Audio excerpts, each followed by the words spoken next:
What is up, y'all? Welcome to Game Day. Heavy cardboard, teach, play, and discuss medium and heavy strategy board games, war games, 18xx. I am your host, Edward Euler. Joined by y'all. It's sort of solo game day. I say sort of. We'll get into that here in a little bit. But before we get started, today's kind of a big day because it's 6 years. Today's the birthday of the show, or the anniversary of the show, however you want to put it. So 6 years ago today, pretty cool thing. So it works out that we're doing something kind of big and something kind of new here on Heavy Cardboard. First coin game.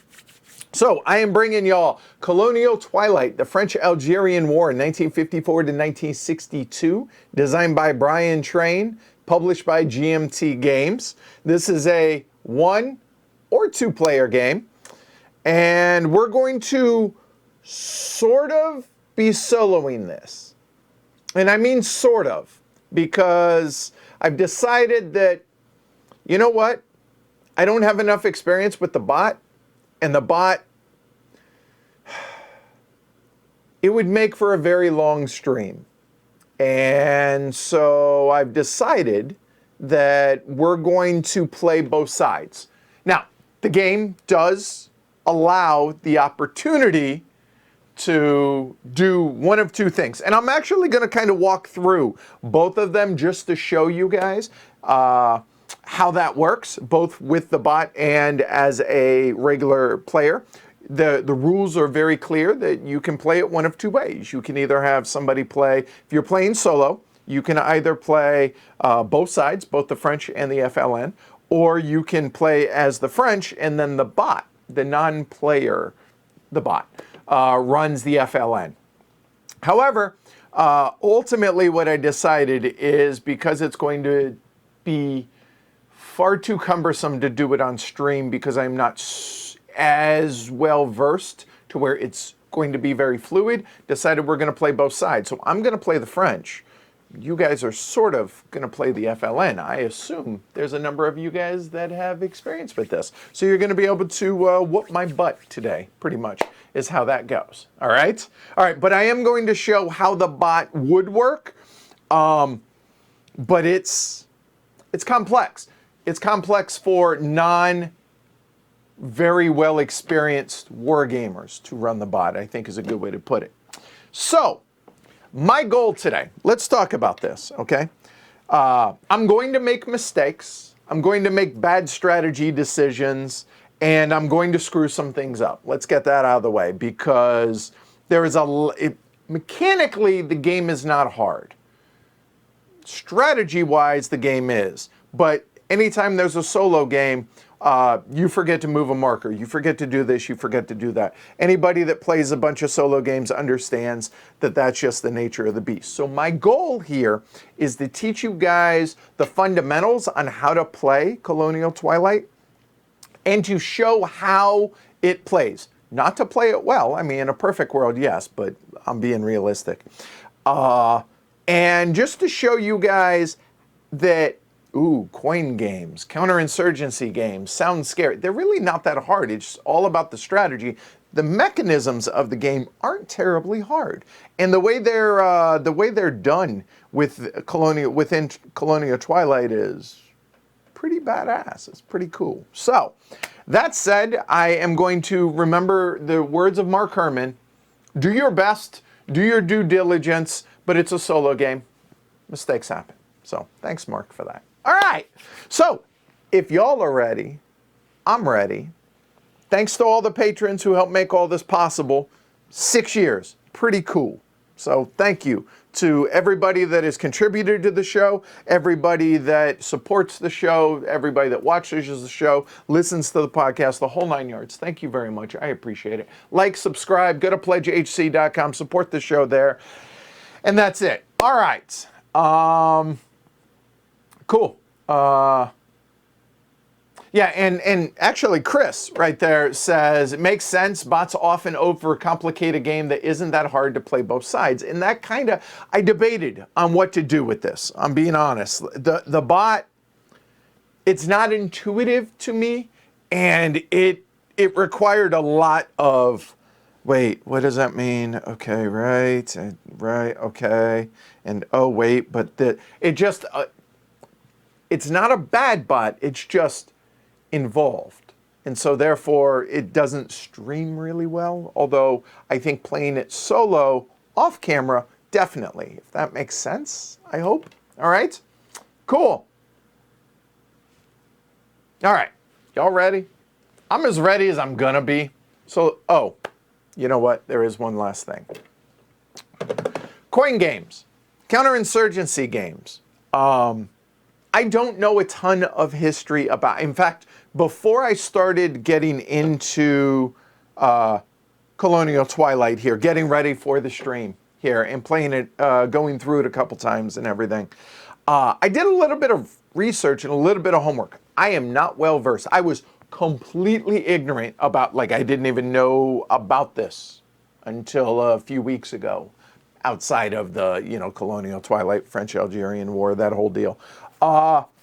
This actually goes back to 1827, when I'm going to make a gross simplification, but the French became, or Algeria became a French colony, or actually it became an actual part of France, just across the Mediterranean in, I think it was 1830. There's the story of, apparently there was a, I don't know if it was the king or a warlord or somebody like that, in Algeria that offended a French diplomat in 1827, I think it was, hit him in the nose with a fly swatter. And the French then used that as the casus belli to invade Algeria and make it a colony, which they then absorbed into France. And that lasted for what, let's do the math, just under 130 years. There's a lot more to this. And also doing research about this game and about that time period specifically, that this game, this is nasty and ugly on all sides. Really ugly stuff. There was torture. There was, it was ugly. Yeah. So I think everybody came out of this smelling badly. And apparently this is still a pretty big sore spot with the French historically. So I'm not going to try and go too deep into that. I'll just maybe give little nuggets here or there that I discovered during my research, but I am far from, I'm not even educated on this. This is just from watching a few shows and doing a little bit of reading. So given that the political climate and everything that's going on, just saying, everybody in this ended up, this was nasty all the way around, really bad. And the French did some really nasty stuff as well, really bad. So without further ado, let's get into Colonial Twilight, shall we? All right, so that is the main board there. So I think what I will do before we get started is go ahead and read the intro here at the beginning of the rule book here. All right, Colonial Twilight, Algeria, 1954 to 1962, is a two-player or solo board game depicting the conflict in Algeria in its last 8 years as a department of France, meaning more than a colony. It was actually, they had voting rights, and, well, at least the French citizens did. Moving on. The last 8 years as a department of France before it became an independent nation. Each player takes the role of an agency seeking to set the fate of Algeria. The French government and the insurgent anti-government forces, mainly these consist of the armed elements of the Front de Libération Nationale, or the FLN. So, whenever I reference the FLN, that is going to be the opposite side of the French on this. But also includes other movements, which include the OAS and other things. Using military, political, economic actions, and exploiting various elements, players build and maneuver forces to influence or control the population or otherwise achieve their aims. A deck of cards regulates events, victory checks, and other processes. The rules can run, in other words, a bot, an FLN non-player faction, enabling a solitaire game, or one player can take both factions. All right. This game is number 7 in the coin series of games that uses similar rules to cover modern insurgencies. Designer notes in a playbook list major rules differences from earlier volumes. All right, I'm going to continue reading a little bit here. Unlike many card-assisted war games, this game does not use a hand of cards. Instead, cards are played from a deck, one at a time, and each event card contains text that may alter or suspend certain rules of the game or demand execution of a particular task. Propaganda cards mixed in with the event cards provide periodic opportunities for instant wins and for activities such as collecting resources and influencing popular sympathies. All right, so that is kind of big picture. So we, as the French, what we, and by we I mean me, what I am trying to do, and again, this is kind of like playing Germany in World War II. You don't necessarily feel like the good guys in it, and I'm not trying to speak politically about anything.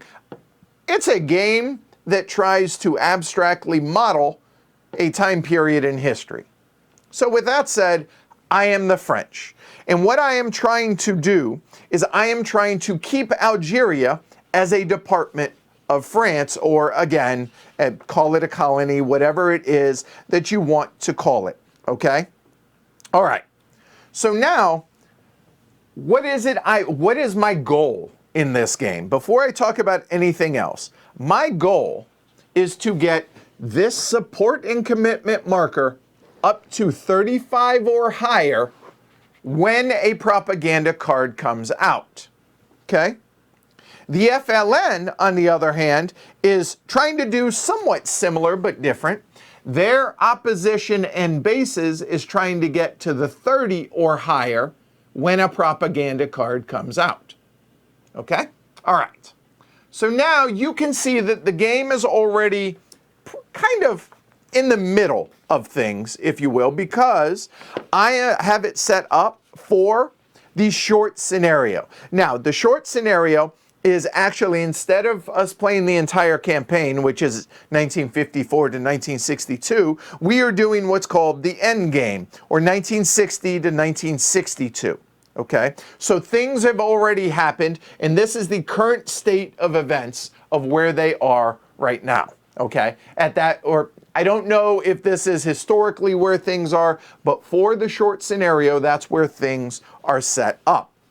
Now, with that said, let's go ahead and talk about what you're looking at out here on the board. And I do have the PTZ set up to highlight specific areas in detail, but we are not going to cover that too much during the overview here.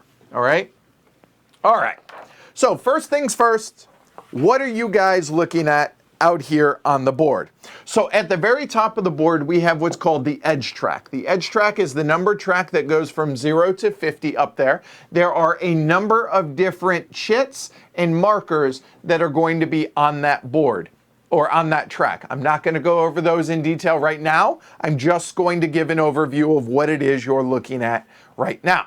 We have the government available forces. Now, when I say the government, the French and the Algerian, so anywhere you see blue and green, those are on my side, okay? That is France. So blue and green is all the good guys.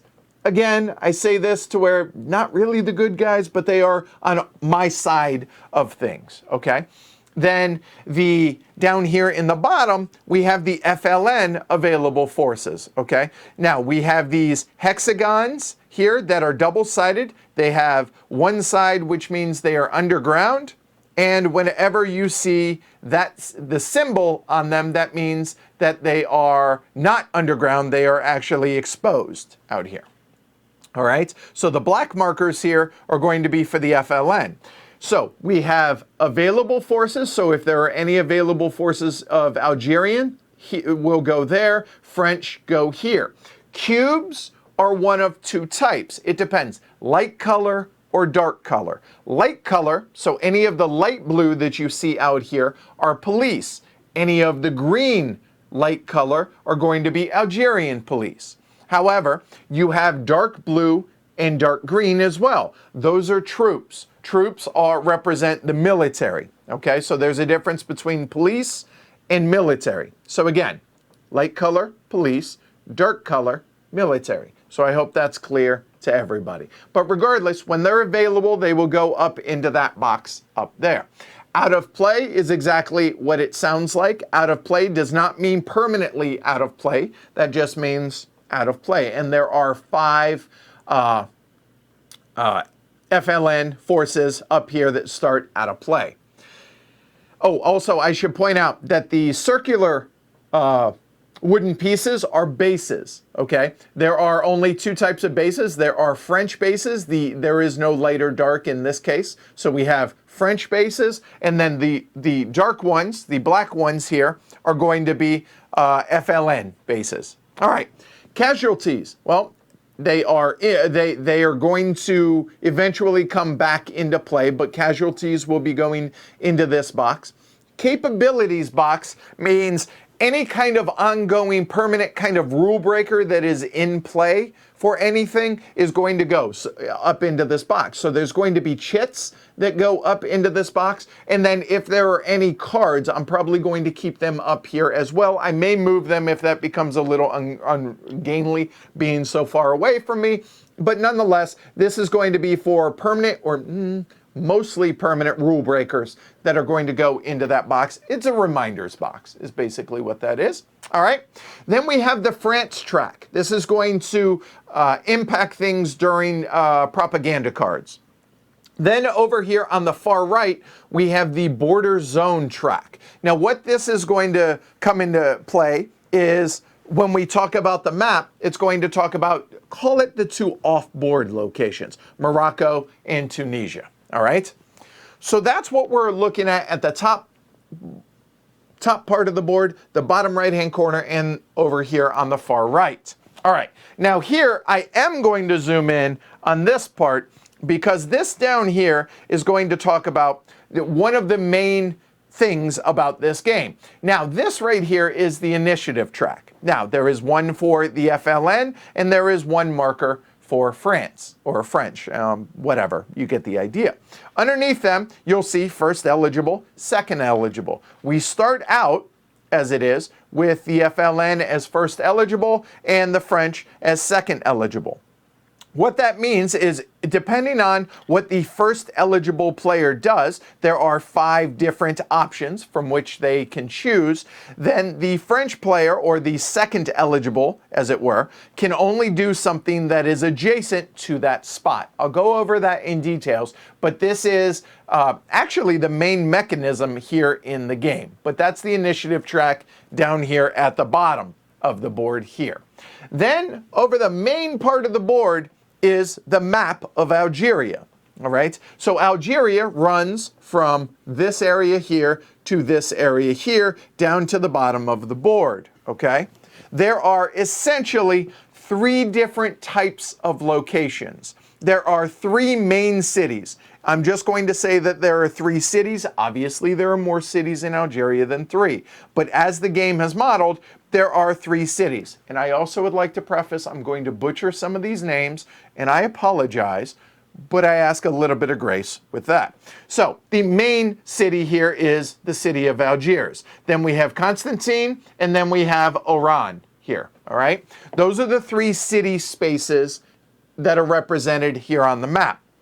Then out here on the board, there are 2 different types of spaces. There are mountainous spaces, any of these darker brown areas, and there is a difference between the lighter dark brown and the darker dark brown.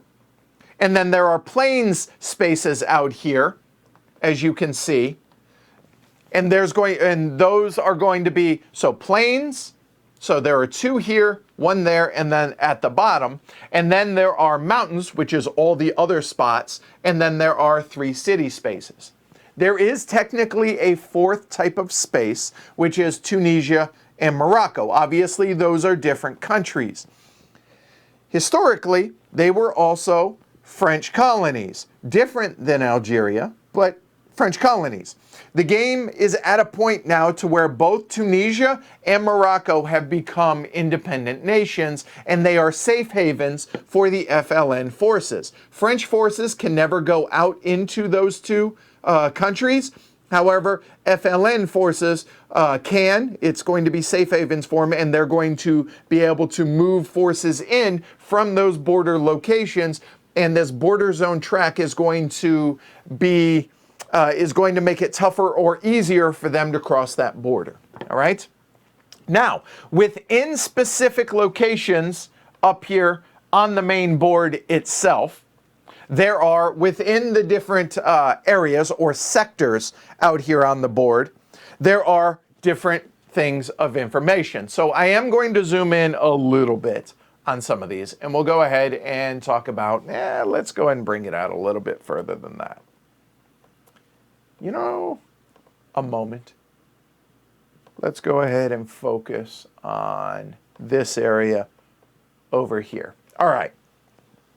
So we are focused on these three areas, all right? And then also the city of Algiers. And I will go over the difference on these different things and the different lines and everything on the board, okay? All right. Each of these individual areas are called sectors. So this is a sector, this is a sector, this is a sector, etc., etc. However, there are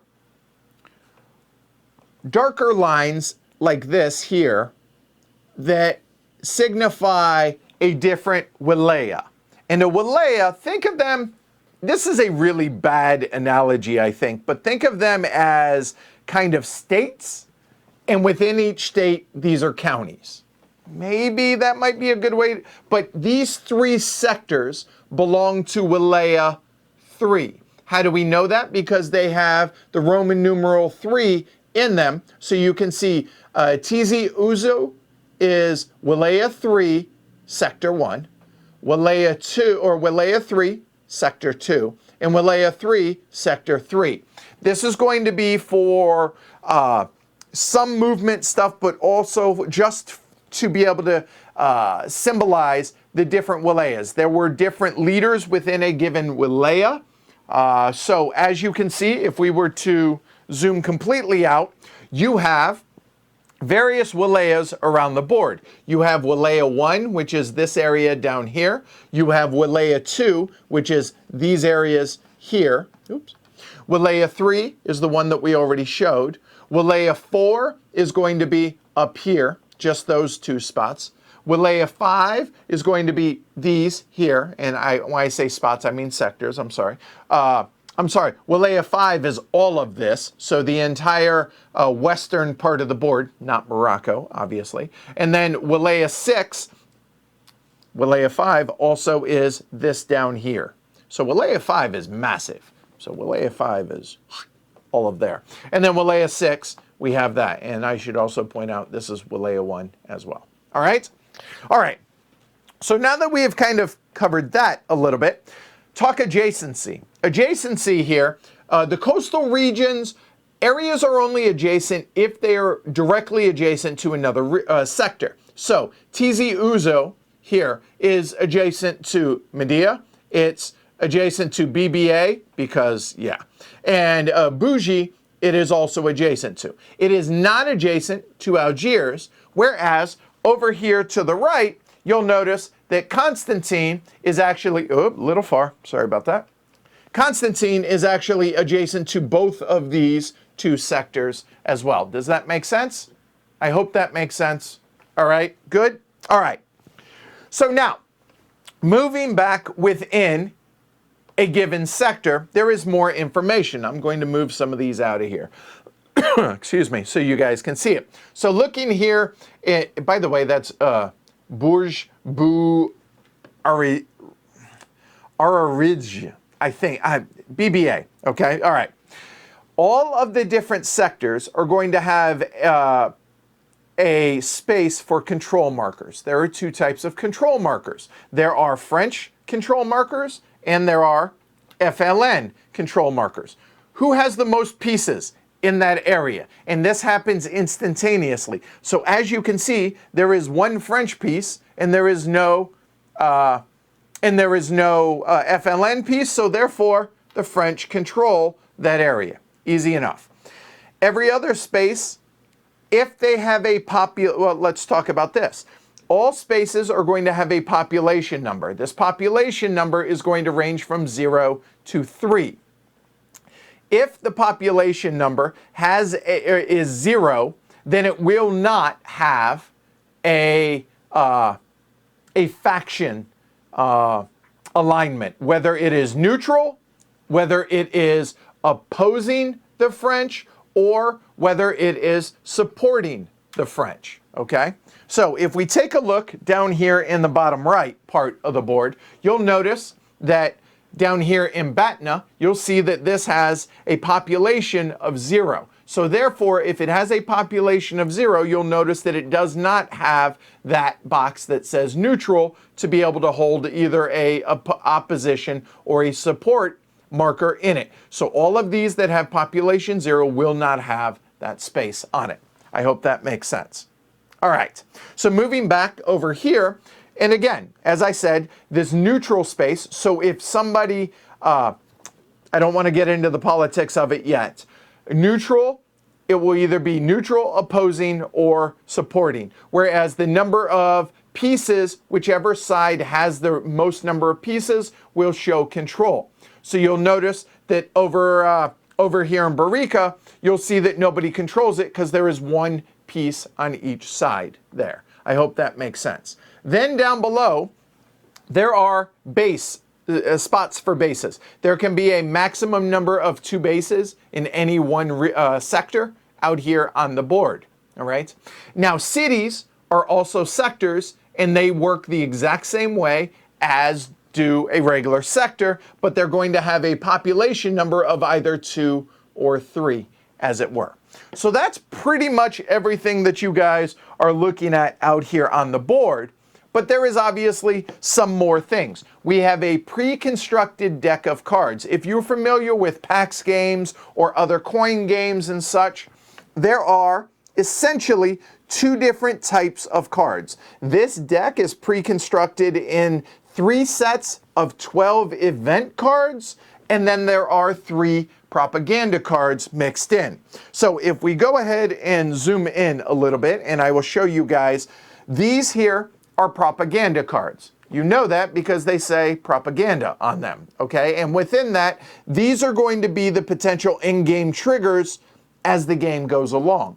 Within each 12 event cards, there's going to be 1 propaganda card that is randomly mixed in. Now, which propaganda card it is, it doesn't matter. It's just flavor. It's just artwork on there. So there are a total in the short scenario, 3 propaganda cards in that, and there are 36 event cards. Okay.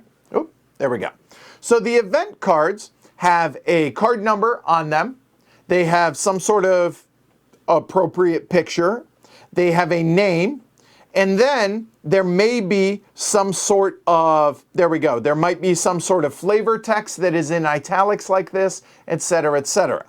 But then there may be a couple of different things down at the bottom. Now these are the events. If you are familiar with any card-driven war game, events, usually you can do the event on what it is, or on what the card, per what the card says.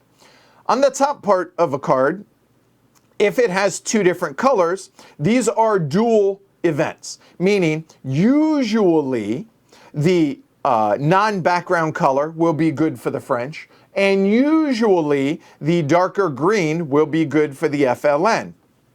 That makes sense. So either side can play an event card, and you'll notice that this card, the Oil and Gas Discoveries, does not have a colored event, which either side can play any of these events if they want, with some exceptions on them. And then there may be some other little words down here that are all capitalized, like FLN capability. There is maybe a momentum card, etc., etc. Whenever there is a capability word used. That's going to come into play with, as I mentioned earlier, capability. So it's going to be a mostly permanent rule breaker that's going to change some rule of the game that will go up there. If we have a momentum card, it is going to stay out in play until the next propaganda card. So it's going to be a temporary rule breaker, and that's why we're going to put it up there potentially, and there may be multiple momentum cards up there, etc., etc. Then, last but not least, there are cards with the FLN symbol down here, which are going to make it more likely that the FLN player will play this as an event if you're playing with the bot. Okay, but since we're not playing with the bot, that's not going to come into play for the most part. Okay? All right. Last but not least, there are a bunch of chits, not a ton of chits, and some other markers that are here off board. There we go. All right, so all of these have to do with various things. We have support markers, we have control markers, we have terror markers, we have action markers. I am going to try and use these, and I'm going to screw that up a whole lot throughout the entire game. Then we have capability markers, more capability markers, which are going to be reminders for us. We have a resettled population markers here. Then we have some other just rule breakers out there as well. You guys don't need to concern yourselves with these. As things happen, I will put them out, and easy enough to go from there. The main four things that I do want to bring to y'all's attention really are going to be these four things. We've already covered control markers. Okay, easy enough, so we can move on from those. Support or opposition, we haven't talked about how those come out. We will, but that's what are going out into those spaces, whereas control markers go into those spaces. So we pretty much covered those. These markers are completely voluntary. You don't have to use them, but they're good little reminders of things are going to get a little hairy at times, so we are going to use these as reminders. Okay. And terror markers. Both sides will be able to potentially use these or remove these, and we will be putting them out. It's basically going to lock down a given sector to make it hard to move things as far as support within a specific sector. That's what terror. So those are going to be the four main things that are off board that you guys are going to be seeing used the most. All right? All right. A moment while I get some tea. All right. All right. So that's everything that you're looking at. Again, we have this set up for the short scenario. The Recall de Gaulle card is already in play. When we talk about the specifics of the scenario, when we actually get ready to get started, I'll go ahead and read that and talk about it here in a little bit. Yeah, there we go. All right, and I will double check and make sure that everything is set up once we go over the actual rules on how you play the game. Now, here we go. Here's the good news. The sequence of play, not really hard. So, let's go over that. How do you play Colonial Twilight? Mechanically, I told you, it's really simple. Choose any action, and then either become the second eligible next card if you chose an op special or op in special activity or ops only. Then the second eligible, meaning the second player in turn order, chooses a space adjacent to the first eligible and does the action. Or you pass.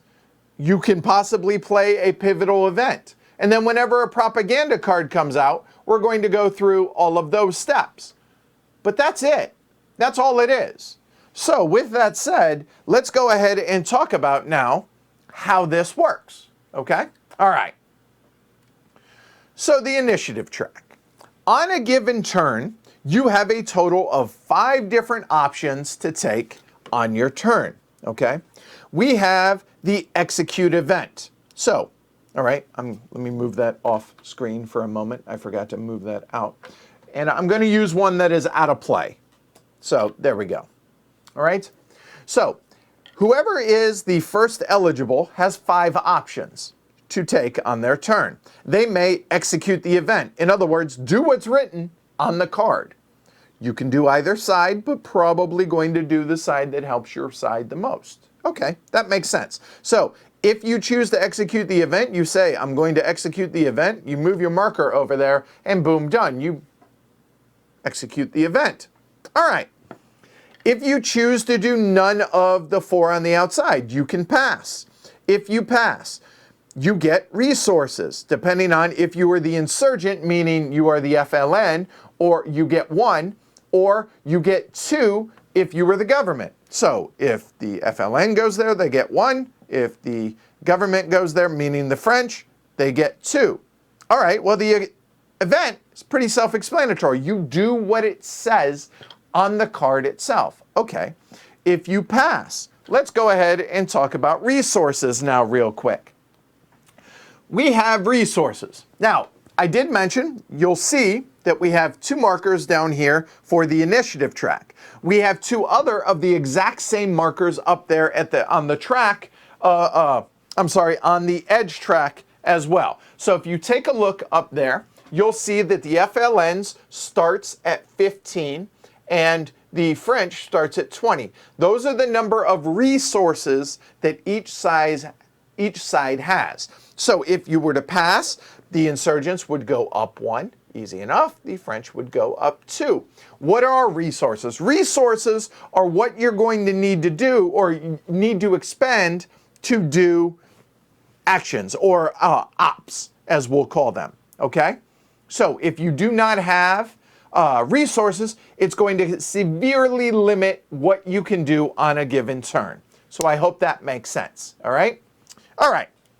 So now let's go ahead and get back to the initiative track, and we've now covered 2 of the possible things. Execute the event or pass and gain resources. Okay, easy enough. All right. So now these next 3 have to do with the main actions in the game. All right. Now each side has a total of 4 operations that they can choose from whenever they do an operation or an op. I'm going to use those terms interchangeably. Op means operation, operation means op. So you'll see here that it says execute an op and a special activity, execute just the op or the operation, right? Or execute a limited op. All right, so let's go ahead and talk about these one at a time. Let me go ahead and show you guys now the player aid that comes with the game. This is extraordinarily useful and mandatory to use here in the game. The government has 4 various operations that it can take on their turn, okay? They have train, garrison, sweep, and assault. I'll go over these in detail here in a little bit, okay? The FLN, which is on the other side of this, has 4 operations. Similar but different. Some are similar, some are completely different. They have rally, march, attack, or terror. Okay? So getting back to this now, if you choose to do any of these 3 spaces on the board, you're going to be executing one of those operations given your side. So obviously, as it were, the FLN is going to do one of their 4 operations. They cannot do the government ones. The government ones cannot do the FLN side. That makes sense? I think, right? Right. All right. So let's go ahead and talk about these a little bit more in detail. But to be honest with you, the way they're laid out in the tutorial, in the playbook, is actually done really, really well. So I want to kind of go over that a little bit more in detail with the playbook, okay? So the playbook is basically an example of play. So it kind of walks you through a pre-set up game that, again, it's not doing the most optimal moves, but it shows you all the available things, and it's a really good teaching aid. So don't reinvent the wheel here. All right, so I'm just gonna read through on this for you guys, okay? All right, The FLN is the first eligible, or the first player, as it were, here, right? All right, so they can choose any box. They basically have a choice of executing the event card or doing some kind of operation, or pass, obviously, right? Operations do most of the player's heavy lifting in the game. Operations, however, are not free. They cost resource points. Again, as I mentioned, the resource points are marked up there on the board on the track for each player. All right. Furthermore, a player may only conduct one type of operation. You cannot mix any two different operations on a single card. All right? Meaning, when this card is played, and you play one card at a time, you flip up the top card, then this player will do something, then this player will do something. On a given card, you can do one type of operation whenever you choose any of these three or execute the event. And again, with the FLN, they can do any of those four things. All right. So, looking now at their player aid, you can see on the left column, they can do one of four things. Now, let's go ahead and talk about these a little bit more in detail, but not a lot yet, okay? You can rally. The FLN player can rally. They do this to get more guerrillas. Guerrillas are their pieces. So these are called guerrillas, whereas my pieces are troops or police, okay? All right. So, when they rally, they do so to get more guerrillas and bases onto the board. They can agitate to arouse opposition to the government or affect the France track. And again, the France track is that track up here, which is going to impact the commitment level of the French. How committed are they to this fight? Their will to fight, if you will, as well as the number of resources that the French are going to get every propaganda card. Okay? So that is what rallying, big picture, what that's going to do. Marching, move your forces around the map. You're marching. I mean, I think that's kind of self-explanatory, right? Okay, good. So now let's go ahead and move on to the last two actions. Attack, exactly what you might think. You attack. Purpose, to eliminate enemy pieces. Okay, that seems pretty self-explanatory. Okay, good. Terror.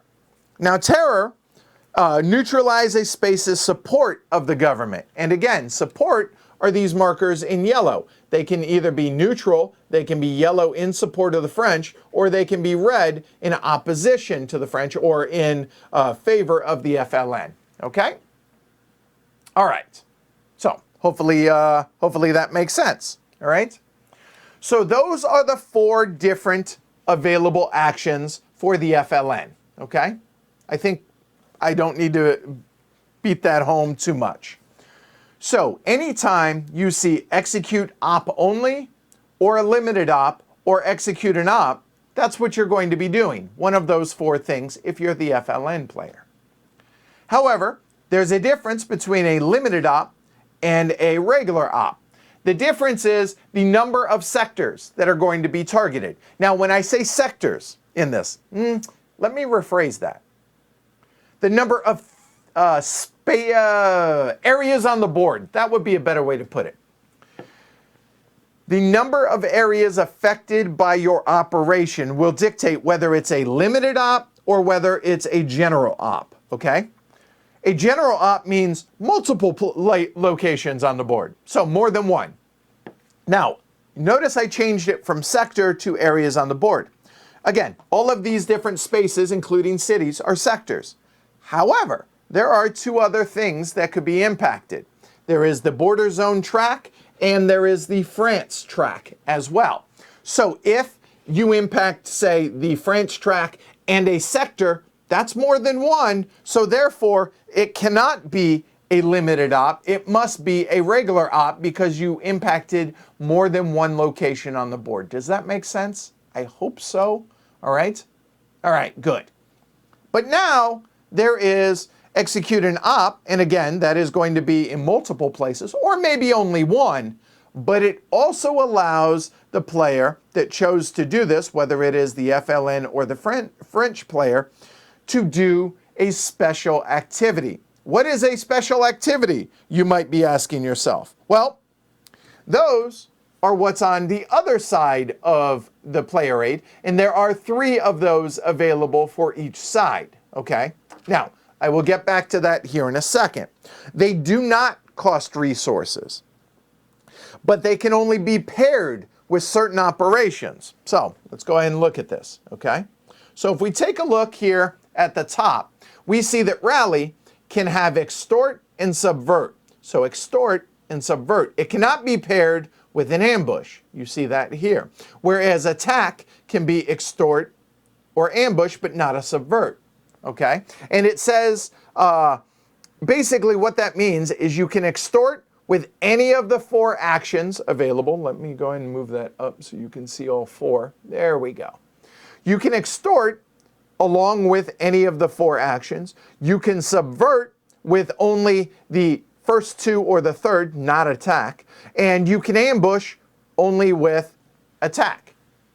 So if you choose to do a special activity and an op, then you'll be able to do one from column A and one from an associated one with column B. Hopefully that makes sense, okay? The operation carried out dictates what special activity can be taken, okay? Again, you can only do one special activity with one operation, so even though this says plus extort, subvert, you can only choose one of those 2 to go along with a rally, okay? All right. In addition to that, special activity can be carried out before, after, or during. Okay? So a special activity can kind of interrupt an action to be able to assist what the main operation is. Unlike a lot of Euros where, you know, whenever you have a special thing you can do, it's usually before or after an action. That's true here as well, but it's also in addition, in the middle of, interrupt that operation if it applies. Okay? All right. So, what are these? We'll go over these. We went over these. We'll go over what these are. Extort. This is one of the main ways that the FLN player is going to get resources. So, make money or resources, as it were. Okay? All right. Then, Subvert removes or converts Algerian pieces on the map. This is Algerians versus Algerians in some case, right? Because you have Algerian police and Algerian military or troops. These are also Algerians. They're just fighting for independence from the French. These guys are fighting on the side of the French to keep it French controlled. These guys can subvert these guys into them, moving them into the casualty box and replacing them. So basically flipping sides, turning them over to the other side. That kind of makes sense, okay? Or, moving on to the last one, they can ambush. What an ambush is basically a guaranteed attack. Guaranteed to succeed, okay? It's a special kind of attack which automatically is successful, okay? All right, so those are the various things that the FLN can do. I'll go over those more in detail here in a little while, okay? All right, but now that we're here, let's go ahead and put the shoe on the other foot, and let's go ahead and talk about what the government can do. All right. You guys with me so far? Let me pause here for a moment because the feedback loop, there isn't anybody here in person for me to talk to. So is it making sense to you guys? Yes, no, whatever. Let me interrupt, take a drink of tea, and you guys answer, okay? All right. Hopefully I'm not going into too much detail yet because there's still more to come, all right?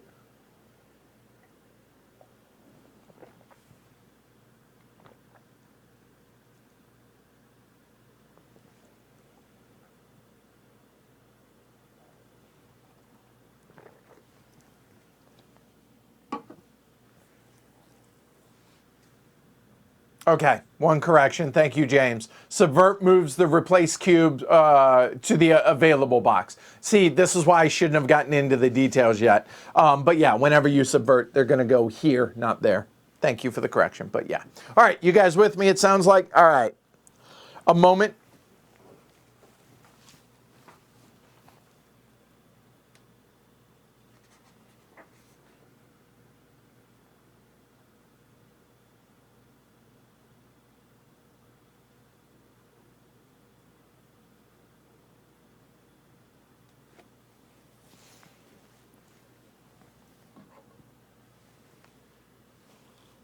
All right, you guys with me? Cool. All right, let's go and talk about our side. And by our side, I mean the French, sort of. Although I'm kind of playing against you guys today, but I digress. I'm playing both sides, but I'm hoping you guys will help, but you get the idea. All right, let's go over these. So the four options here for the government is to train. Basically, and you know what? Don't reinvent the wheel. Train, purpose, add Algerian cubes, so those are going to be the green cubes. Build support, support again is going to be those yellow markers or taking away red markers from the board, and affect the France or border zone tracks. Okay, that's what training does. Okay, easy enough. Garrison. Garrison and sweep are not identical, but they are very similar, except Garrison is going to move police to activate guerrillas, police being the lighter colored, whereas sweeps are going to move troops, which are the army or the darker colors, and activate guerrillas. Again, activating is flipping these guys when they're out here on the board from their hidden side to their activated side, and now activated means they're easier to remove from the board. That is a good thing. That's going to be one of the main goals I have out here. All right? So garrison and sweep, police versus troops. Okay. Then assault, kind of like an attack. Eliminate enemy. So this is going to be eliminating the enemy's units. Okay. All four of those, I think, make sense. Right? Okay. There are some more details on those, obviously, but along with operations, if you do an op, along with a special activities, we have the same restrictions as the FLN player, in that you'll notice that a troop lift here is going to be able to move troops quickly, right? All four actions, let me move that up a little bit, all four allow for a troop lift, okay? So kind of like on the other side for the extort, okay? Different special activity, they do completely different things, extort versus troop lift, but they're available to all four actions. And then from there, they're going to be limited in what they can do. You'll notice that train allows deploy as well, or in lieu. Train, you can pair with the special activity of deploy or troop lift, but just like the FLN, you cannot do both. You can only do one of them, right? Okay, so deploy says move French pieces, French meaning blue, not green, okay, among available and spaces out on the board, or resettle one population, one sector. That's going to be adjusting the population number on that. Get into that when we actually get into the game. Okay, troop lift, we already covered. Neutralize, destroy exposed FLN pieces. So, exposed meaning activated or face up. You can see the symbol on the piece. They are known quantities, so you're going to try and destroy them. Okay, so those are the special activities available. All right, so now let's get back to this. Now that we have at least briefly covered what you can do on your turn. Execute the event, do that. Pass, gain resources. Or do a limited op in one location. Do an op in one location. Execute an op in multiple locations, spending resources up to whatever is limited, either the number of resources or to the limit of what is allowed by the rules, and the op will say. Or execute an op in a special activity. So whoever is the first eligible will choose any of those 5 things. So let's say they choose to do the event, we would do whatever the event is the FLN player chooses, da-da-da-da-da. Done. Then it becomes the second eligible. Well, now I do not have an option of all 4 of these. I only have the option of what is directly adjacent. You cannot choose the same space that the first eligible player chose. So therefore, I can only do the op and special activity or pass. Now, you might be asking yourself, what if I don't want to do this special activity? You don't have to. You can just do a limited op. But when you do it, you're still going to put the marker here. The reason that matters is if you notice, the second eligible is going to be color-coded, right? So in other words, if either player goes into one of those 2 actions, they're going to automatically become the second eligible for the next turn. The next turn meaning the next card played. So after each player has taken one action, we will then reset these in the color-coded location, and then we will flip another card up, and then the first eligible will have their option, etc., etc. So the first eligible is going to dictate to the second eligible somewhat what actions they're going to be able to do. Okay? Now, if the first eligible player really wants to do one of those 2, they go there. Obviously, they're going to be second because this player can only choose one of those 3, so they will automatically become first eligible. So you can never have both of those selected because they're not adjacent. I think I've beaten that up pretty well. I think I've driven that point home pretty well. Good. So let's reset that. All right. So now the question is, honestly, I've pretty much taught the game at this point. Now I say that, but I haven't gone into the details of each of these actions, okay? Or the details of the special activities, okay? So my question for you guys watching live right now, do you want me to go through each and every one of these? I am more than happy to do so because this way it gives you context whenever you're choosing, hey, let's go ahead for the FLN player, let's do this or whatever. And you're going to see how this game blossoms into, oh my God, I have so many options. I have no idea what I want to do. Or I can actually just play, and then as these things come up, go over them.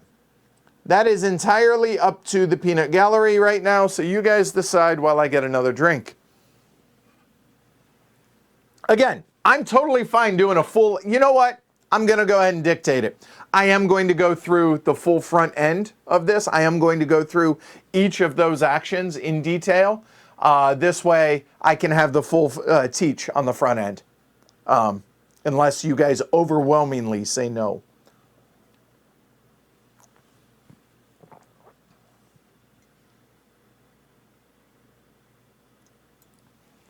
And again, I would like to reiterate, strategy-wise, it's not going to be good. I am not going to, I'm really not trying to be super strategic in this playthrough of it because the game's going to be long enough as is. And so my goal is to show you the mechanisms of how and what you can do, not the why necessarily of why I'm doing certain things, if that makes sense. All right. So I am going to do the front end.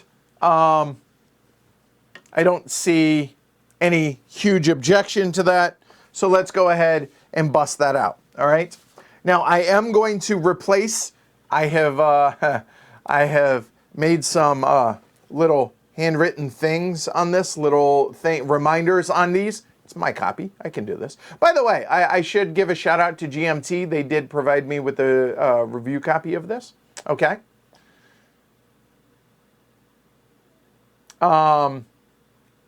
Yeah, I'm going to do the front end teach, guys. I apologize. But I'm going to kind of do it as we play, sort of. So I'll make everybody happy in this. Okay. What I will do is on the first turn, I will go through what everybody's options are for both sides, and then we'll go through it. How's that? How's that a happy medium? I think so. Let's do that. All right. All right. Now I need to make sure that I have set everything up correctly. I believe that I need to check for what cards we start with. The coup d'etat and the OAS pivotal event cards. I did not talk about those, and I probably should. This card is out of play. All right, let me go ahead and talk about the pivotal event cards. I'm going to put them right here. Hopefully those show up. Yeah, there we go. All right. There are more than just these two cards that say government or FLN pivotal event, okay? Each player starts with some number of these, okay? In the short scenario, the coup d'etat starts with the government player and the OAS starts with the FLN. Anytime before a player has chosen an action, so we will have already flipped up whatever the first or the card is. We will flip this up, and before either player, or obviously before the first eligible player, chooses to do something, either player may say, hey, I'm going to play a pivotal event. So what's going to happen, again, I will use this since this was not in our deck. Let's say that card got played like so. And then the first player is debating what they're going to do. And the government player, who happens to be second, says, hey, I'm going to play a pivotal event. If both players wish to play a pivotal event, whoever is the second eligible will get priority, okay? Only one pivotal event card can be played per turn. So as it is, if they both wanted to, the OAS card would have to wait. So in that case, that's an event. That card goes on top. You activate the card and you do whatever it says. This says played once per campaign. A campaign is in between. You can play this once during each set in between propaganda cards. Okay? So this will not get discarded. This will just come over and you'll signify that you've already played it. You'll notice this counts as an event. So then this player will have an option of either of those. And yes, they jumped in the line because they played their pivotal event. Okay, that makes sense, I hope. Then the cards will come back and then the next card will come out. This card will actually get discarded because the event was played, but not for that. Instead, it was played for that. I hope that makes sense. All right, that's the pivotal events. All right. So each of us will start with those two pivotal events. However, there is one pivotal event that is already started in play, and let's go ahead and talk about this a little bit more in detail, okay? All right, hey Asher, welcome. All right, so the pivotal event, was a government pivotal event, so sometime prior, because remember, this scenario takes place from 1960 to 62, which is the end of the war, then this card had already previously been played, okay? May play if the coup d'etat has been played, so in other words, previously I must have played this card, but you'll notice that remember it says may play once per campaign. So this has already been played once, so technically a propaganda card has already been played since this is now available to me. All right. All right. And then it says, hey, see these rules, which I will do if need be. Allows the play of the OAS event. The OAS, by the way, OAS, they did some nasty stuff to both sides. And they are really not a fan of Charles de Gaulle. They think he was a traitor. But again, I'm not speaking to the politics of all this. I'm not well versed enough in this. I just know that the OAS still gathers. Anyway, let's move on. All right, so it allows the play of the OAS event from the FLN player. The government may now also train in any population 1+ space with government control and troops and police. Okay, and then the pacify action, which we haven't talked about, still only one space per card, Okay, in the resource phase, meaning during a propaganda card, okay, French pieces unavailable do not add resources. French pieces and casualties do not affect the commitment level. I will go over all of this when we get to the first propaganda card. Card remains in effect unless canceled by the coup d'etat pivotal event. All right, so there we go. Okay, so I can train in any 1+ space with government control and troops and police. So give us an example of that. So this has a population of 2, so that is population of 1+, so 1 or more, so that's legit. And it must have troops and police. It only has police. I cannot do that there. However, I can train here. Let me find a better example. I am trying to find one. There is not one that isn't a city to start with. Oh, I lied. There is. Philippeville here has a population of 2. It has troops and it has police. Note, it does not say French police. So I can use Algerian police and we have troops. Okay? All right. There we go. All right. So that is the Recall de Gaulle card. So that allows me to do that. All right. So we'll put this up here as a reminder. I will still probably forget. Did I mention that mistakes are going to be made inevitably? All right. As it is, the game is now set up entirely, ready for the short scenario. Short. So the FLN player's option here. Oh, and we still have a lot more lore to be able to teach. First cup of tea down. All right.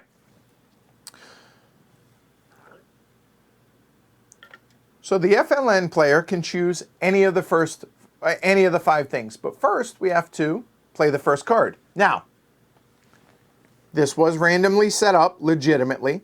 There are 12, the first 13, let's try this again. There are 39 cards here. 1, 2, 3, 4, 5, 6, 7, 8, 9, 10, 11, 12, 13. Each group of 13, thereabouts, okay?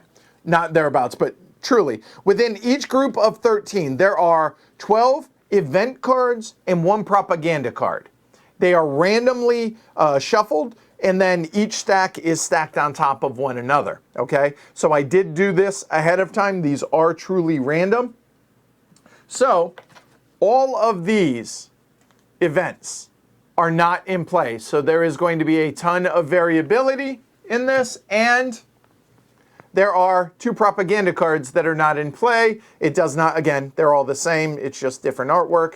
And I grabbed 2 at random, put them in there in the deck. The only other thing that I want to point out is a propaganda card can come out at any time within that 13 cards, right? Provided I set the deck up. Now I'm all paranoid. I'm going to trust that I did.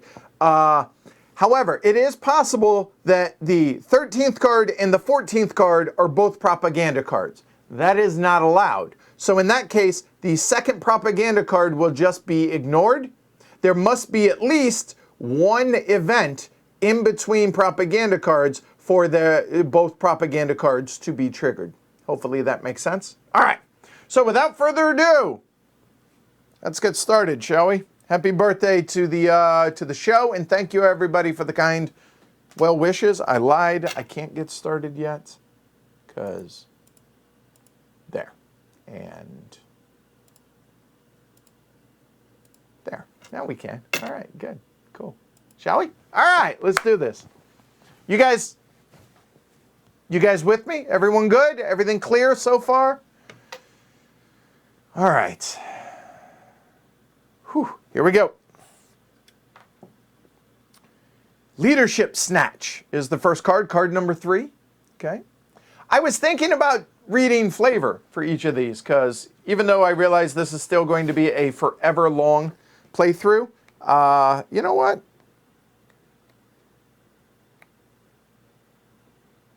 Oop, wrong one. Hold on.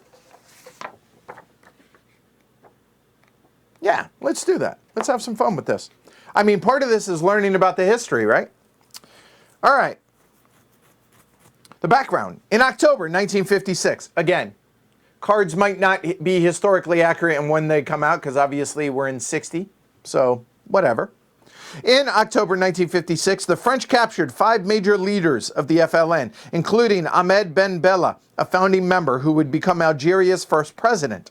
By diverting their aircraft to Algeria, they had been traveling to Tunisia to meet with President Bourguiba. Bourguiba? The president of Tunisia. It was a great intelligence coup, but the local and international reaction was very hostile. All right? All right. So, that's the history of it. So, we have leadership snatch. Activate all guerrillas in one wilaya. So, if I were to play the event, remember, a wilaya is, so wilaya 5, for instance, is here, here, all of these areas there. So I would activate that one. But you get the idea. The entire wilaya I would be able to activate. Whereas, if the FLN player chooses this as the event, set up to 2 FLN-controlled spaces to oppose. Okay, FLN control. So, FLN control here, switch that to oppose, and that would be the only one, because the other one is already set to oppose. All right, so getting back to this, the FLN player, that's pretty good for them, right? It's also kind of really good for me early on, I think. So the FLN player, okay, might not want to play over in either of these two because that would give me access to the execute event. So playing a little defensively, because if I activate all guerrillas in a wilaya, I could activate both of these because they're all in one wilaya. They're in wilaya 3. I could activate both of those there because that's in one wilaya, or I could activate both of these because they're in one wilaya. So maybe they don't want to do that. So if that's the case, then they're not going to do a special activity. They're only going to do either the limited op, meaning, or they're going to do an op only then. It's just whether it's in multiple locations or in limited location. Okay? Does that make sense? All right? All right. All right. All right. All right, good. So let's go over what they can do then. They have operations, right? So they have, you know what? Rally. Let's talk about this. Add forces, build opposition, affect the France track. Okay, that seems like a pretty valid thing to do because they still have a bunch of troops not on the board yet. They have 8 forces over here. So being able to put them out on the board seems like a pretty good thing that they would want to do.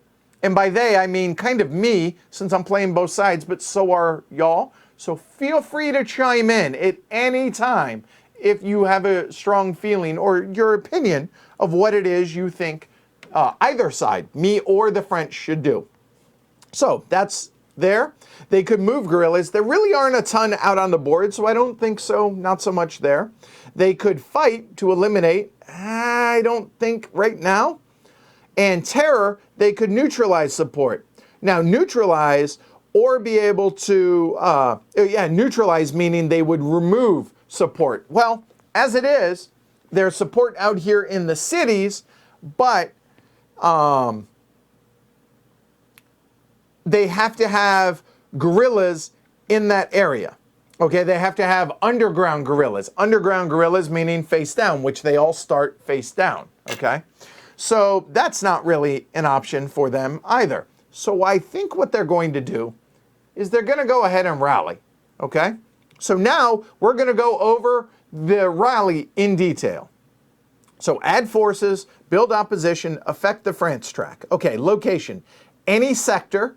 So again, a sector, right? Any space on the board out there, okay? And Laura says, unless the event is really good, I always rally as a first action for an insurgent faction, but then I don't win that often. Fair point. Okay. Any sector, non-support city, non-support meaning if they don't have support, but all of them have support, so it can't be those, right? Morocco or Tunisia, if independent, they are, or the France track. Okay. The cost, 1 resource per space, action, or track selected. So 1 location, okay, 1 resource spent. So let's go through the procedure before we decide.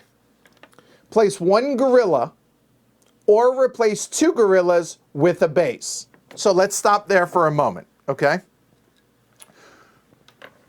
Place a guerrilla or replace 2 with a base. Well, if you notice, each location out here, each sector only has 1 guerrilla. So they can't replace 2 guerrillas for a base.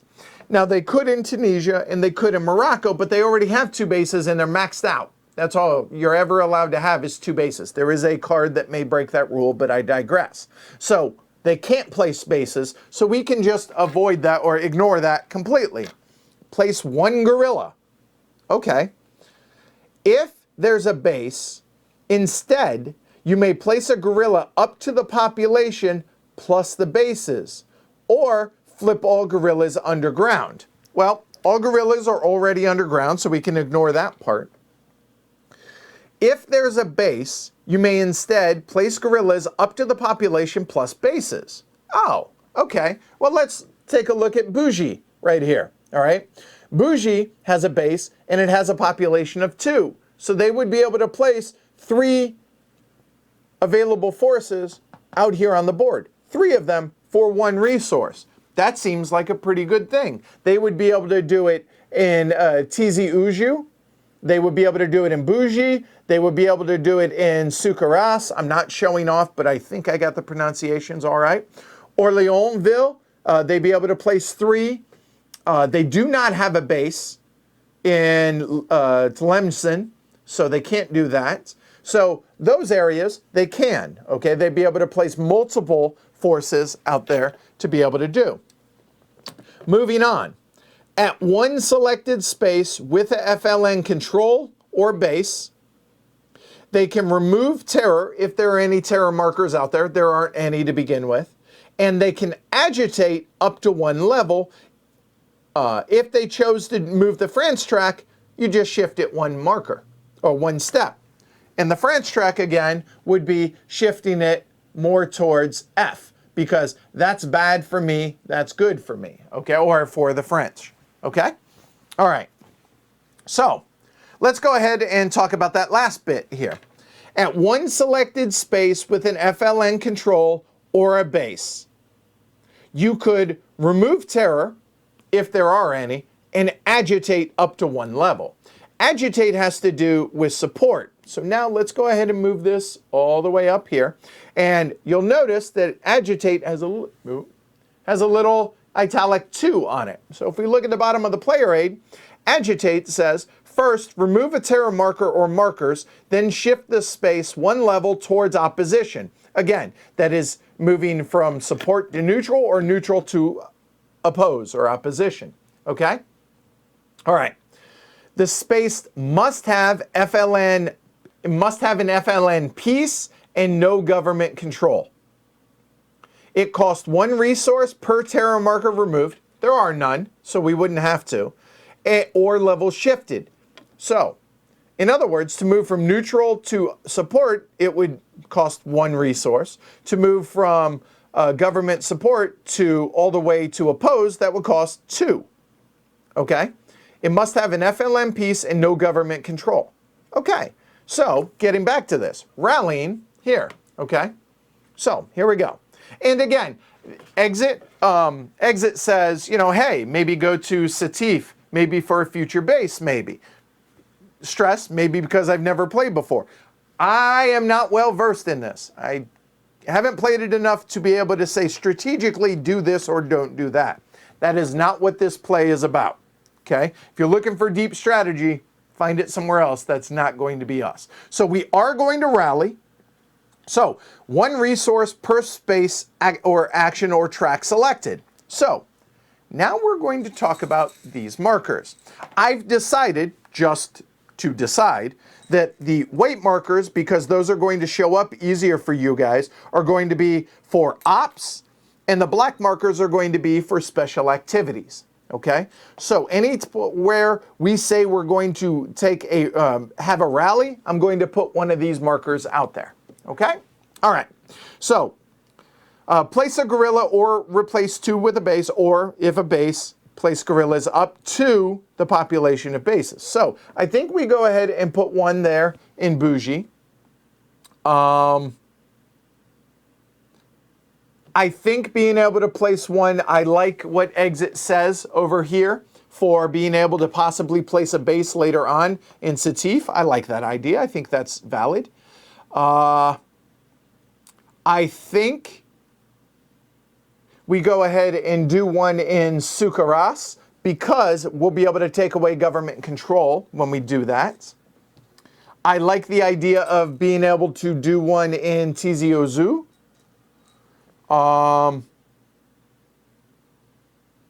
And Orleansville. I think so.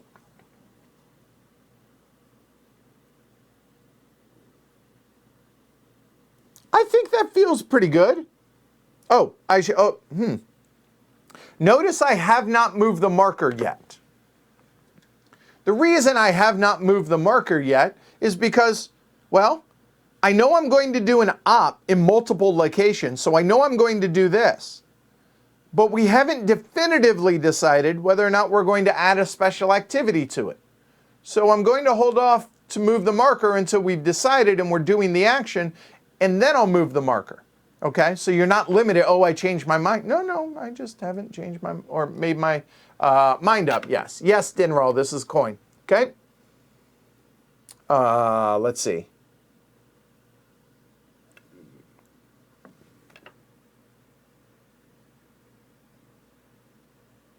Hey, appreciate that, Thomas. Thanks. All right. And Richard says, focus on the 2 population. Maybe Mustaghanam right here. I could see that as a fair point. You know what? The fact that this population has already been dropped to 0 because of an action previously from the French. By the way, up here, let me go ahead and show you guys this. A moment. Show this a little bit more in detail. The resettled sectors. Oh no, you guys can't see that. Hold on. There we go. The resettled sectors, what that means is the French have chosen to adjust the number of the population. They have moved people from their population basically into kind of internment camps. All right. So what that means is the French have previously adjusted Sétif to a population 0 from a population 1, and BBA to a population 1 to 0, and Tlemcen to a population 0, and that's just a little reminder marker up there to show us. Oh, God, there is one other huge thing I need to do before we get started. I apologize. I'm glad I brought up the tracks real quick. So, let's move these over a little bit, and that should encompass all of the applicable ones.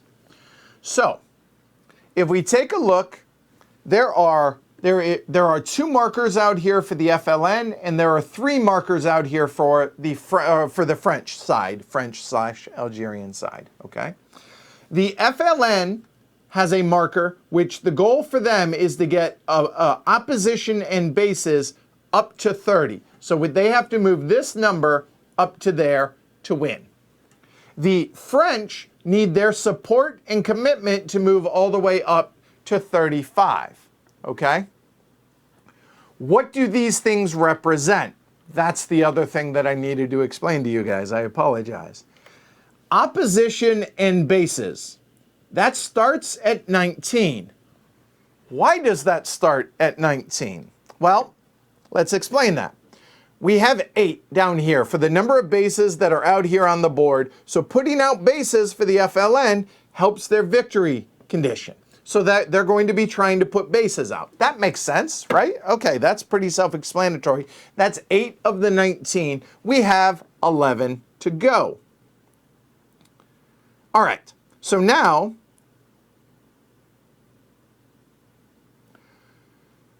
it says opposition and bases. So now we need to look at the opposition markers that are out here on the board. This has to do with the population of those sectors.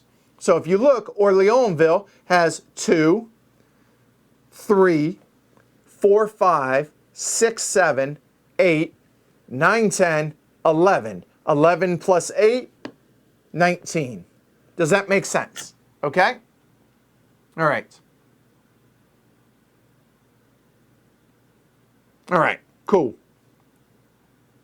Thank you, Tor and Chad. Got it. Yep. All right. So, opposition. So the goal of the FLN player, probably ought to talk about that. Put bases out there, which is going to help them move that up, and to get opposition. Okay? So that's going to be terror to get it from support down to neutral, and then to agitate, which is through rallying to be able to get more opposition markers out on the board. Okay? Hopefully that makes sense. So that is the goal of the FLN. Whereas on the other side, I keep pointing to me because I'm playing both sides, but not really, but you get the idea. The French have 2 markers up there, support and commit. All right, so what are these? Support, pretty self-explanatory, I think. Support, we're looking at 2, 5, 7, okay? Oh, hold on one second, I apologize.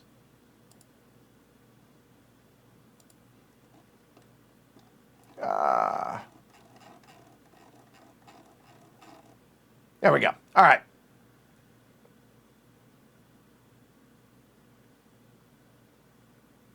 Okay, sorry. Total brain cramp there. All right. So, commitment level is, hold on, lost my total brain cramp. I apologize, guys. Hold on.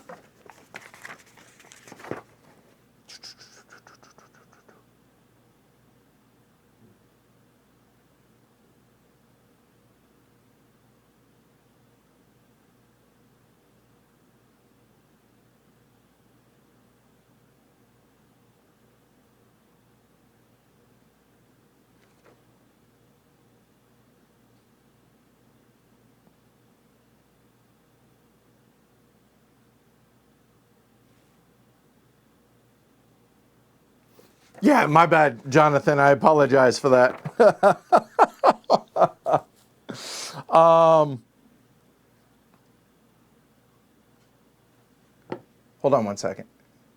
2, 4, 6, 8, 11, 12, 13, 14, 15. There you go. God, total brain cramp. I apologize. Support and commitment. All right, so control. This has to do with control for the French player as well as support. So if we look at all the control markers out here for the French, whew, total just. You ever have that? I remember in 6th grade forgetting how to tie my shoes. Like I'm looking at my laces.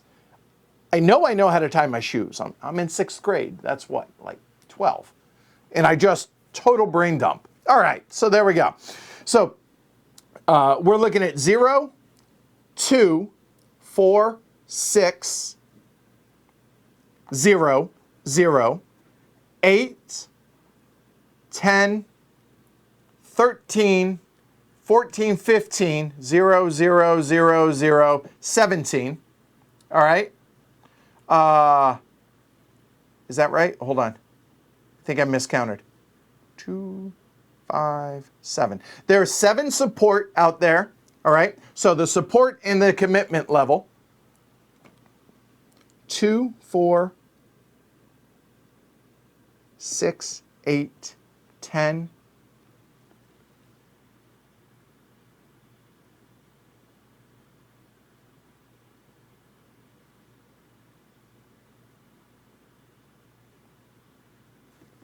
Let's try this again.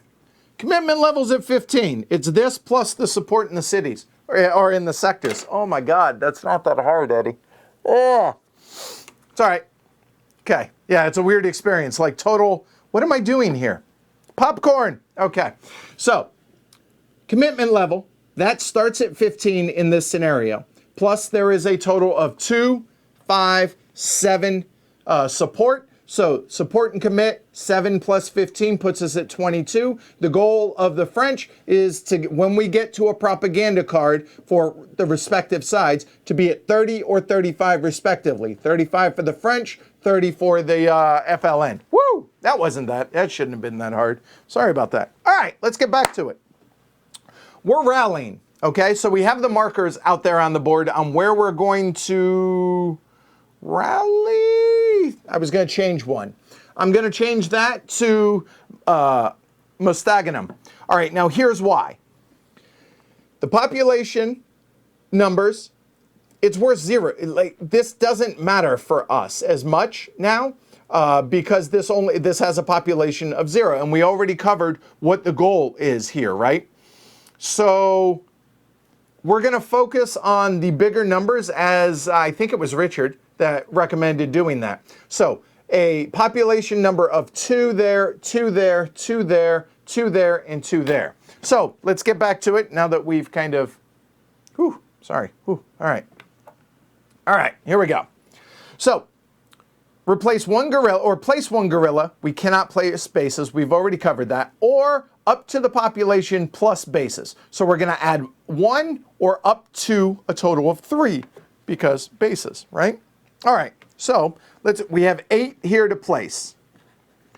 So Mostaganum, I don't have any bases, so I can only place 1 there. So I will place 1 there. I immediately, because here I lose control, the French lose control because the number of pieces is even. So we lose control. Make sense? Good. Here, there are 2 pieces of each side. So therefore, the FLN says, you know what? I'm going to go ahead and only place 2 there, which that now means 4 to 2.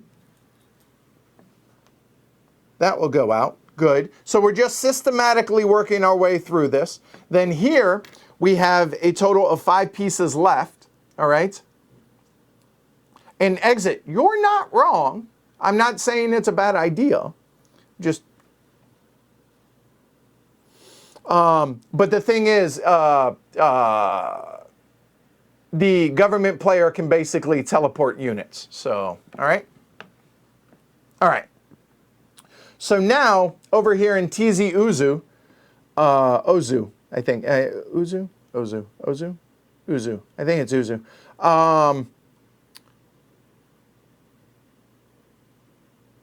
Why?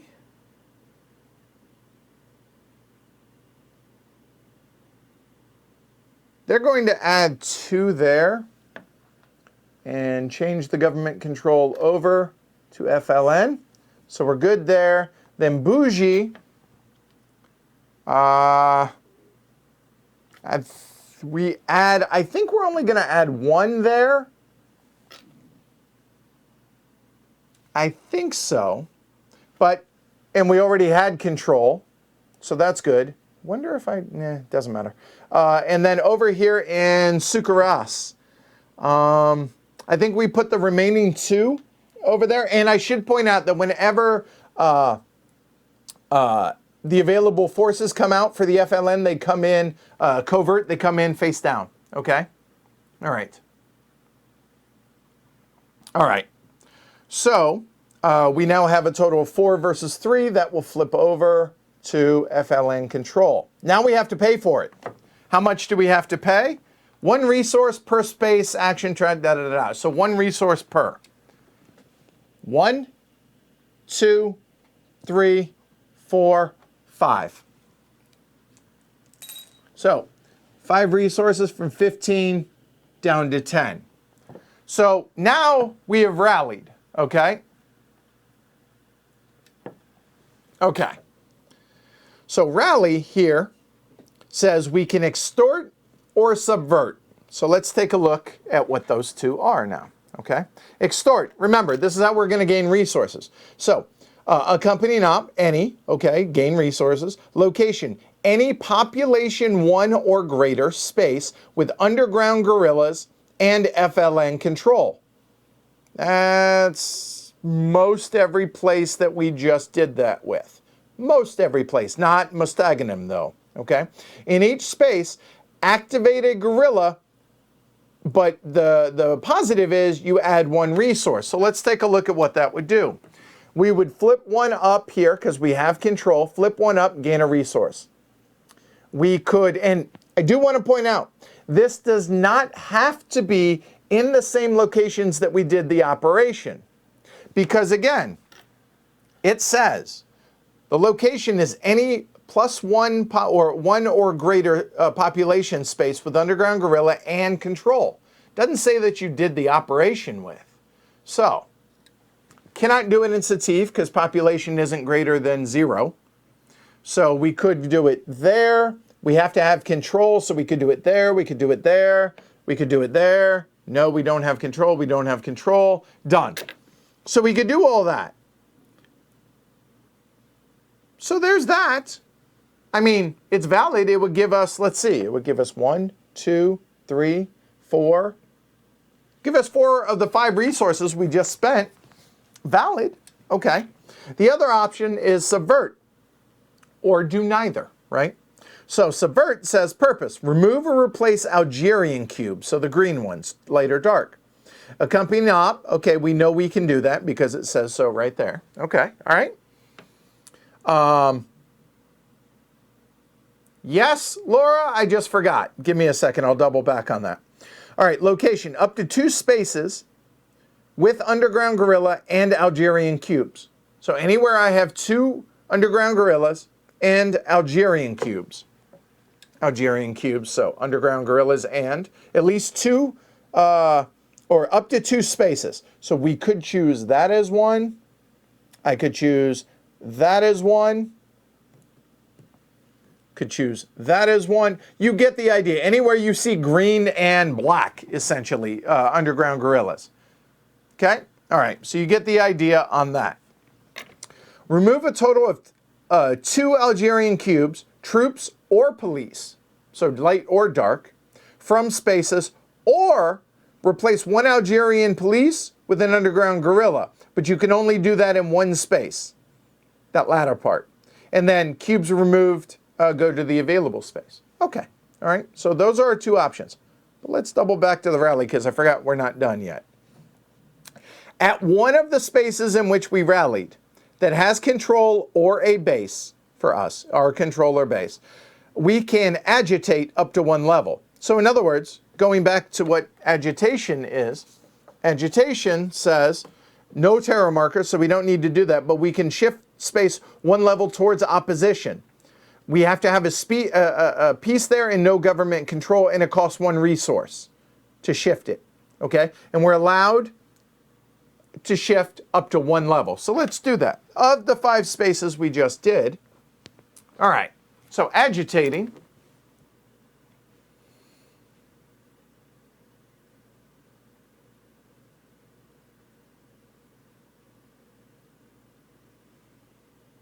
Oh, here.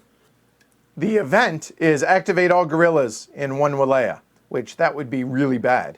If, oh, shoot. Let's try that again. You guys can't see that. Sorry about that. If the FLN player does the special op, meaning extort or subvert, it gives the French player the opportunity to do the event, which activate all guerrillas in 1 wilaya, right? Well, all of a sudden, what if we said here, we'd flip them all face up, or all those face up? Probably don't want to do that. All right, so we're going to agitate 1 level, so we're going to turn 1 into a step towards opposition, okay? There must be a peace and no government control. So we could do Mustaganim, and this has to be one of the locations that we did, right? So that is going to be 1, 2, 3, 4, or 5. Opposition, opposition, opposition, opposition, whoop, right there. All right? So we're going to go ahead and agitate. So and this is voluntary. We'll spend 1 more resource, and we'll go ahead and put, it goes from neutral to the other side. Now, that opposition, the opposition level now goes up 2. Oops. Because population, opposition 2, so good to go. So just got that much closer to winning. Does that make sense? You cannot, hold on.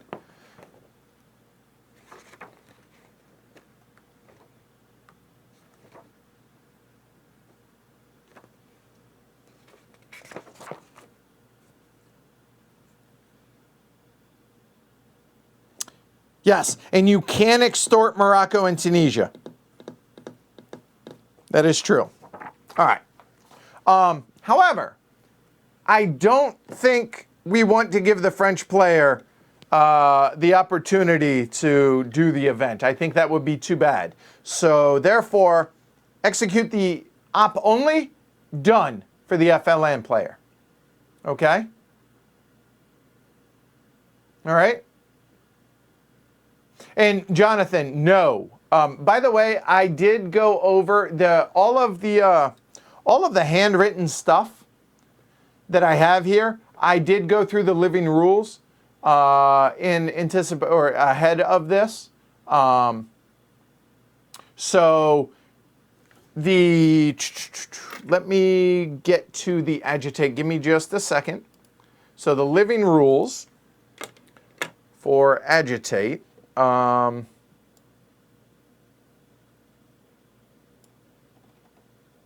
It's 632.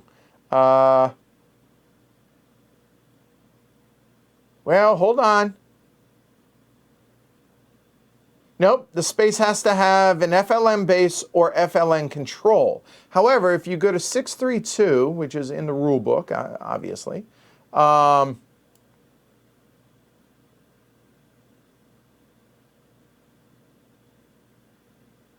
see, okay, these contradict, so maybe I'm wrong on this, but if you go to 632 in the rulebook, it says the FLN player may spend resources to build opposition in any spaces with FLN pieces and no government control, which the other one says you have to have FLN control or a base. See what I mean?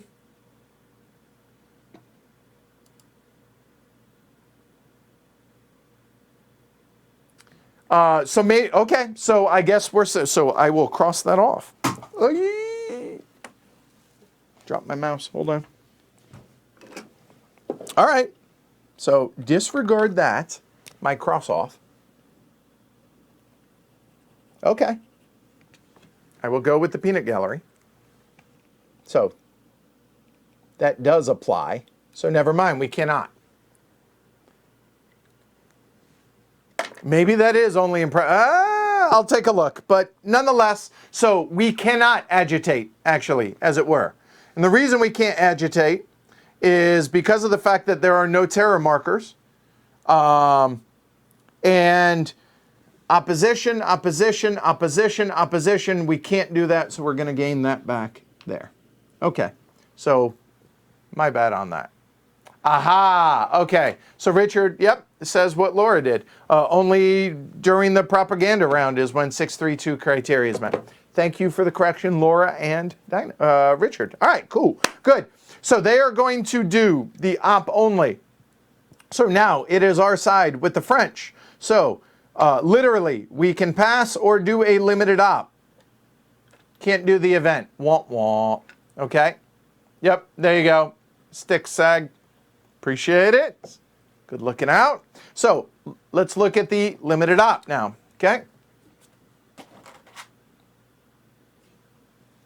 Let's look at what we can do. All right.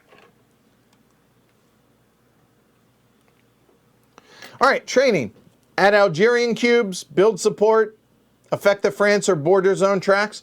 All valid options, okay? Move police, activate guerrillas, move troops, activate guerrillas. All valid actions, or assault. I don't really have a good spot to assault right now, so probably not going to do that. So we're getting back to the main three actions, okay? Oh, thank you. That drops back down too because we couldn't agitate. Thank you. All right, Cool. All right. So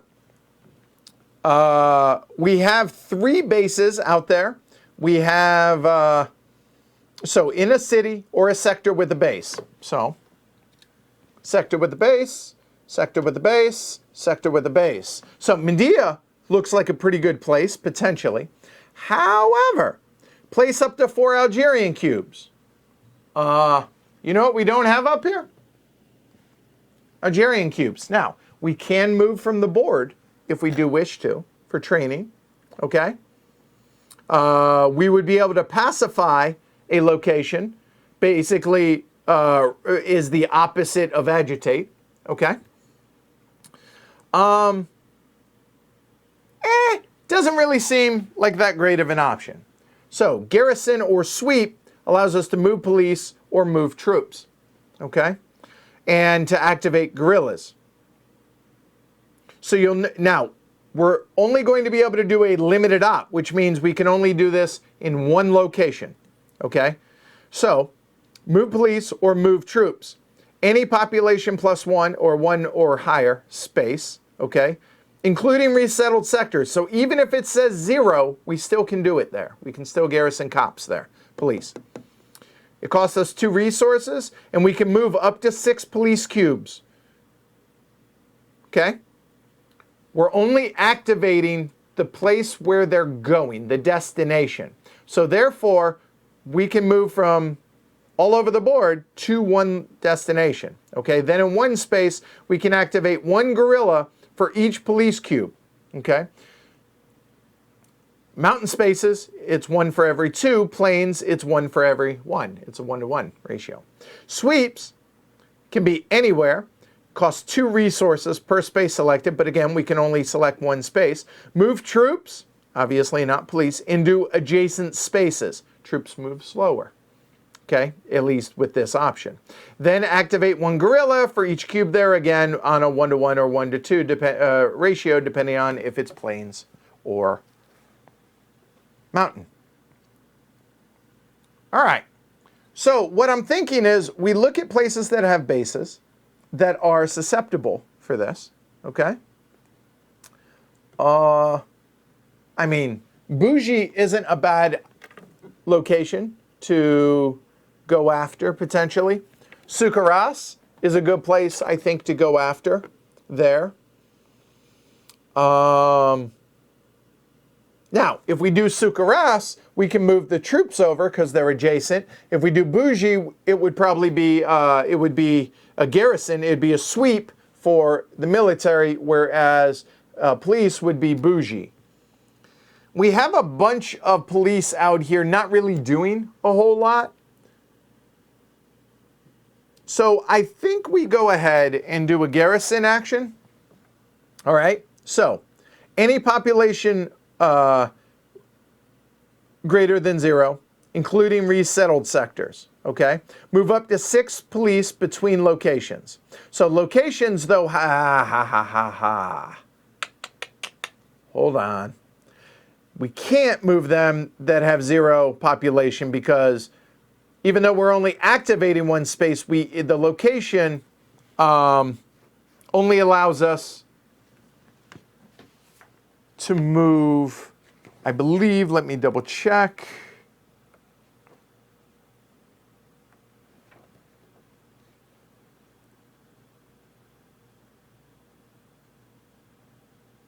Yeah, populated and resettled spaces. Yep.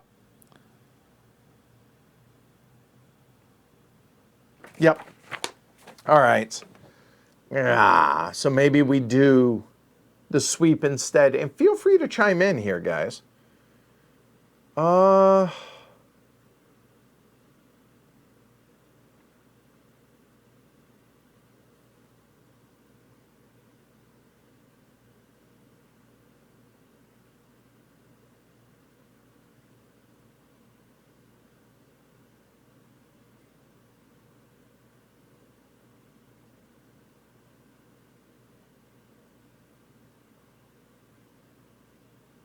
No, okay, so I was right to begin with. So we could garrison, moving police from these areas, correct? Moving from these locations into something like Bougie, correct? Well, feel free to chime in, Laura. Or we could sweep. Make a decision. You know what? We're going to go ahead and do a sweep. So, we're going to move troops, okay?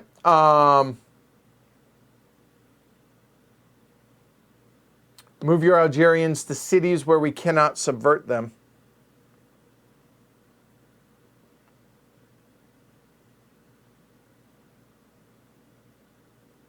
Oh, you're saying to train. Right,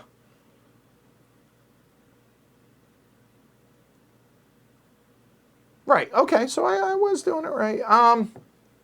Or we could train, I guess, and move them in so you can't subvert them. I guess that makes sense, right? Because that makes it easy for you guys to do that. I'm leaning towards sweeping into Sukaras, though.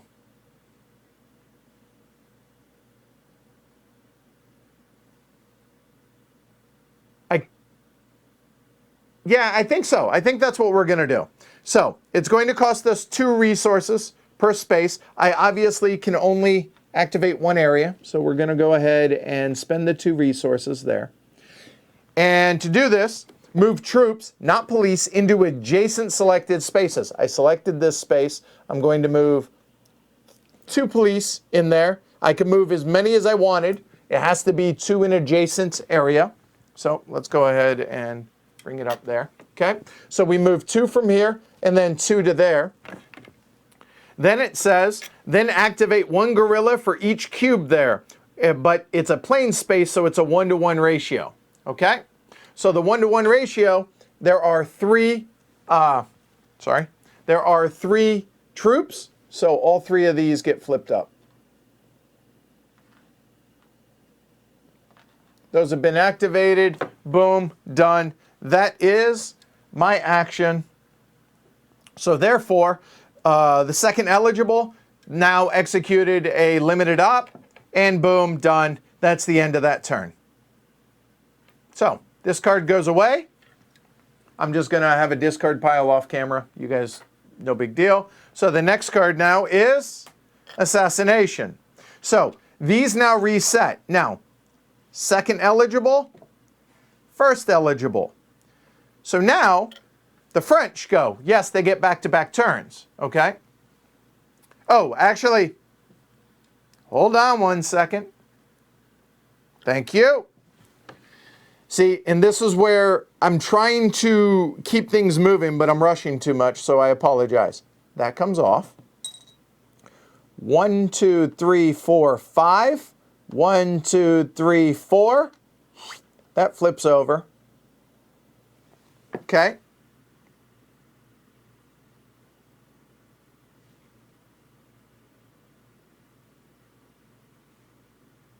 Oh, good call. Let's move 1 more over, and that won't have affected anything. Good call, Laura.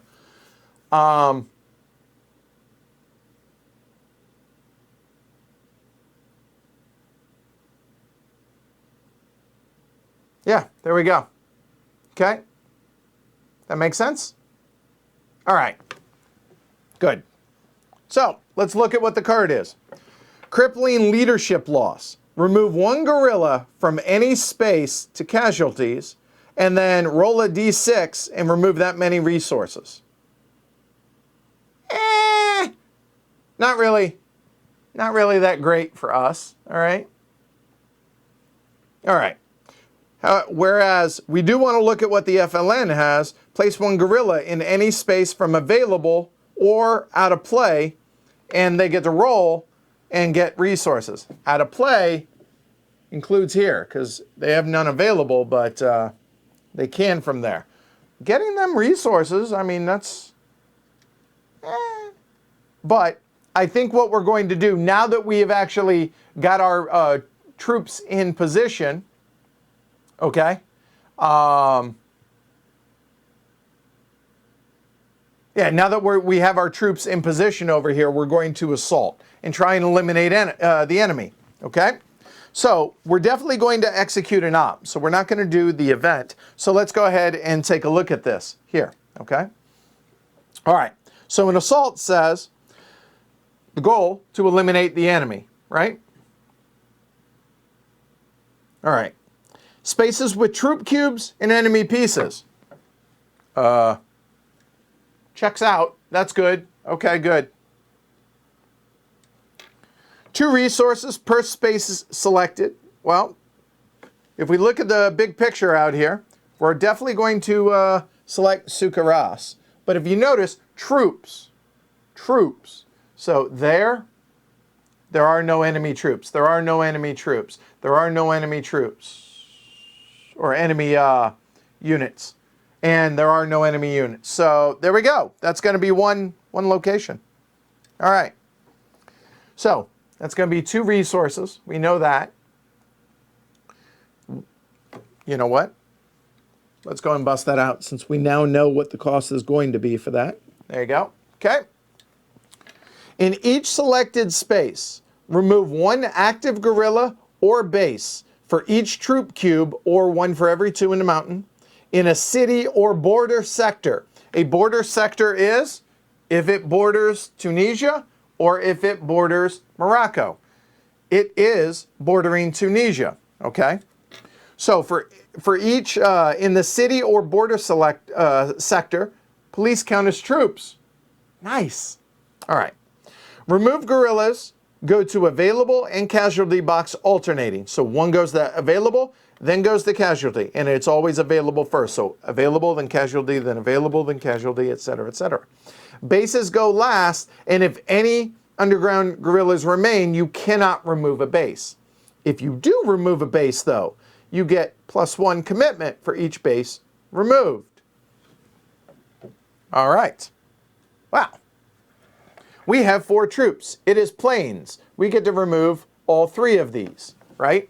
And the base. Although technically we have 5 because it's a border location. So we have 5, he has 4, we get to remove all of them.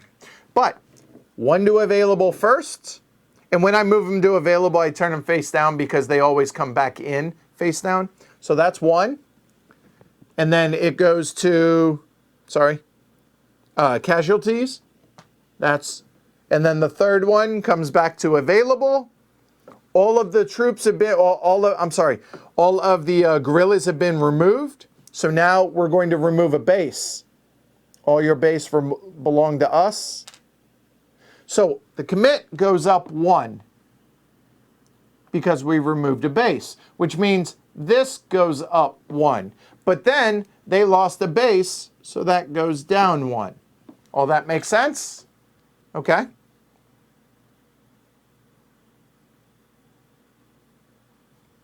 Action's done. Now the question is, do we want to do a special activity? Now, remember, right now we've done a limited op. That's all we've done.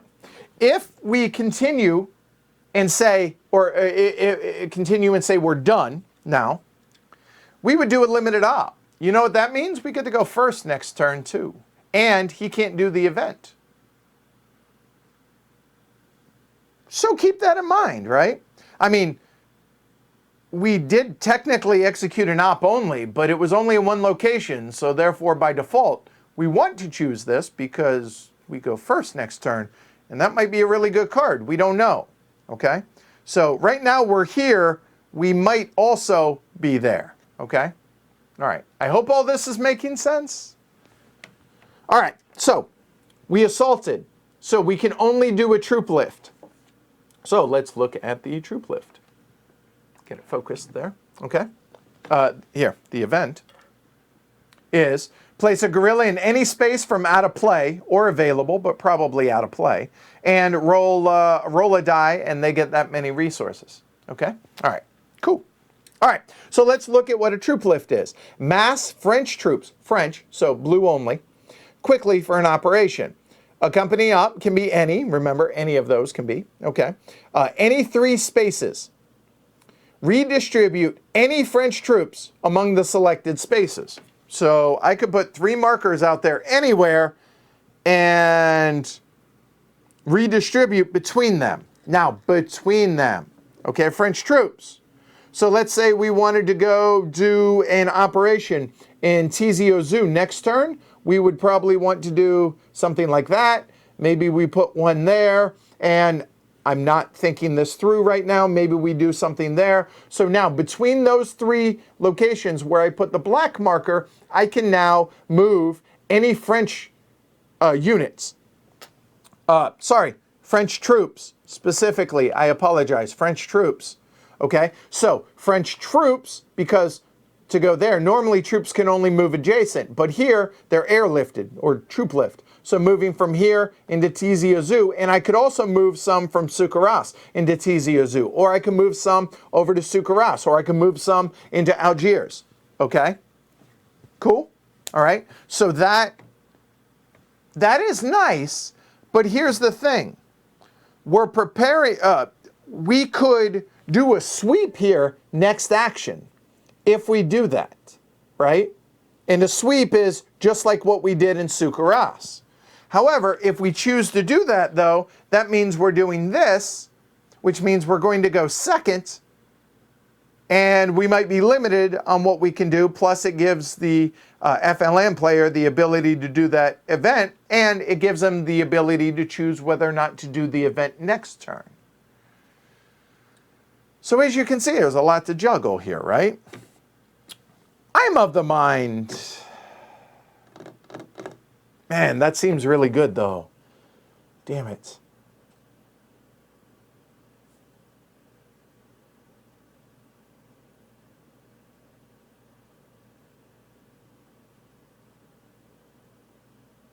I actually think we do that as the French. I think we do. Exactly what I just laid out. So, let's do it. So, we're going to activate the op and the special activity. Again, this might not be the right thing to do, but it feels like a smart thing to do. It could be wrong, though. Okay? All right? I'm willing to do that. And we'll pull levers. We'll see. Again, I've played it a couple of times, but strategy, that's not what this is about. So I can move troops from here mixed between those three locations, okay? And this is free to do, remember. So I'm going to take 2 troops and move them from Algiers and move it into Tizi Ouzou. And then I'm going to take all 4 troops and move them into Tizi Ouzou. And the reason I'm doing all 6 is there are currently 3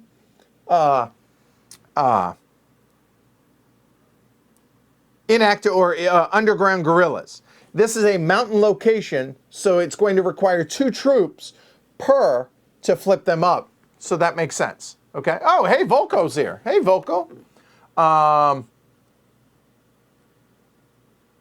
And that's a fair point, too. And Volko, I did mention this, but it's a good reminder that, remember, special activities can be done before, during, or after. So if I want, I could airlift in and then sweep. Troop lift in and then sweep. Hey, cool. Nice of you to join us, Volko. Hopefully I'm not embarrassing myself too badly. So there we go. So we did the special op. So we'll remove this, remove this, remove this, and remove that. But we now have a bunch more here than they have there. 4 versus 7. That's going to flip over to control there. Okay? And exactly. And now you guys have to be worried about the, oh, you know what? I'm going to move 8 in, not just 6. The reason is 4 things, so to remove your base as well. So there's that. All right, cool. All right, good deal. So I moved all of them in, done. That was my action over here. So now you guys have to choose what to do, all right? So you guys are either going to execute an event, meaning here, place a guerrilla in any space, okay? Plus roll for resources. You can pass or do a limited op. All right.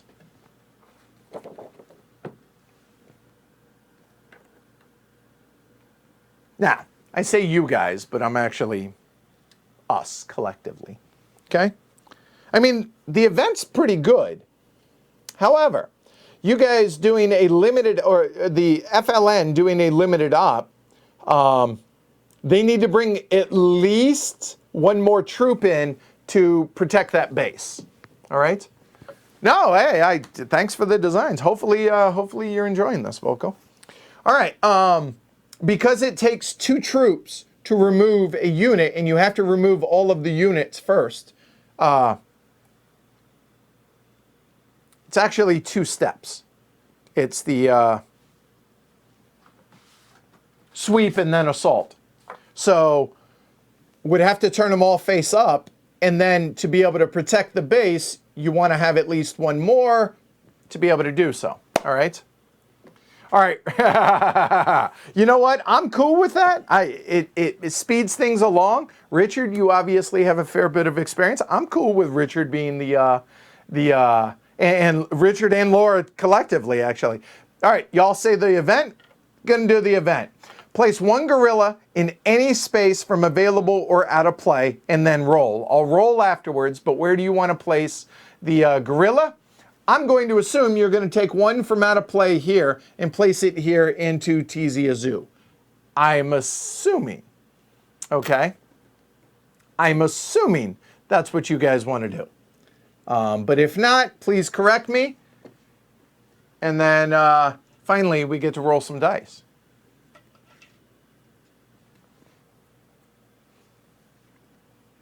Yeah, and just roll a 6. Easy peasy, right? No problem.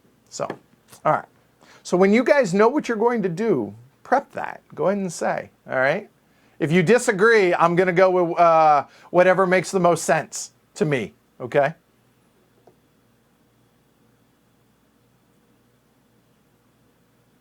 Oh, you want to put it in Mostaganum. Oh, I guess that no, okay, that makes sense. Okay, that makes sense. So instead, put it over here, which means y'all now have control there. All right? All right, good. There we go. So now we're going to roll. So let's go ahead and you know what? I really don't care. So there you go. I know. Go ahead. I'll wait to hear it, but 1 resource. Wah, wah. Okay. By the way, I mean, these are the standard dice. These aren't custom dice. So, okay. Okay. All right. So we're done with that card. We're 2 turns down now. All right. Next card.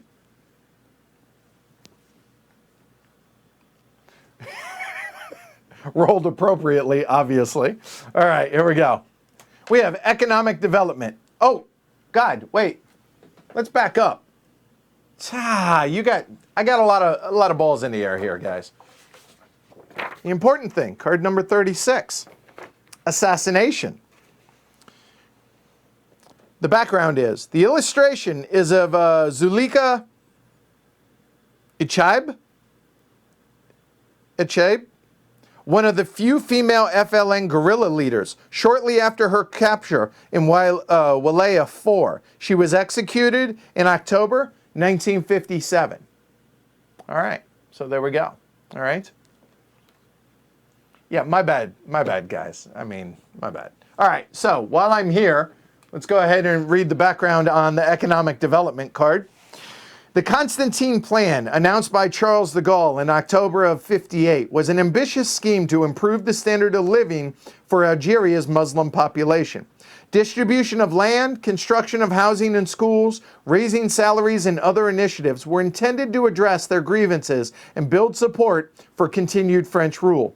Give them what they want, and they'll let us stay in power. That's how I read that. All right.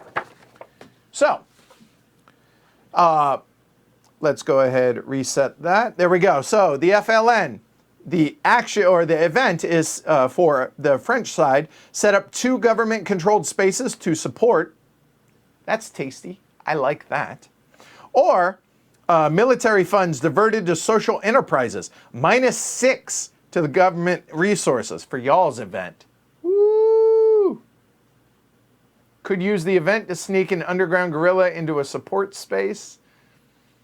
Yeah, right, Tony. All right, it's the dice tower fault. It's not mine. Okay, it's this. All right. So, what do you guys want to do? You guys, the world is your oyster. The event seems pretty good for y'all to drop me because of the fact that only 2 cards have been played. Now, the propaganda card comes out and gives us both more resources, okay, among other things, and we can redistribute stuff around the board, etc., okay? I didn't really go over the propaganda, I understand, but I think we can wait until we do that later. The reason I point this out is that's now the 3rd card, okay? It takes resources to do stuff. Now, I don't know where the propaganda card is, but it's somewhere in the first 13 cards. There are only 3 in. So eating up my resources seems like a pretty good idea, but I don't know, okay? Richard says, let him play the event. We can easily remove support in the sectors. And that's a fair point too, right? Okay. So, what do you guys want to do? And while you guys discuss, excuse me for a moment, restroom. Normally I try not to do that, but it's been a few hours.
All right.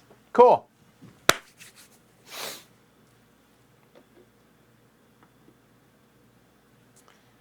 All right.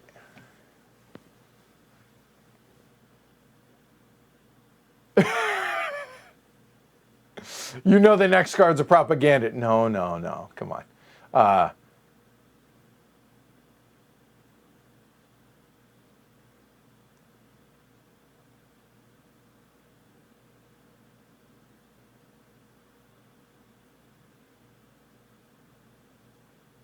All right. Let's see. Play the event. Let him waste resources trying to hit our bases. Or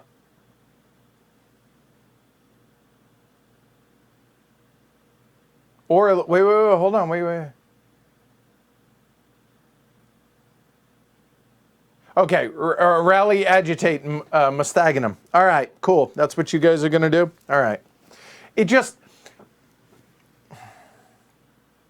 It keeps you guys engaged, but it also makes my job a little bit easier since I'm running everything and trying to play one side because the bot. And when it's all said and done, I will go ahead and go over the bot. Please do not let me forget that, okay? All right. And as long as you're, and Volko says, as long as you're playing events, you hold the initiative, control the next event, etc. A reason to make use of an event if you can. That's a fair point as well. Limited op also does that, so to be clear. So because you're going to be first, right? All right. Hey, Joe. All right. All right. So let's go ahead. You guys are going to rally and agitate Mustaganum. All right. So rally again. Okay. So 1 resource per space. So we're going to use the white marker in Mustaganum. Okay. So there is no base. So we're going to place 1 gorilla there. So up here, there's no base. So add 1 gorilla. Comes from the available. Over there. Comes in face down. All right. And then, or should point out, if there's a base, instead place population plus bases, or you can flip them face down, all the gorillas, instead of adding 1. So FYI, okay? All right. All right. So at 1 selected space with control or a base, FLN has control, so that's legit. They can agitate, okay? There's no terror markers, so they can agitate. Again, over here, no, shift the space 1 towards opposition. It has to have a control or a base. Remember, my mess up there. And it costs 1 resource per level shifted, okay? Plus, the rally costs 1 resource per space. So that's going to be a total of 2 resources for y'all. 1 to agitate, 1 there. And that's going to go from neutral, moving 1 space over to opposition.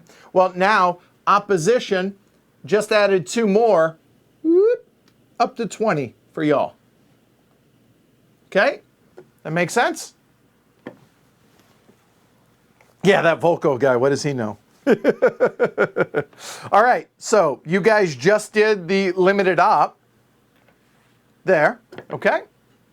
All right, have a good one, Lars. Thanks for hanging out. Appreciate it. All right.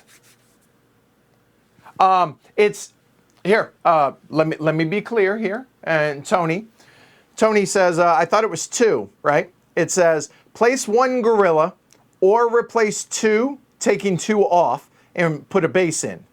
If there's a base, you can place gorillas up to the population plus the number of bases. So in this case, if there were a base, it would be 1 plus 2 for the population for a total of 3, but there's no base, so you only get to add just 1. Okay? Okay, that makes sense? Well, yeah, there we go. All right, cool. So y'all are done. So now what do I want to do? Well, execute an op only or with a special activity. Well, I'm going to stick to the plan that I set in motion last turn, okay? Although, I mean, hold on. Do I want to react to what you guys just did in Mustaganum, right?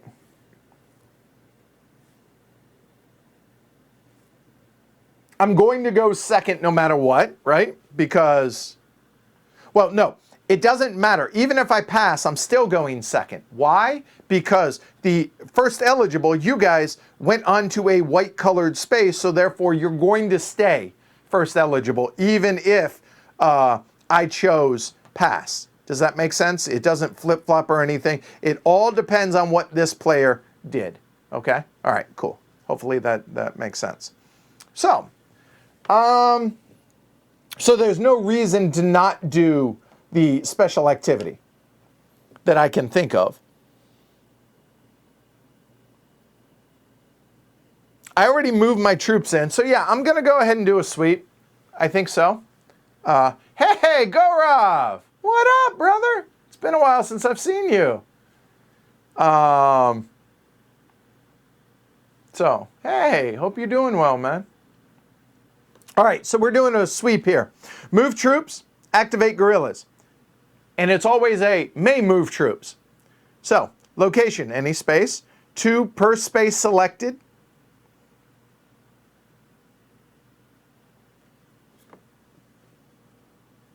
All right, procedure. Move troops into adjacent spaces if you wish, right? Then activate 1 guerrilla for each cube there, or 1 for every 2 in a mountain. And again, it's a dark brown space, ergo, it's a mountain space. So I have 2, 4, 6, 8, enough to flip over 4. So we're going to flip over all 3. All right, so there's the sweep.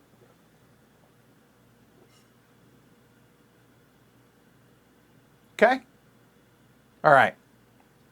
So now I can neutralize or do a troop lift.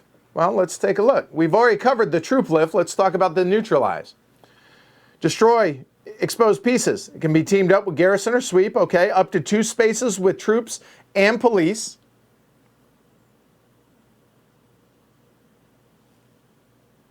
Okay. Remove a total of 2 active guerrillas or bases from among all selected spaces. All right. Well, I guess I told you I was going to forget. So there, I'm putting the markers out, and there. Okay. Remove guerrillas, go to available casualty, available first. We've already covered that.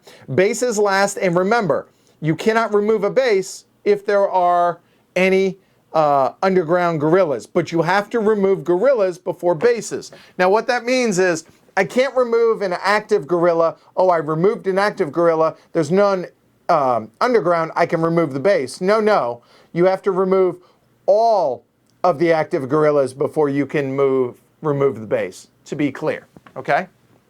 All right. So, and then +1. Basically, this is just like an assault. Okay. However, shift each space 1 towards opposition, or place a terror if already at opposition. So it makes my job a little bit harder. But yeah, we're going to go ahead and do that. So I will remove up to 2 active guerrillas. So 1 goes to available, and we'll flip that one over. And 1 goes to casualty. So that's done. It already is at opposition, so we're going to add our first terror space there. Okay, done. Now the question is, do I want to remove or neutralize? I'm allowed up to 2 spaces, but the thing is, it has to be active. Active guerrillas. For some reason, I'm tripping on the word guerrilla. Sorry. And you notice there are no other active guerrillas out here on the board, so ergo, we be done. Okay? All right. So, we come on back. We've each taken our action. First eligible, second eligible. This card goes away. That's 3 down. Mujahideen. All right. So, first off, flavor. History, not flavor. Card 10. Mujahideen. There is none. No background on this one. All right. Well, that was quick. All right. Now, it's our first momentum card, so let's go ahead and talk about this, okay? It's, for me, activate all guerrillas in any one wilaya. Yes, please. That'd be good. Or sign me up. That's a braggadocio. And sign me up for you guys says, until propaganda round, treat each rally as an FLN-controlled space with no base as if it contained 1 base. And it's a momentum card. So, again, until the propaganda round. That basically is redundant. Momentum means until the propaganda round. So there you go. Okay? All right. Cool. Well, hey, Michael, I knew that was going to be the timing for you, so I just wanted to help you out. All right.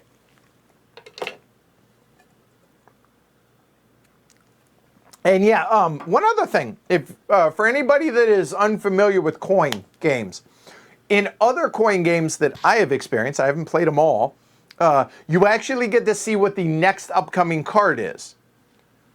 You don't in Colonial Twilight. So it makes this I don't know if we wait. Whereas in other ones, you're like, no, I really want that one that's coming next. You don't know in this one. Exactly. All right. All right.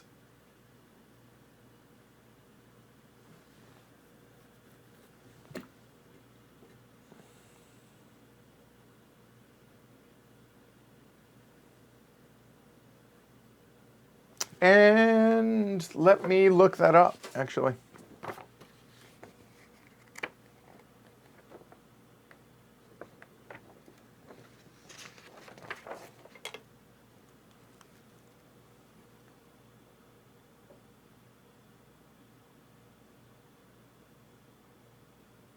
Yes, you can rally from Morocco and Tunisia.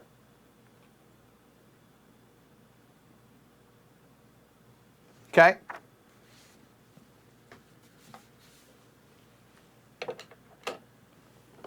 Thank you. Got to remove these. See, I told you I did not pay for that. Did I? A moment. That's why until I make sure before I pull them off. So what do? We swept and neutralized, so that's going to be 2 resources. All right, now we will remove those. Thank you. All right. Rally and place a base in Mostaganem and re-add to the one just hit.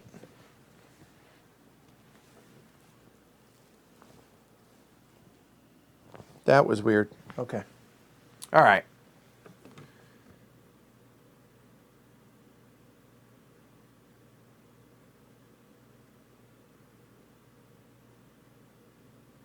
Oh, you can't pull.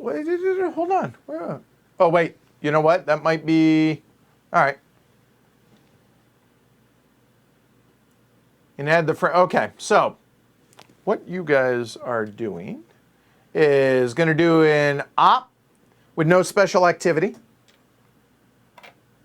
So, just a regular op. Okay.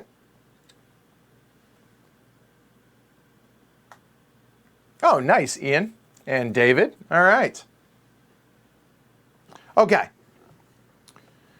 So let's see. Rally and place a base. Okay. So walking through it. So here we go. It's going to be 1 per. So it's going to be Mostaganem and it's going to be in TZ Uza. All right. So it's going to be a total of 2 resources. So it's going to be 1 and 2. 1 and 2. There. Okay. Oh, gotcha. Okay. Thank you, Richard. Gotcha. Thanks for the clarification. All right. So in Mostaganem, you're going to replace 2 with a base. Okay. All your base belong to us. So I'm going to take 2 of these guys off. And these become available, correct? I believe both of these go into available. And I made a huge mess of things. There we go. And a base comes out. So you now have a base. So that will go up 1 more. There we go.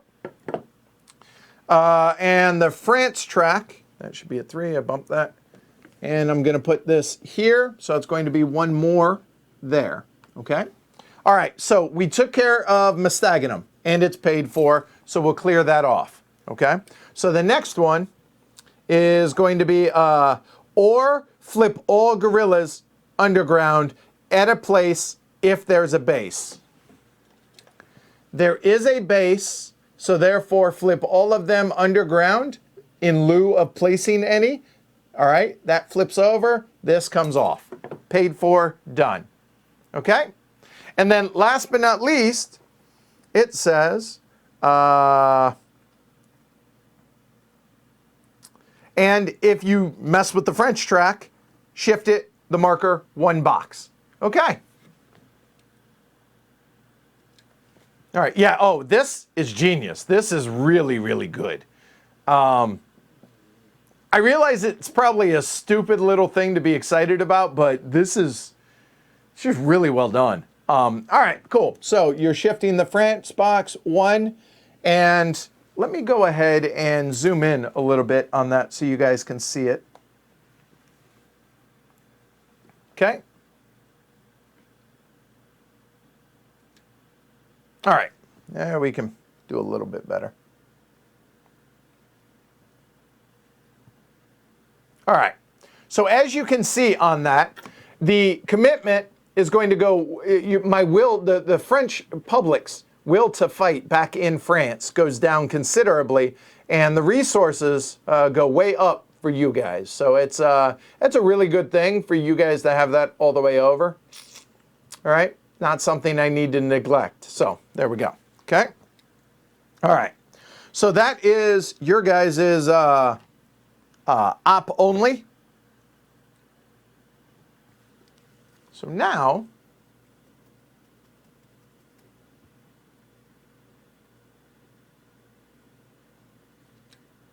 all right, so now I can either pass or do a limited op. I have enough resources, so I'm not going to pass. And I'm going to go first next turn no matter what. So we'll go ahead and do a limited op, okay? Now the question is, what limited op? And feel free to chime in. I realize you guys are trying to play against me here, but I mean, I feel like I have the peanut gallery, and then I feel like I can take Volko on my side. Just saying. It seems like a fair trade. I'm running the stream, switching can't. I think that feels fair. We did rally in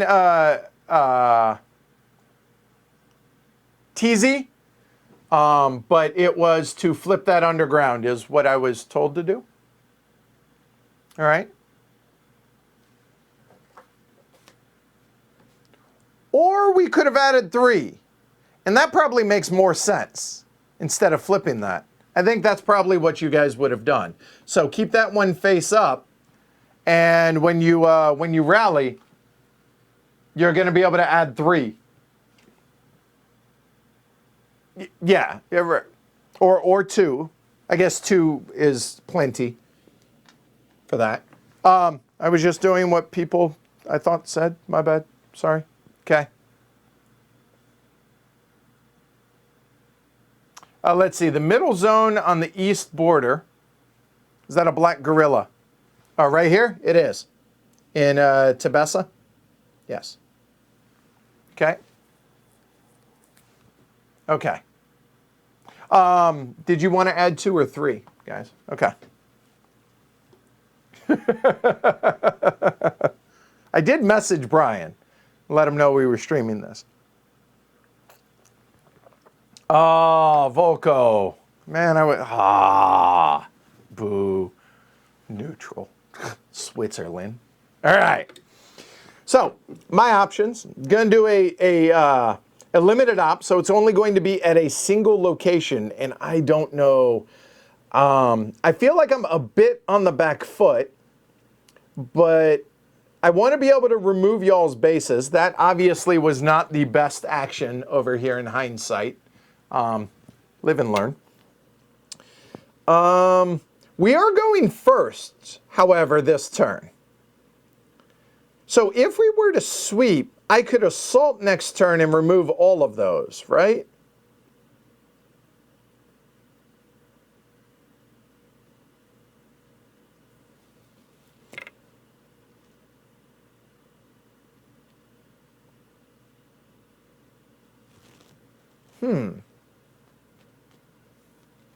I think maybe I do that. Yeah, I mean, I might be getting too hyper-focused on that, but you know what? It happens in this. So I'm going to go ahead and, because I'm going first next turn, okay, I'm going to go ahead and sweep, and I can only do this in a single location. So this is basically just activate gorillas is basically all I'm going to do. 1 for every 2, and it's going to be a total of 2 resources. So I'll spend my 2 resources. It's going to be in the 1 location, which is there. I need 2 per. I have plenty, so these will go face up there. Okay, and I'm done. So that was there. Easy enough, okay? That's a fair point. Did you want to add 3? Okay, so fair enough. If you added 3, then you would have added another, and I would have flipped that. Ah, damn.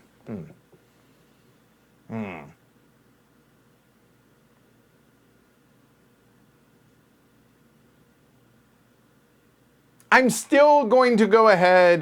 There, I added 2, so there you go. Sorry. That would be there, I think. Here, make it a little bit clearer. Sorry about this. How's that? Is that better? Okay. Yes, I'm going to be spending 4 resources. That is the plan. Yeah. All right. Cool. All right. So we have done. Both sides have taken their action. All right. So here, I'm going first. We'll get rid of the card. And next card, we have the UN resolution. Okay. So I get to add 1 on my commitment. You guys can ping me 1 on my commitment. And what is that for those? Remember, commitment is one of my victory conditions, right? It's currently at 16, plus my support. Hold on, 2, 5, 7. Should be at 23. It is good. Tempting.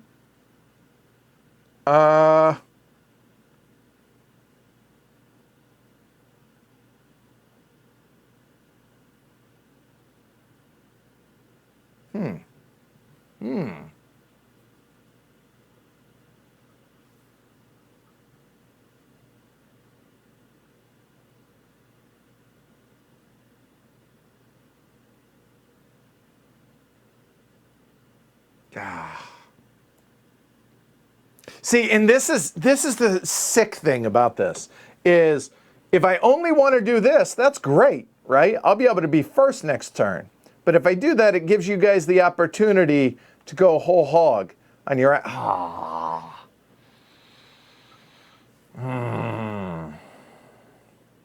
And if I do the event, it kind of basically negates everything I just did, but I'm not going to... this is sick.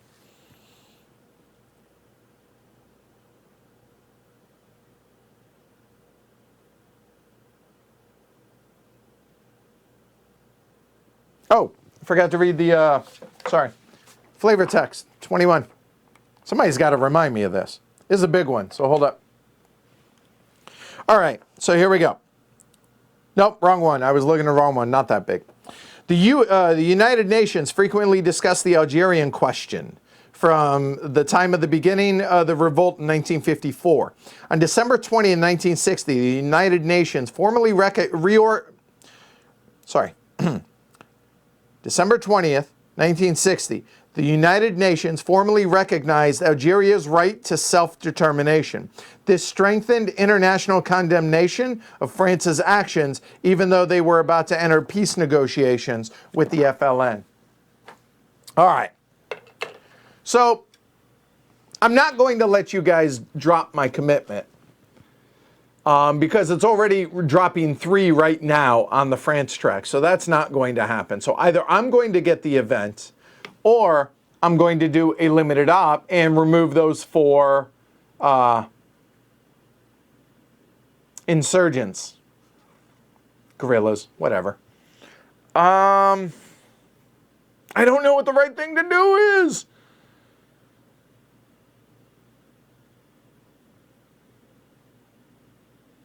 I'm going to make you guys make a decision. I'm going to do the event.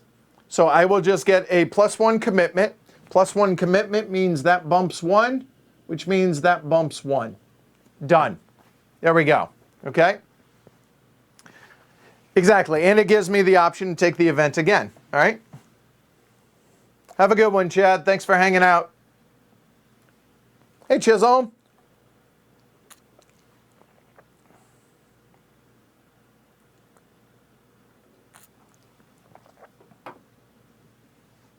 Yeah, I mean, obviously, you guys are trying to play the game, but you're also trying to help me for everybody else that's watching this after the fact, right? All right, keep it moving.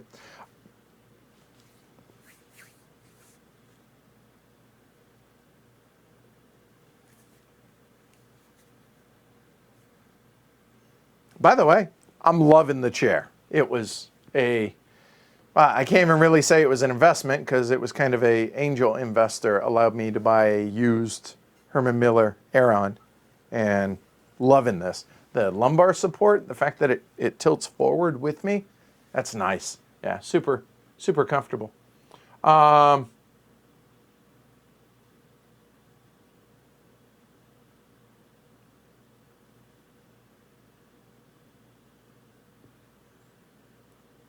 So Laura asks, is it worth converting the exposed guerrillas to bases? You can only convert 2 to a base because you're limited to 2 spots. That's number 1. Number 2, full disclosure. Again, I'm trying to win, but not really. I'm trying to do right, but it's not the focus is my point. The bot will never put 2 bases in the same location. So there's that. Oh, there you go. Exactly what Richard said. All right. Right, because I get a +1 commit per remove base. There you go. All right. So probably not. So for you guys, I mean, you guys get the op and the special ability, right? So let's go ahead and take a look. All right. Yes, the base is in the crosshairs. That is absolutely like Voco said. I'm trying to, and I'm trying to force you guys to focus on that as well while I got a free commit, right? Seemed like a good thing. All right, so being able to flip them over. So if you were to rally, you could flip them all over face down instead of adding any, because there's a base there. You can just flip all the guerrillas underground.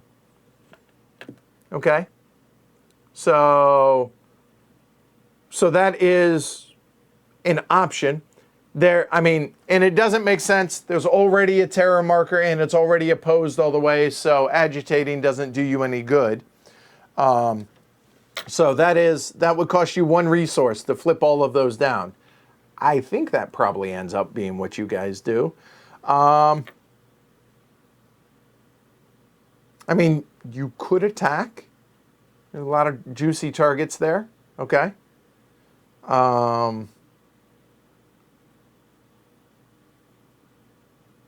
I mean, you could march to be able to get into the cities, right?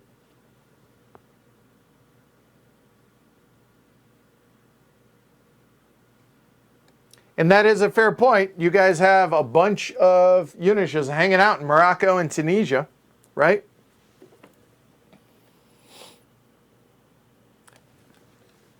I do want to go over that, actually. Let me go over that real quick. Move guerrillas into adjacent spaces, okay? If the space moved into has support, or the guerrillas moved across an international border, in other words, from Tunisia or Morocco, right? And the moving pieces, plus the government cubes, exceeds 3. So in other words, 4 or more, activate the moving guerrillas. Okay? Add the border zone status to the number of government cubes as well. So, government border status is 3. Plus 1 cube here is 4. So therefore, that number exceeds 3. Anybody you move from Tunisia into Sucaras or into Tebessa or into Negrin are going to turn face up. Same on the flip side over here in Morocco. So keep that in mind, okay? All right. So just throwing that out there, okay.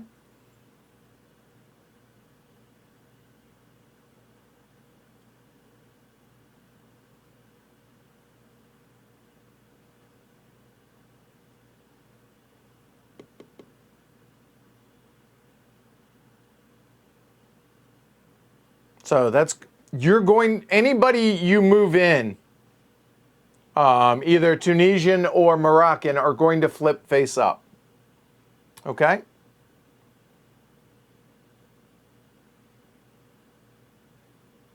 Yeah, sorry about that. I feel like that's an important one I should have pointed out. Sorry, Laura.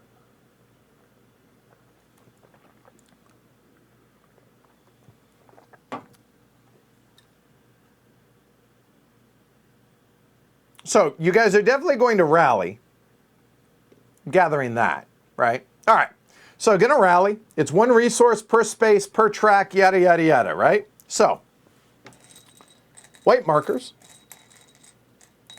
I'm assuming you're going to be rallying in TZ, Uzo. I assume you're going to... You cannot hit the border zone track, can you? You cannot.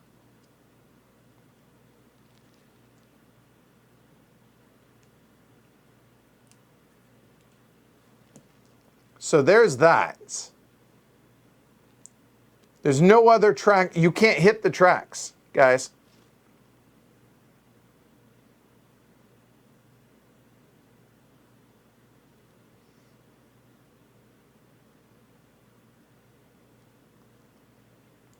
TZ, and then rally, you say the border, but where?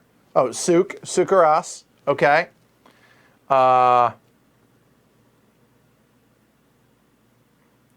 Philippe and CD Ben. All right, Philippe, and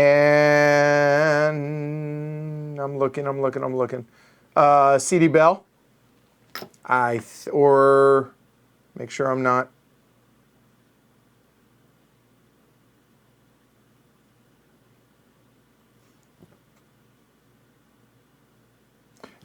Volko does make a fair point. I have all my troops committed here. You guys could come across. You'll lose some, but you're not going to lose a ton, right? It's worth the risk, I think. But, all right, so that looks like, provided I have that correct, that looks like 4 resources for y'all, down to 2. Okay? All right, so I assume these are going to flip over.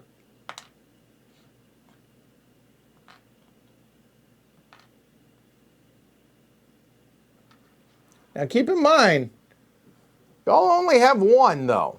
Here. All right, so that takes care of that. Now, let me try and think about this, you know, smartly. So, you would be placing 1 in Philippeville, Sucaras, or CD Bell. You can't do all of them, okay?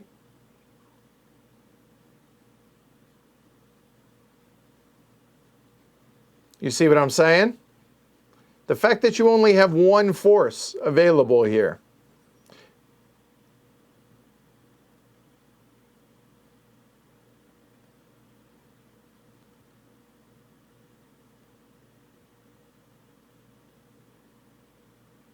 Okay, let's back it up. Let's back that up 4. Sounds like plans are changing. Sounds like y'all are going to march, which kind of makes more sense, I think. All right, so marching, you're going to move guerrillas. All right? All right, so now, 1 resource per destination. Move guerrillas into adjacent spaces. Okay?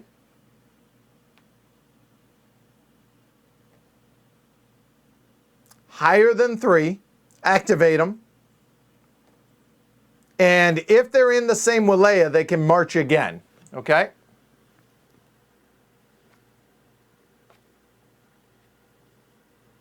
All right. So, destination.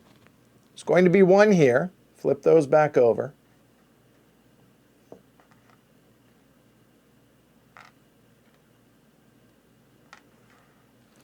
So, there's going to be, I'm guessing,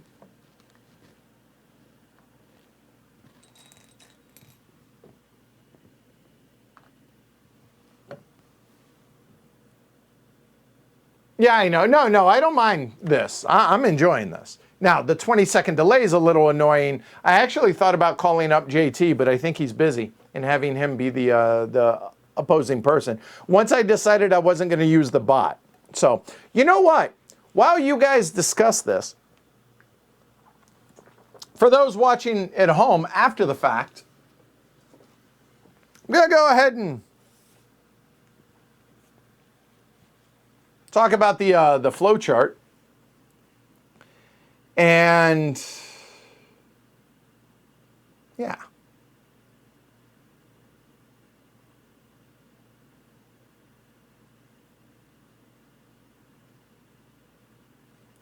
All right.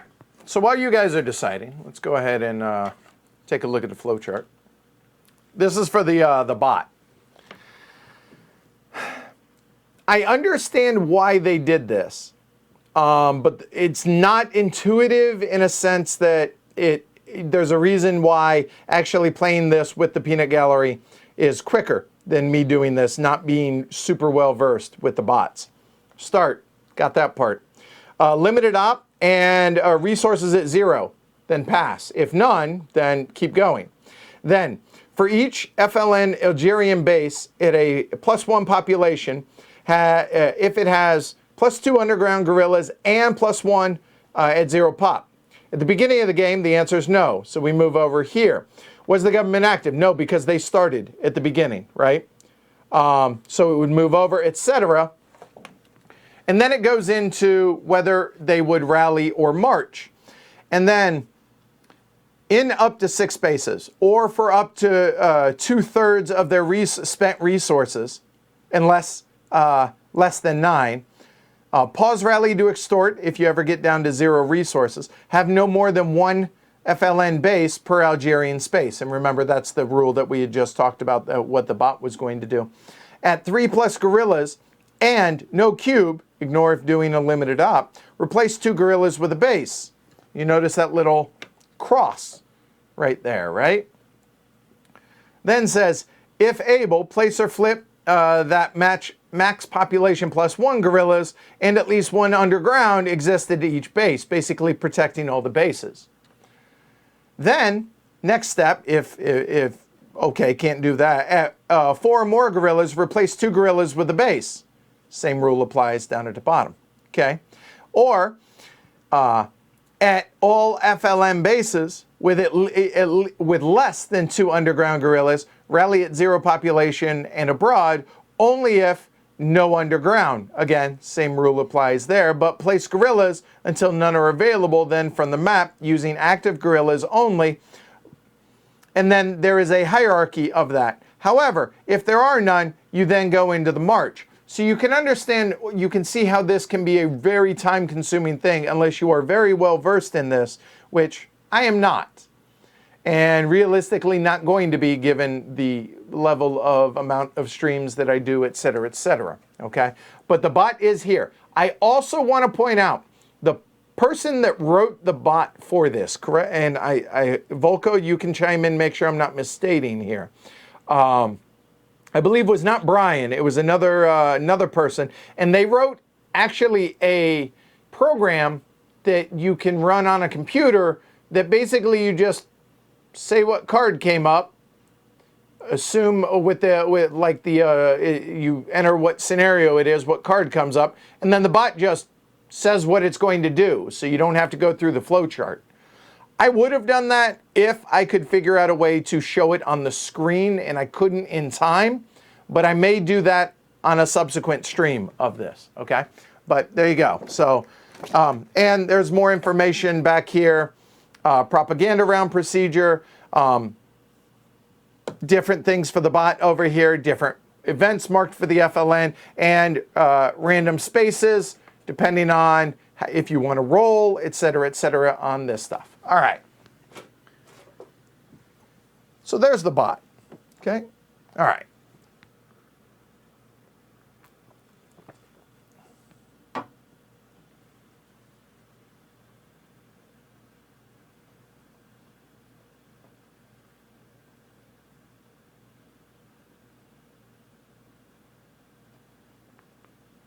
All right, take care, Richard. All right, Lauren, no pressure. And it does look scary, but it flows right. It's just time consuming until you get used to it with the bot, all right? And yes, as Volko says, playing with humans definitely beats flowcharts, all right? All right, Jonathan's out. Well, Richard or Laura? Okay. Marching from both borders. I assume so. So, to the best of my knowledge, it's going to be there, there, and there for the march. Those are destinations. Okay? So, marching, move guerrillas into adjacent spaces. Now, I cannot, unless there's a card that comes out, I cannot move anything into Tunisia or Morocco. All right? So, I'm assuming because the border status is at 3, plus a police presence on the border, they count, check that, and government cubes. 0 and 0. But still, we're at 3, and the number it exceeds 3 and the moving pieces. So if you move one piece in, that's going to exceed 3. You might as well move them all in, but they're all active. I think so. There you go. Yeah, the bot designer was Vez. All right, so I was right on that. So unless I hear otherwise, we have all of them moving in. The same thing is going to apply here. So these 4 are going to move in, and they're all active. Now, the one that did not, that is not active because it didn't move. Okay, and then moving 1 here into from Bougie to Tizi Ouzou. That way, it protects.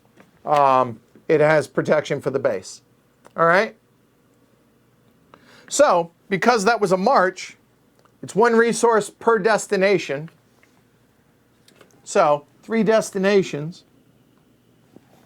Okay? Nah, you're fine. It's all about showing off the game right now, right? All right. All right. So, that was y'all's op. Now the question is, now that you marched, and I'm actually going to try and help out now, more so than I was, you could extort, right?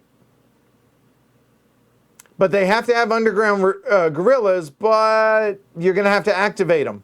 So that could be risky. I don't know if you're going to want to do that. Subvert, up to 2 spaces with underground guerrillas. You can replace a police with an underground guerrilla. Now you can only do this at 1 spot.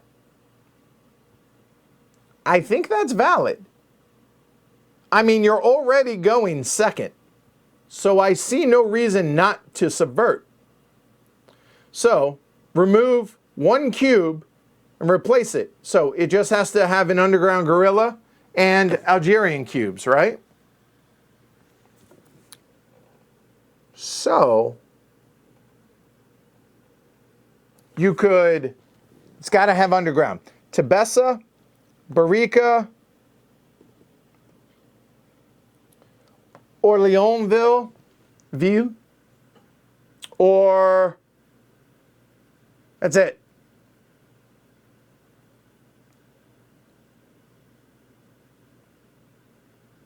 I'm leaning towards Sucaras, I think. I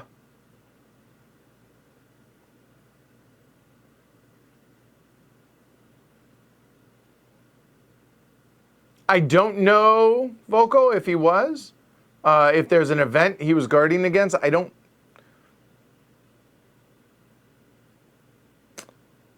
So I'm thinking you guys, I think, subvert in Sucaras.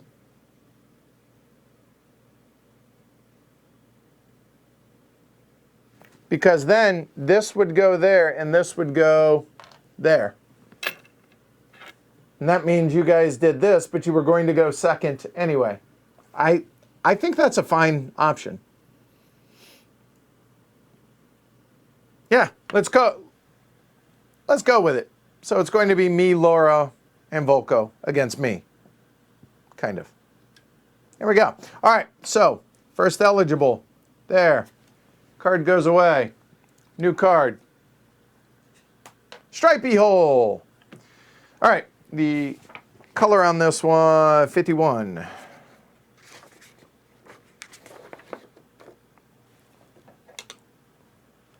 Background. As was typical of counterinsurgency methods of the time, the French would often simply arrest all males of a certain age in a given area, interrogate them, and keep them in prison for an arbitrary period. The thinking behind this is some insurgents would be discovered and the innocents would be frightened out of joining the insurgency. How well did that work out? All right. All right. So, activate all guerrillas in any sector, but piss them off and set to oppose. Yeah. And for you guys, it's place 2 guerrillas in any one sector from available or out of play. Now, the key there is from available or out of play, because y'all, I was like, oh, I don't mind, but yeah, you do have some up and out of play. Oh, shoot. Thank you, Volko. Yep, there you go. That cannot go there. You guys got to have a underground. So Barica, Tebessa, or Orleansville. I mean, I think then it would make sense to go there. I think. No, wait. Wait. You guys already have control of that. So why not do something where you don't have, I think maybe Barica then, yeah? It would give you control in the area. I mean, understand that control isn't what you're going for, but okay, we'll keep it there. All right, we're good. There we go. All right.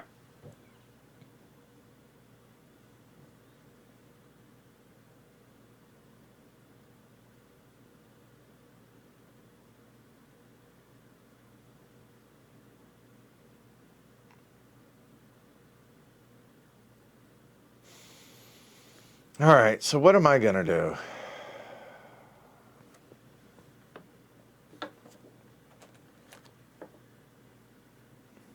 As happens, it seems I got bogged down somewhere I didn't plan on getting bogged down. Well,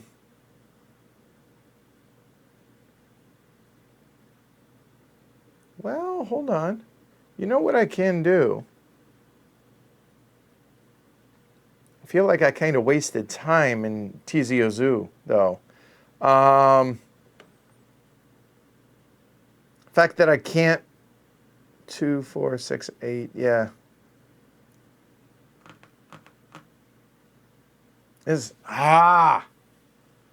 Well,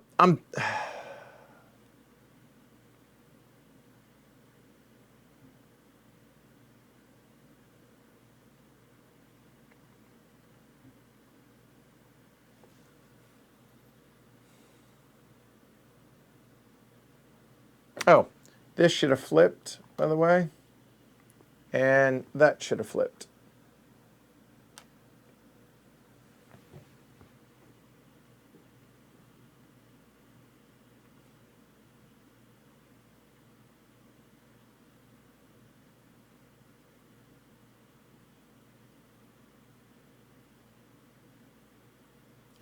That's a fair point, Volko. Says Stripey Hole actually isn't that bad if the place is already set to oppose, right? I mean, there's that.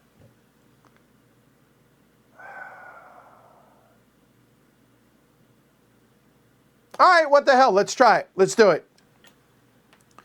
Execute the event. Activate all guerrillas in any sector set to oppose, right? It's already at oppose, so let's flip them over. And there's a base. You can't protect everything. Done, done. There you go. All right. So now for the FLN, they get they can do the full Monty, which is the execute, the op, and the special activity. All right. All right. So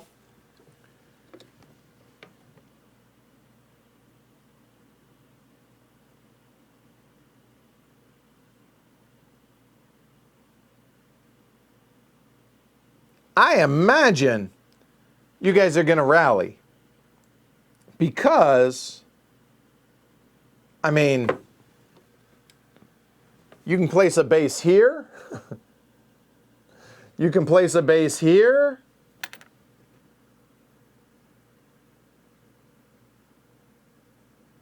Yeah, I mean, yeah, right, Volko, they can only hate you so much. That's a fair point. I mean, I can't see a way that you guys aren't rallying right now, so I'm going to make the command decision and assume that y'all are going to. So, forgot to move these out, and we did bump those out. Okay. So rally, you're going to rally one there, rally one there, right, to be able to place bases. So to place bases, replace 2 with a base. All right. Oh, yeah. No, good call. Laura, on the ball. See, that's what I'm talking about. All right. So extort first, right? Because you can always do this first. Any +1 population space with an underground guerrilla, right? All right. And then you get a resource, but you activate the guerrilla. So extort. Now the question is, where do you want to extort? It's got to be at a 1 or greater population spot. Probably not TZ. I mean, you could here at, no, it's got to be at a 1 population spot or greater, right? So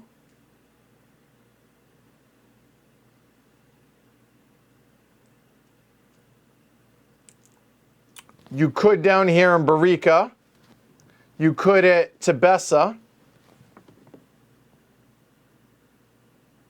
Everything else is risky, right? You can't at Sétif because it's a population 0. There are no underground here. Oops. There are no underground in Sucaras. You could at Bougie, but you're leaving the base exposed because it makes that easy to remove, right?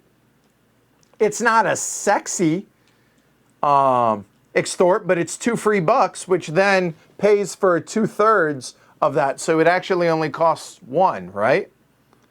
I think so. I think that makes the most sense for you guys. So you're going to extort, which means these flip up. You get $2, and then the actual op is going to cost 3. 1, 2, 3 for that. So the rally is you're going to remove 2 of these, and why not remove the exposed ones, right? And you'll get to place a base. And we're going to do the same over here and place a base. So now that just went 2 more. So that goes up to 23.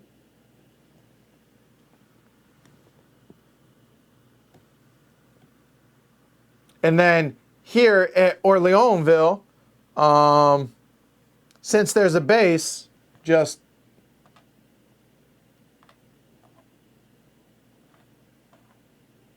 flip those back down.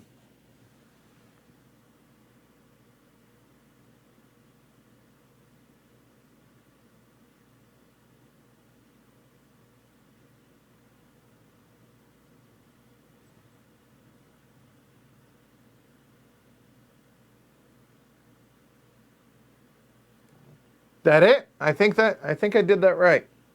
I don't think I've missed any steps. So that is actually execute the op in the special activity. All right. Cool. So done, done, done, done, and done. All right. Okay. All that makes sense, right? Pretty easy. Okay. So stripey hole goes away. Next one.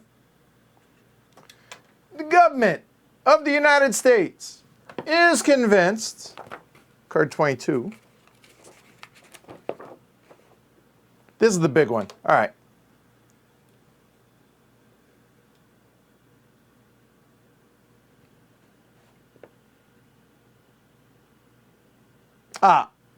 Okay, hold on before I get to that.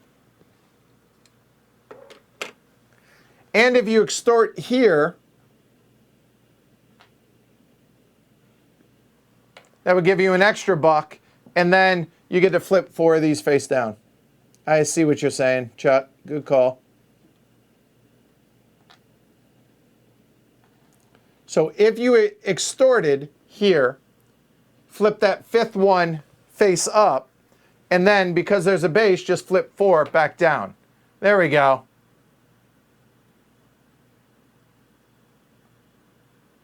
I assume, all right. All right. So, the government of the United States of America is convinced. The background. Diplomatic relations between the U.S. and France were mostly cordial during the war, though there were episodes of tension. The United States, at the time, regarded Arab and African nationalism as an inevitable byproduct of, in reaction to, the long British and French colonial dominations. This attitude tested the long friendship between the two countries as the United States tried to take the middle ground. This position was further complicated by fears that the FLN was infiltrated by communists and that American military aid supplied to France for NATO purposes was promptly used in Algeria. In fact, while it may have been pleased to receive recognition and aid from communist countries, the FLN was philosophically strongly anti-communist. All right? There we go. All right. So, getting back to that. So, +2 commitment. Oh, we need to reset these. Sorry. There. Or -2 commitment.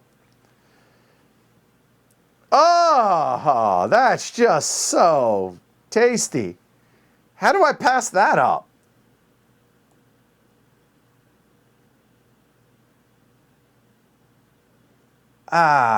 So here's my dilemma, right? +2 commitment. That's amazing. Or I could remove a base right now.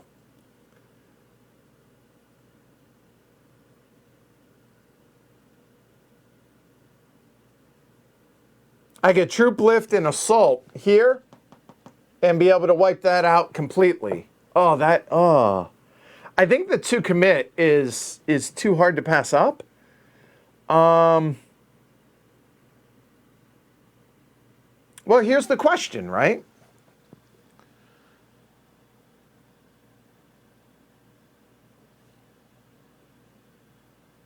I just straight up get 2 commitment and everything stays where it is, but it gives you guys the opportunity to do an op and special activity, right?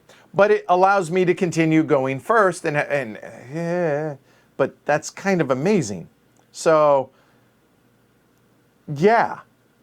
However, I can also come up to the northeast, and if I do, there we go. If I do, I can do a troop lift to be able to move my troops that are here over into Sucaras. And because it's a plains, I only got to move 4 of them here.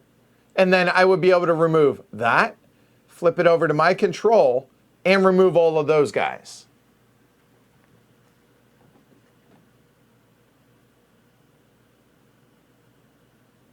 And it would give me half of the commit.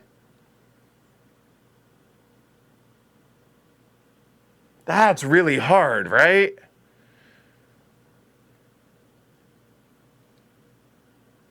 But the next event could be amazing.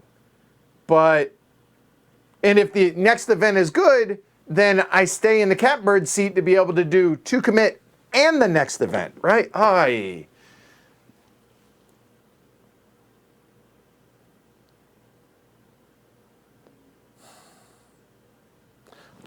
But then again, the thing that I'm not if I remove the base, that's one more that you guys would have back here, so you would drop one and I would go up one. Nets 2 either way that way. And that would give me a limited op, and it keeps you away from the event. And if it, oh no, it's not it does, oh, you know what? No, it's a no-brainer. Hold on. It's a no-brainer. Here's, oh, I hit the wrong button. Sorry about that. Yeah, it's a no-brainer. I finally worked my way through this. I apologize. This is why it's a no-brainer. I'm going to do the event. I cannot do that. If I do that, then that's going to be the op and special activity, which gives you the event. So I gained 1 and you lost 1, but then I lose 2 more. Oh, hell nah. So there we go. I'll get the 2 commitment. So I will go up 2 and up 2. Tag, y'all are it. The stuff under commitment do.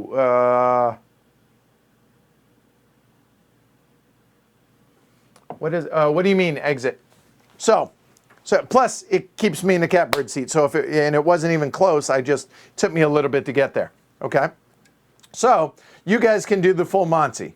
So I assume you only have 2 resources. However, you can extort. Remember that. Okay. All right. But we have gone through, and this is public information.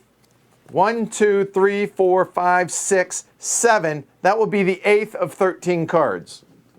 Okay? All right. All right. So, what are y'all going to do?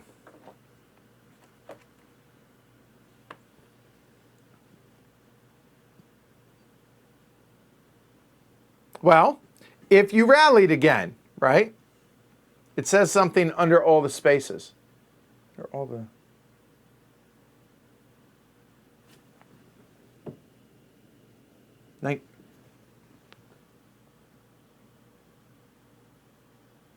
Well, then do that, Laura, if that's what you want to do. I mean, there's a couple options here, right? March some from Orleans and Tizi into Medea. Absolutely, if you want to do that, do that. Okay. The other option that I'll throw out there is you could rally here now that you have a base and turn them all face down, rally there, and turn all those face down.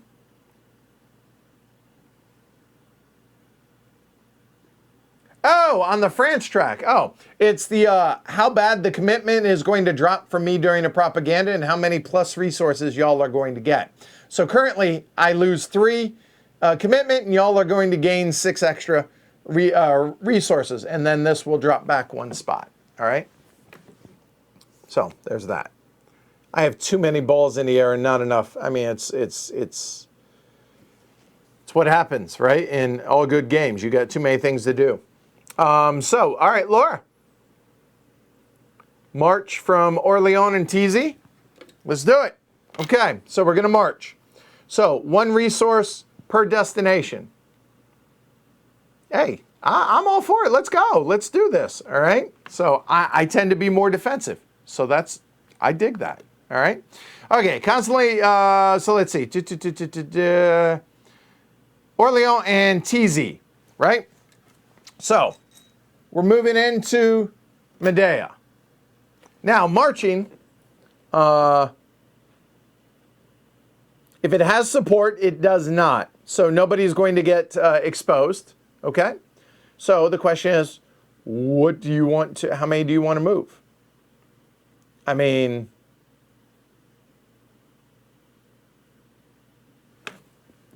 I assume that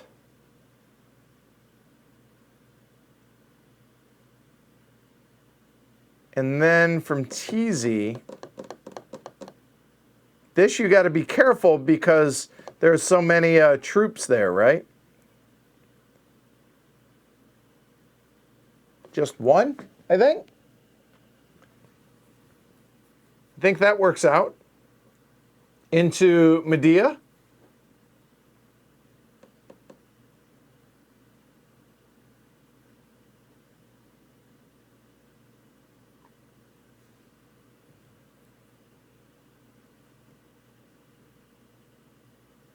The risk with moving another one, though, from TZ is I can remove 4 pieces next turn, potentially, which means I could remove that base and the 3 that are left behind with a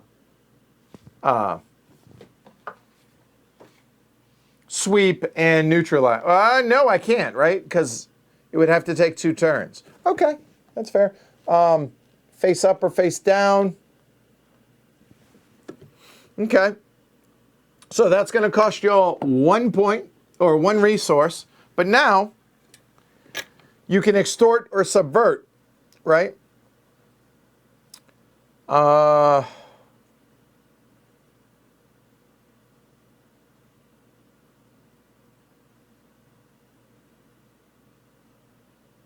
Ooh, you know what actually is kind of nicer than that? I think, how about this? Instead of moving 2 from each, you leave 4 here in TZ, and then you subvert there.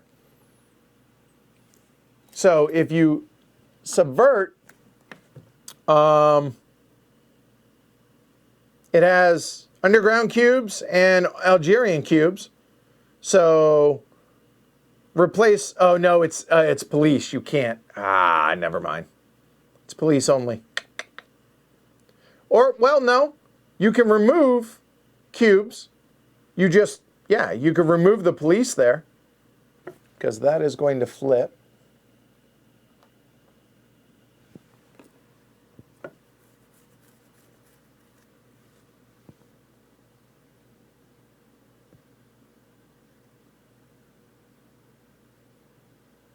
Or you could extort in TZ, and you can extort in Tlemcen to flip them back over.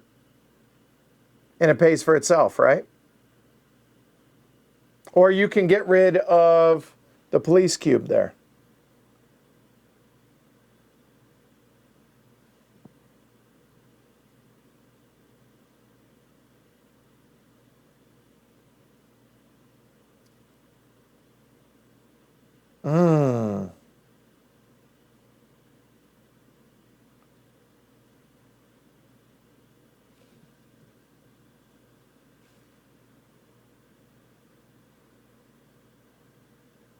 How about we split the difference?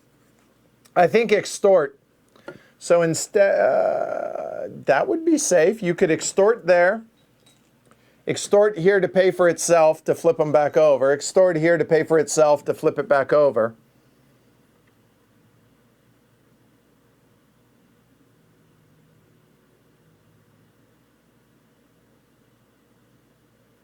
And then I think you could probably extort here. So that would be 1, but flip that back over. Oh, no, you're not rallying. Woo, hold on. You marched. So hold on. Maybe not there. And yeah, that would actually be okay. I think you could extort in those 3 safely. Yeah. So that gives you $3, 3 resources. So one of these will flip up. One of these will flip up. And one of these will flip up. So now you got 2 and 2 there. I think that works out. I think that's probably smarter. I think.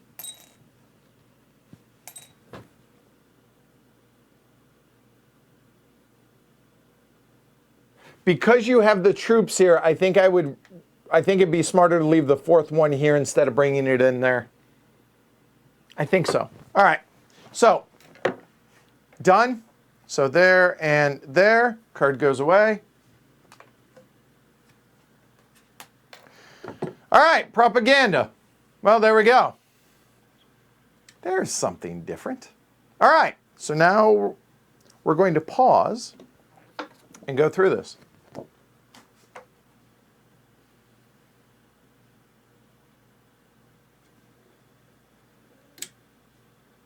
All right. So, propaganda. Victory. Anybody win? Now, technically, you skip this on the first propaganda card, okay? However, because this is a scenario, it doesn't actually call that out, but it's implied that there's already been one, I believe, so we can check. Are the French at 35? Nope. Is the FLN at 30? Nope. All right, next step. Resources and commitment phase. Here we go. Government gets resources. Yay.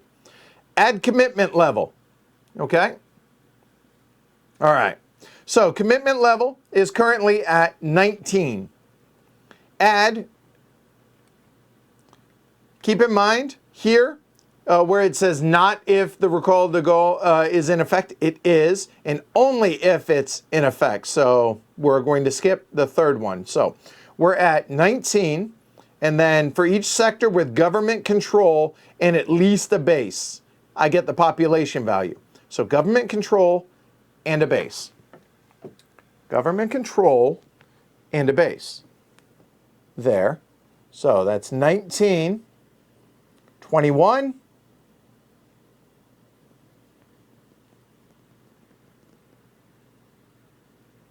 we have control there.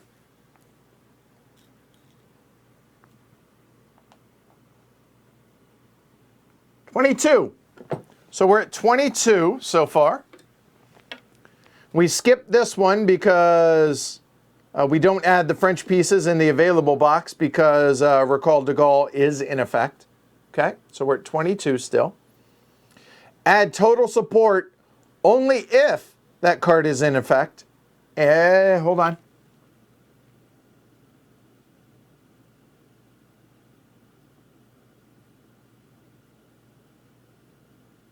And it only is canceled by the coup d'etat. So yeah, okay.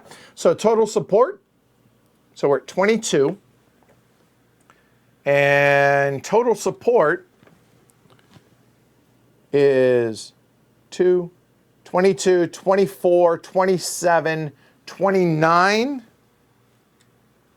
Subtract the number of resettled sectors. 29 minus 3 sounds like 26. 26, that's 38. That's better. I know, it is good artwork too, isn't it? Yeah, I love that. Yep. For those that read French, what does that say? All right. So that is government resources. I suppose the FLN would like their resources. Add the number of FLN bases on the map. 10. Okay. Add the resource number from the box on the France track. Okay, fine, if we must.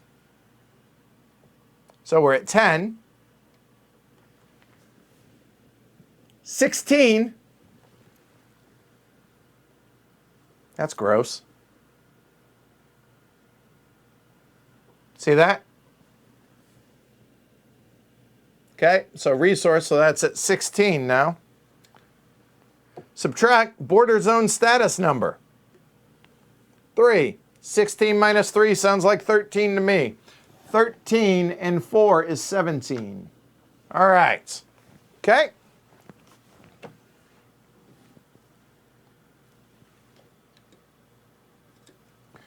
Next, government commitment. Move any French pieces from out of play to available. There are none. But if I did, I would subtract from my commitment 1/3 of the total number of French pieces moved. So if I moved 6 pieces, I would drop my commitment 2. If I dropped 5, I would drop it 1 because round up. I would drop 2 because round up. But none. So don't need to worry about that. Move any French pieces from available to out of play, going the other way, and I can add to my commitment if I want. Round down. So I can move all 6 pieces in there to add 2 to my commitment.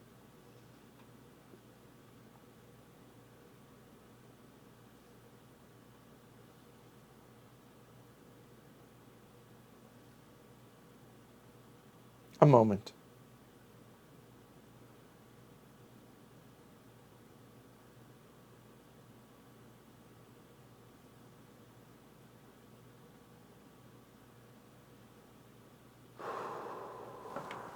Do I want to do that? So what I'm looking at is I have 6 pieces up here. I can move 3 or 6 into out of play. They're not available, but it would up my commitment. I'm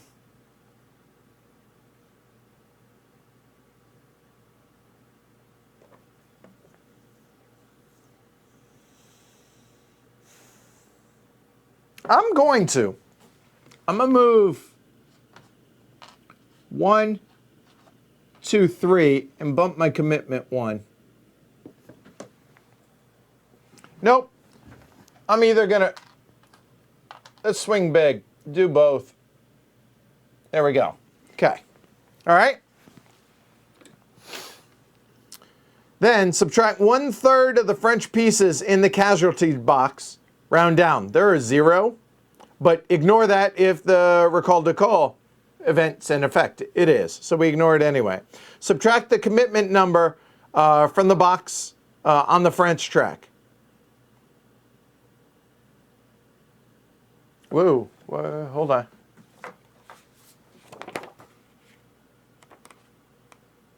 There we go. Hold on.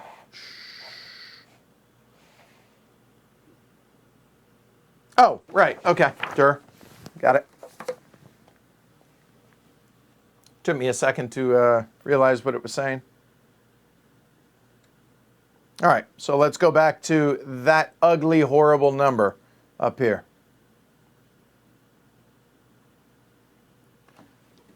-3 on the commit. That sucks. 1, 2, 3. 1, 2, 3. Womp womp. Okay. All right. So that's it for the resource and commitment phase. Pretty simple, I think. All right. Support phase. Government may pass. Okay. One other thing. Nope, never mind. Government may pacify in any spaces with government control and police and troops. Every 2 resources spent removes the terror marker, or if there's no terror, shifts it 1 level towards support, and you're allowed up to 2 shifts per space. However, you're not allowed to spend more resources in this phase than the current commitment level. Current commitment level is 18. Okay? 18. I'm going to write that down because it's easy to forget that.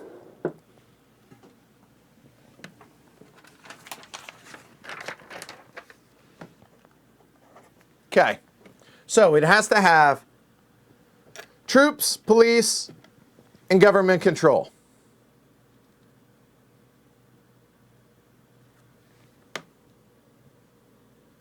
So I will mark these. There's that.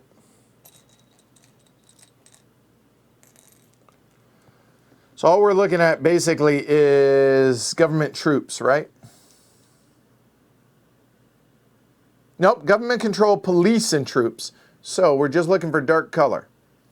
Oh, wow, is that really the only spot? No, that. Troop, police, and control. All right, so those are the 2 spots.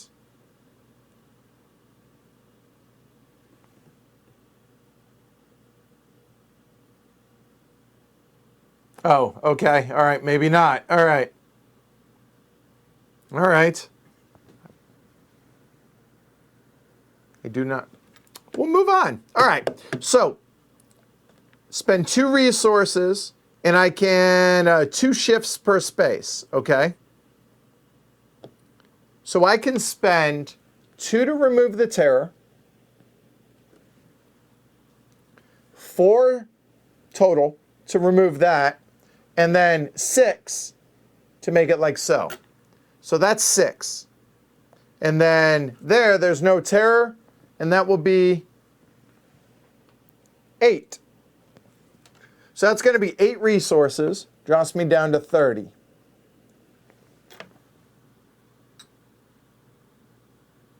Then support is going to go up 2, 4, 1, 2, 3, 4. All that makes sense? You guys with me? So those are now done. Okay? So the next step now is, well, whatever I get to do, y'all get to do. FLN can agitate, okay?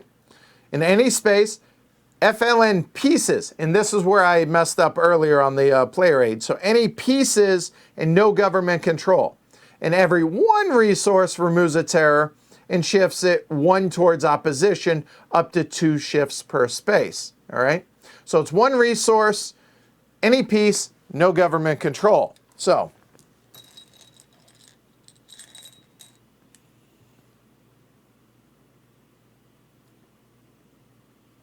that's already, let's see, that's not,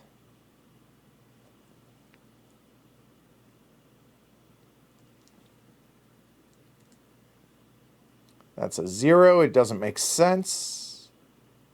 That's already there. No government control. This definitely is going to happen, right?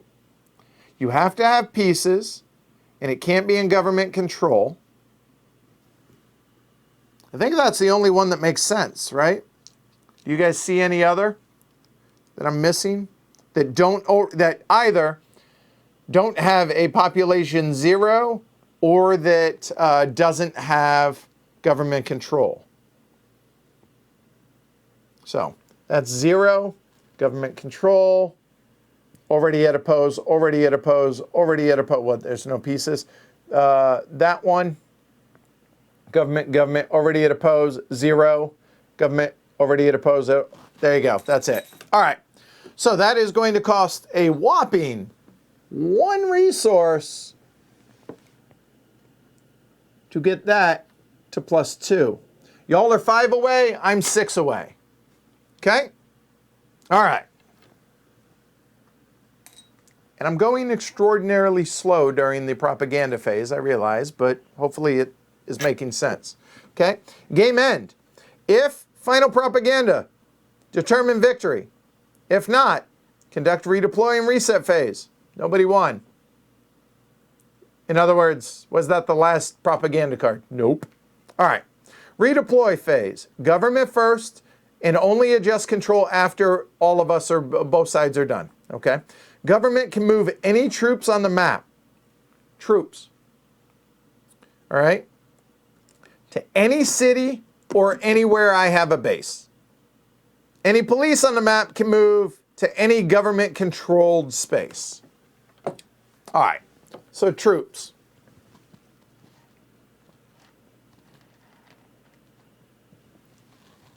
It's obviously in TZ. I think we know that, but all right.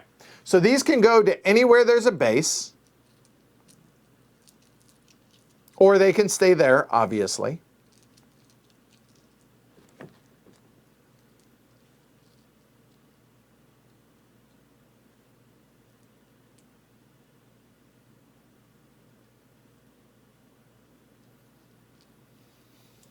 Oh.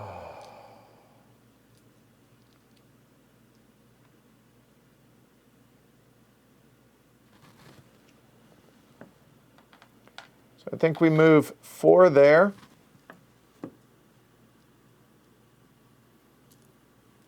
I'm looking at Tlemcen to be able to move the other 4 there. Check that. I cannot. I don't have a base there. Check that. Where else would I move these? Could move them into Medea. Oh, and by the way, that don't change control yet. Sorry. What if we did that?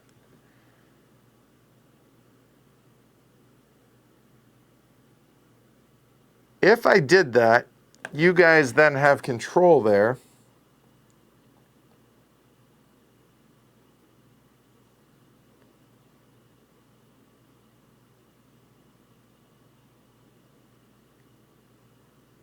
I would gain control there. Yeah, I'm good with that. All right, so I'm done. So now you guys, FLN can move any guerrillas, period, from any spaces to any spaces with bases within the same wilaya, okay? All right. So within the same Walaya for you guys, where you have bases. So let's do this systematically, right? Because it's got to go within the same Walaya. So this here, down here, don't forget down there, is Walaya 1. All right? You have no bases. They're done. Those can't move. All right. Walaya 2 is going to be, you know what? Why don't we do this? We're going through the first propaganda card, Richard. All right, Walaya 2 is up here. You guys have one base. So you can move from any space to any space with bases. So you could move the one here in Sétif to Sucaras. I can't imagine why you would do that. I don't think you do that. Okay? So then, moving over now here to Walaya 3. You have two bases here. You can mix and match between these two freely if you want. And now that the government has moved all their troops over to there, you have control here, you have control here. Why not, I'm thinking, move one of these guys over there to better protect, and there's no reason to have more than 3 in TZ. I think that makes sense. Okay? Yeah, I think that makes sense for, I realize I'm kind of making command decisions for you guys, but I think that makes sense. So, keep moving over to Walaya 4.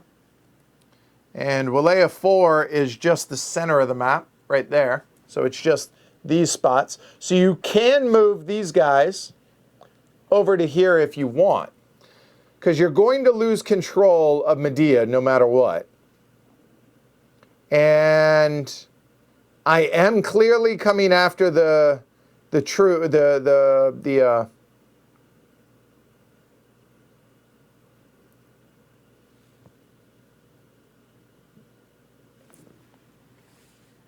guerrillas. I struggle with that word. I don't know. I think you keep them in Medea, because otherwise, why did you go there? I think you do.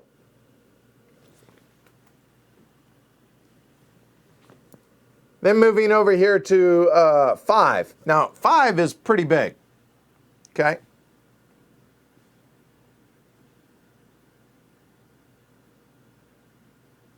Five includes, but you can't do anything over there. So you have bases here and you have bases there. All right? Oh, you're doing great, Laura.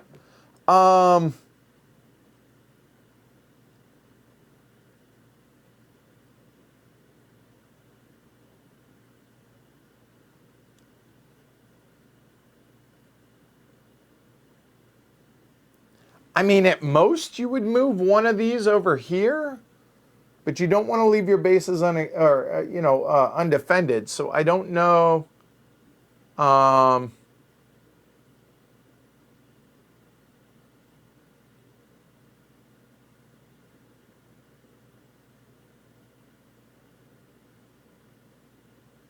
Honestly, I think you leave the 3 here because this is plains, whereas this already takes 2. This requires 3. I think that stays.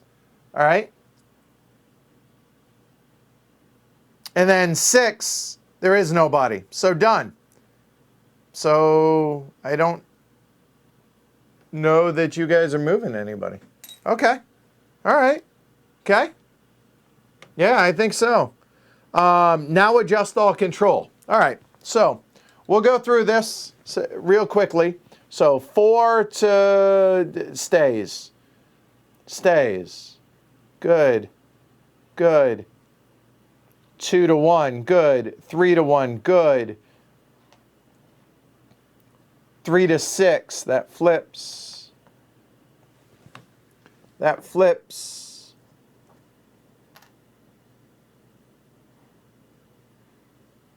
Three, 4 to nothing. No, I'm sorry. Hold on. 3 to 1. It stays. Sorry. Good. neutral, good, neutral, 5, 6, what is that, 2, 4, 5, 6 to 4 that flips. 2, good, done. All right. All right. Now we do the reset phase. Here we go. Put a third of the French pieces and a third of the guerrillas in casualties out of play and round down. That's 0 because there are 2 here, so round down, 0. Put all other casualties in the available boxes. Whee! So these 2. Come over there, okay? Move France and the border zones, 1 box each, towards A and 0, respectively. So, that's bad. That's good. Okay. I mean, depending on your point of view, right? Flip all guerrillas underground. Discard momentum cards. Set the FLN cylinder to be first eligible. Grrr. And play the next event card. All right. So, FLN is first. There are no momentum cards. This is not a momentum card, so that stays. So everybody gets fit. We lost sight of where everybody was.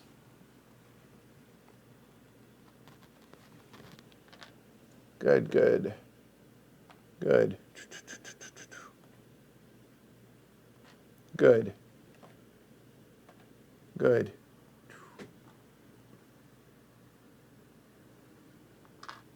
Good. All right. Propaganda goes away. First eligible. And a new card. Now, before we go any further, how's it going? How do y'all enjoying this? Is it making sense? Are you able to, you've now seen essentially what is, call it a third of, potentially a third of the short scenario. Now I realize we've been going on for 4 hours now. Short scenario. Keep in mind, teaching, full teach, I think pretty much full teach. There might be a couple other things I may have glossed over, but there you go. And walking through every single step that we're taking, right? So realistically, I think you could probably, if you know the game, I think this is a school night game. All right? Probably 3 hours with no teach and in a short scenario. I think so. Okay? Oh, thanks. 1 hidden in Tebessa. There we go. Cool. All right. So, you guys have a decision to make now at this point. Okay? Hey, Banker Dave. All right. Now, we could continue. I'm down. I got nowhere to be. We could pause it and pick this back up. Realistically, Monday.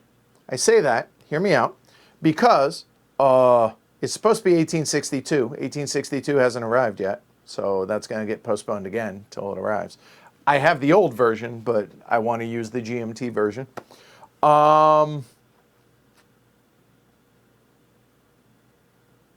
Or we can book it, because let's face it, I'm pretty happy with how that turned out.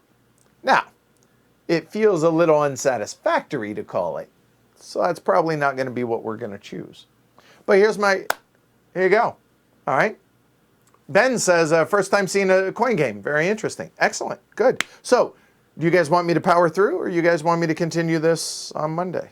Up to y'all, because I'm not going to touch it. I'm not streaming tomorrow. Monday is my birthday, by the way, and Jess won't be here. She's got the kids, so I got nothing better to do, is my point, because I can't do 1862. So, that's a loaded question, Ben asks. Apologies for my ignorance, but what's the difference between coin and war games? This is a war game. It's a counterinsurgency game, and some people don't feel like they're war game. Whatever, right?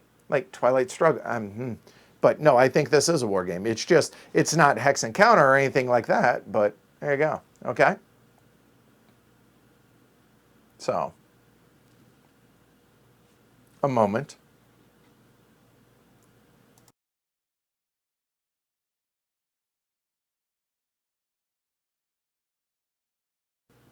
Didn't want to yell into the mic, that's all. All right.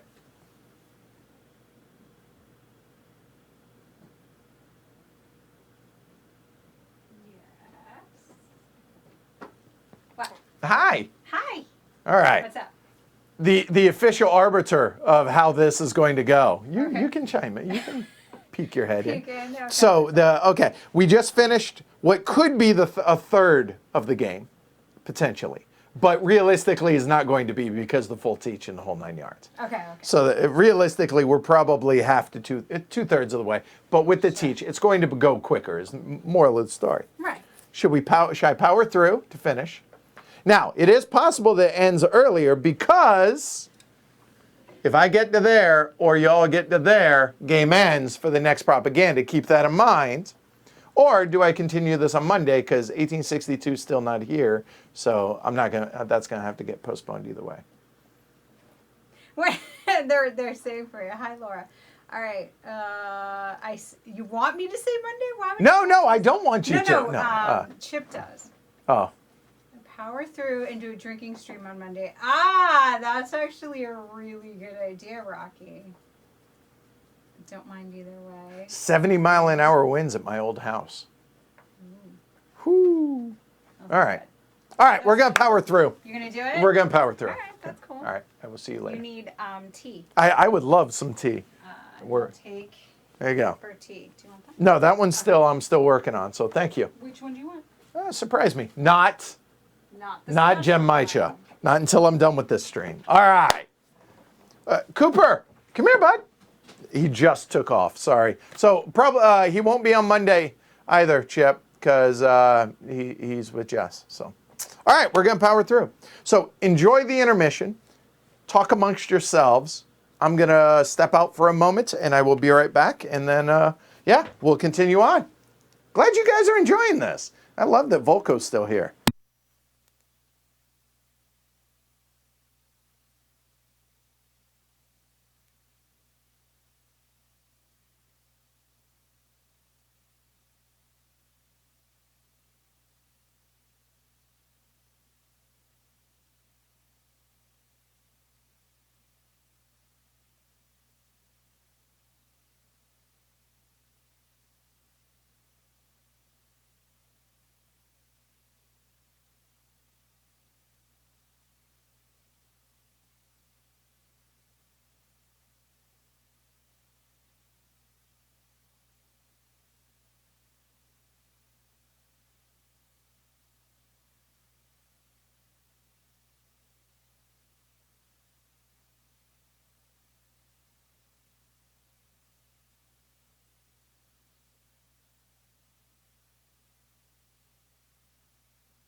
Definitely says something about you guys. The fact that there's still, over 50 of y'all 4 hours in and y'all are like, yeah, keep going. I love y'all. Y'all are amazing. Thank you.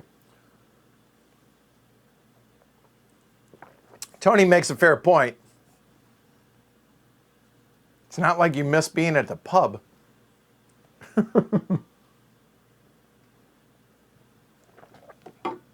right. By the way,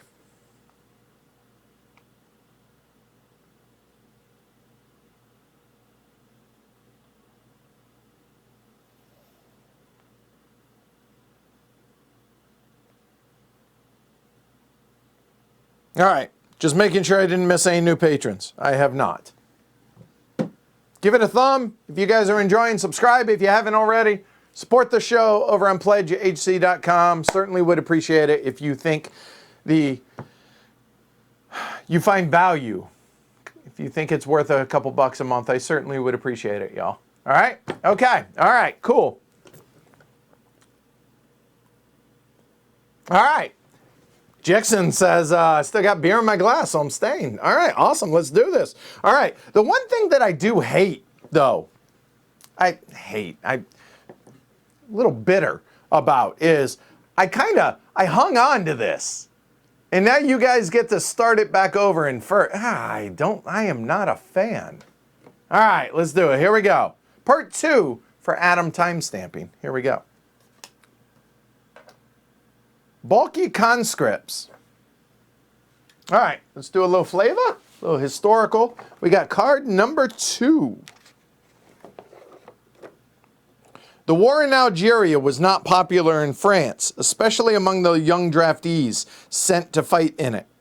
There were numerous cases of sit-down strikes and near mutinies among units detailed for Algeria, especially in the time for the initial mobilization period of 1955 and 56, when tens of thousands of reservists who had already served 18 months were kept on for service in Algeria. All right. By the way, I hear Jess is about to come in, so I'll give it a second. Thank you very much. One of the ugliest things about this conflict that I had watched and learned about was the Algerians that fought on the side of the French. At the end of the conflict, when Algeria was made independent or gained her independence, however you want to word that, all of the police and everybody that served on the side of the French that was Algerian, the French told them, well, they forcibly disarmed all of them and said, okay, enjoy your country. The Algerians who fought on the side of Algeria saw them as traitors. Okay, fair point. I'm not making a comment on that. But then they were like, whoa, hey, let's just go to France because these people hate us. And the French said, no, you can't come here. Enjoy your independence. So the French kind of hung them out to dry. Apparently it's a derogatory term, and not using it, archy, I believe is the term, that still is considered a derogatory term nowadays. But how do you do that if you're apparently some of the commanders smuggled in, illegally smuggled in a bunch of the people of the Algerians that served under them. But still, there's still Algerians that are scared to go back to Algeria because they would be killed or attacked. So, yeah, that's pretty amazing and disgusting all the way around. There's a general on the French side, I believe, was second in command, who freely admits that under orders from the French government was told to torture captives. And he doesn't regret doing so. He didn't enjoy it, but doesn't regret it. And everybody was absolved of crimes against humanity. Ugliness. All the way around. The OAS, some of that stuff is really nasty and just, yeah, completely ignorant about this conflict until a couple weeks ago, and man, all right, anyway, sorry, okay, anyway, all right. Momentum may be more attractive than usual because we just had a propaganda. Totally, right? Because you know there's probably not going to be another propaganda card. Exactly, Volko. So, all right. Yeah, so, yeah, there's just... All right, let's do it, shall we? All right. So, what is the event? The event is, for me, free train in up to 2 selectable spaces. So, okay, cool. Free, mind you, into 2 spaces. And for y'all, pas avec moi, until propaganda, so we just had a propaganda card. Government may not deploy French police from available. Wow. And it's a momentum because it's till, but that just means I can't take that cube out. Okay?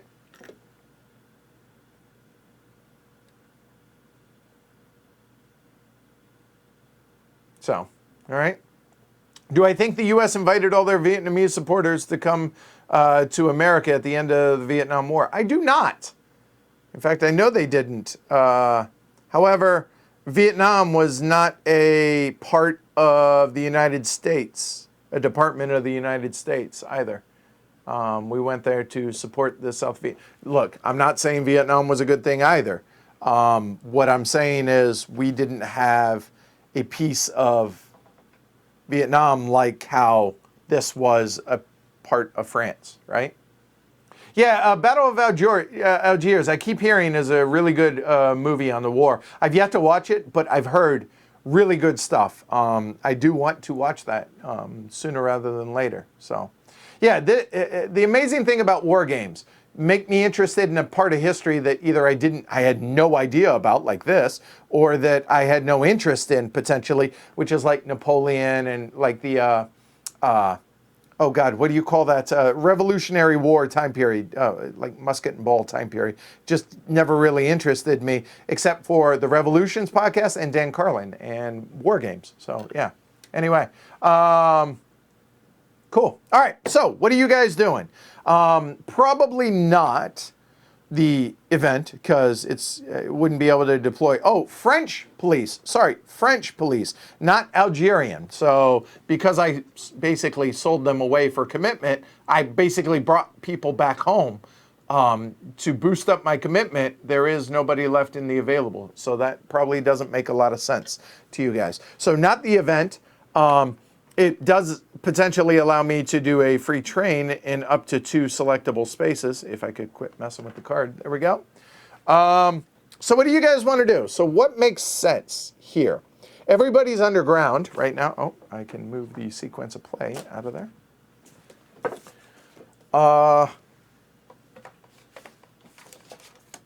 There we go. All right. So, what are you guys feeling like doing? Some agitation in Tizi That makes sense. Yeah, bust down my support. That makes sense, right? All right, so let's look at that. So rallying, okay.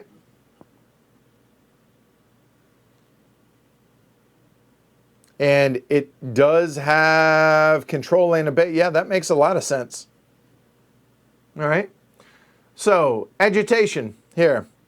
All right. So rally. Now the question is, are you going to rally anywhere else other than Tizi Ouzou? All right. It's 1 per space and track, remember. You can't always bust back the French track 1 more space.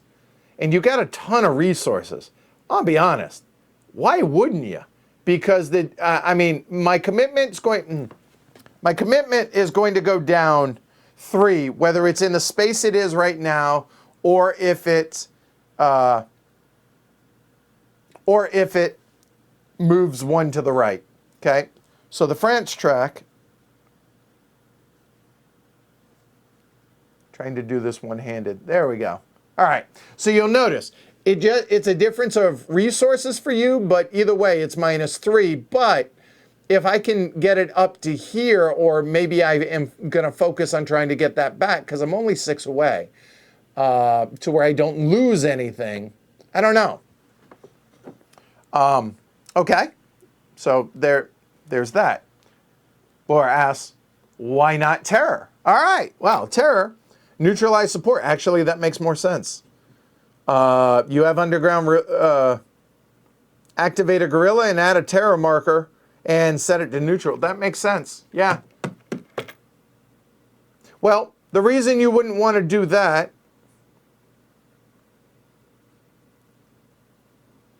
you could do 2 terrors. You could do a terror here in Philippeville and 1 in Tizi Ouzou, right? Those are the 2 terror spots because, okay, you could do it in more spaces.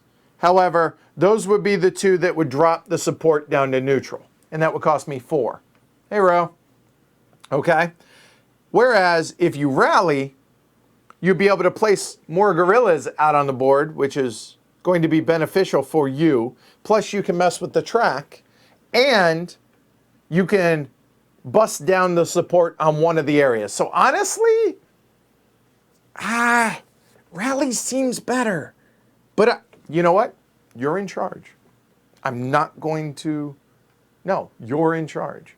All right, insurgents, going to do terror.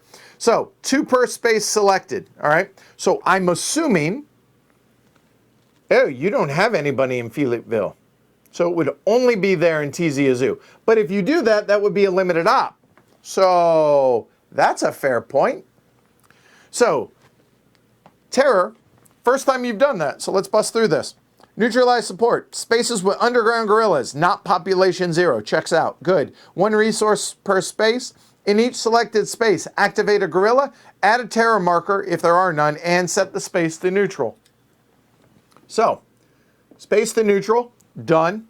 Add a terror marker, done. And activate one of them. And that costs 1 resource. There we go. Okay?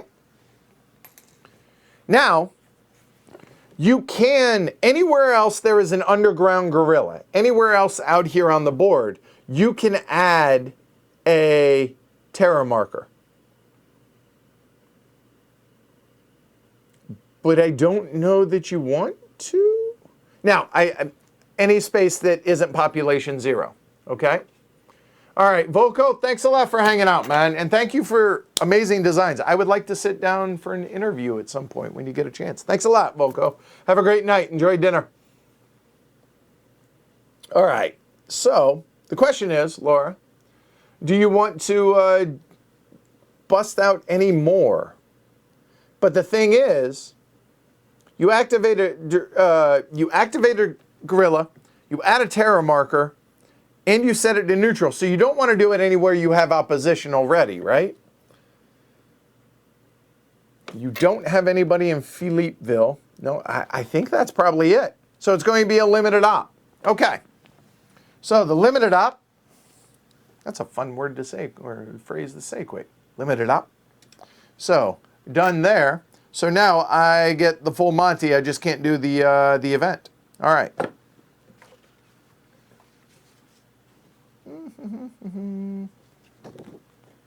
Cool.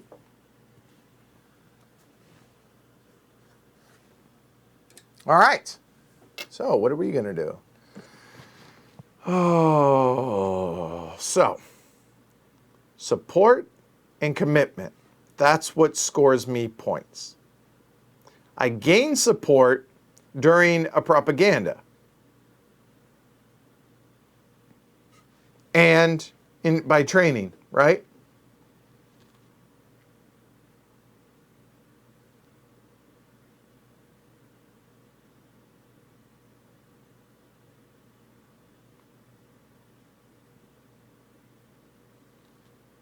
I could place the 1 Algerian cube.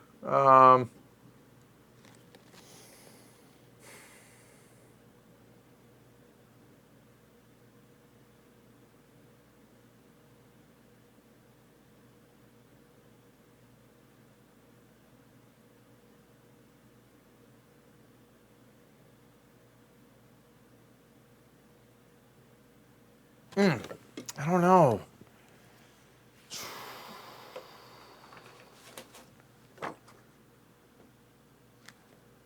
Oh. I should have 2 on it. Hold on. 2 resources. There we go. All right. So, looking at possibly training, but the problem is I'm only adding 1 force, and then I'll be able to... I mean, I could remove the... Oh, by the way, hold on. I lost that. So that goes down to support there for that.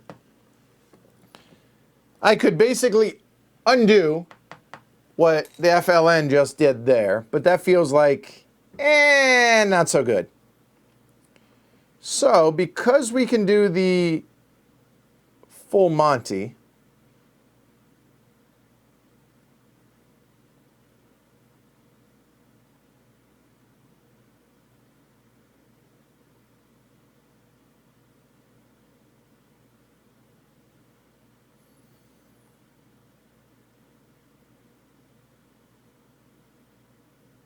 All right, we're going to sweep. I guess that makes the most sense. So we're going to sweep over here in Sukaras, okay? So sweep is 2 resources per space selected. So I know I'm going to do that. So we're going to bust that down 2. And it's a planes. I have 4 troops. So we're going to activate all of them.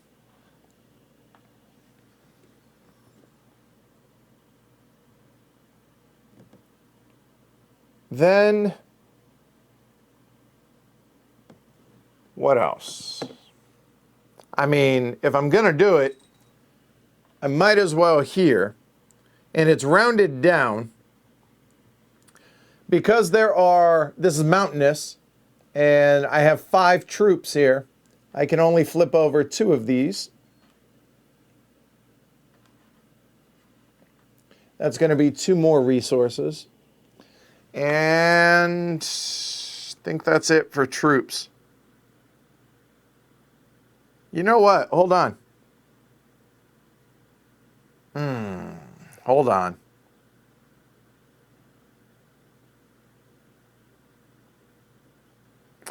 Huh. What I'm wondering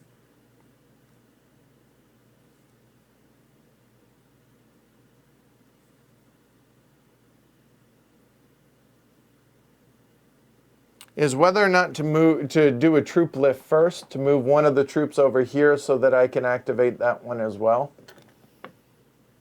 Yeah, I'm going to do a troop lift, bring that one over, so it's going to be 6 troops, and that will activate this. And that still activates all 3 because it's a plane over there.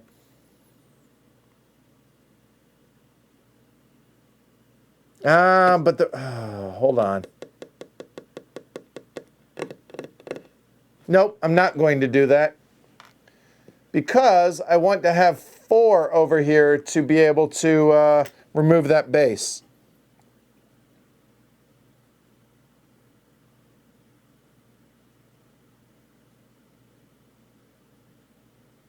Oh, wait, I have that, which does count. So, yes, I will. I forgot, it's a border space, so it does count. So I will do that. All right, cool. There we go. All right, so we did a troop lift, which kind of wasteful. All right, and then did a sweep to activate there, activate there. I paid my 4. Done, done. That will go there. And that's the end of the turn. Yeah? All right. So, card's done.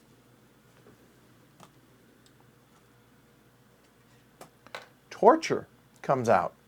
All right. Dual capability. So in other words, anybody, either your side or my side, can put this out. Now, there is a capability marker here for torture, okay? And, I mean, as nasty as this is, it did happen. So again, not speaking about it, but politically about it, making a comment, but -1 commitment for each neutralize executed. So my neutralize action, I lose a commitment. So it upsets the people back in France that were being super nasty to the Algerians. Shocker. No pun intended, given the picture. In each selected neutralized space may remove 1 additional piece which may be underground. So I tortured because of the information gained. I might have found out about somebody that I didn't know about previously. That kind of makes sense, right? Guerrillas before bases rule still applies. Remove guerrilla goes to available or casualties depending on the sequence. There you go. Now, let's do a little bit of background on that.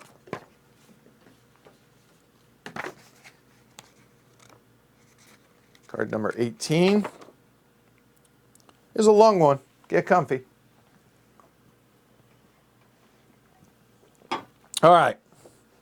The card illustration is of a Gajin, a hand-cranked electrical generator normally used to power radios or field telephone systems. Interrogators would attach the electrodes to different body parts of FLN prisoners to extract confessions. Wasn't that also in First Blood? Wasn't that in one of the First Blood movies, I think? Right? Or Commando or something? Many other methods of physical coercion were used, including water, suspension, physical beating, rape, and sleep deprivation.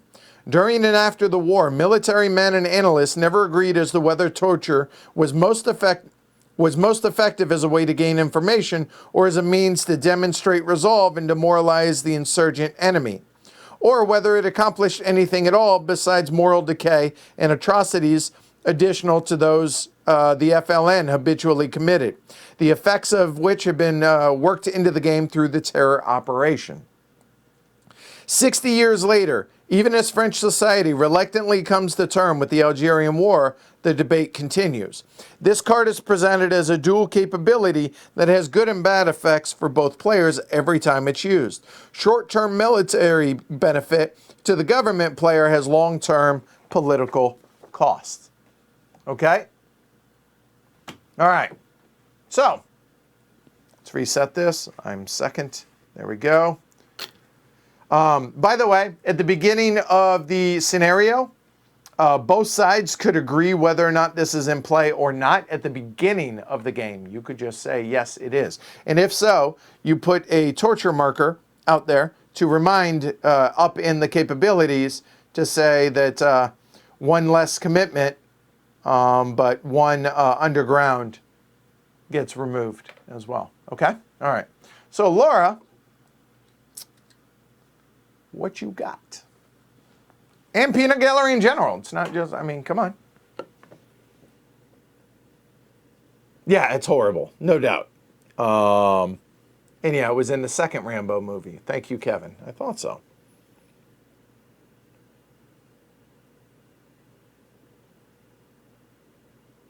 So now the interesting thing is, if you were to try and decay the support there, you would need to rally to be able to do so, right?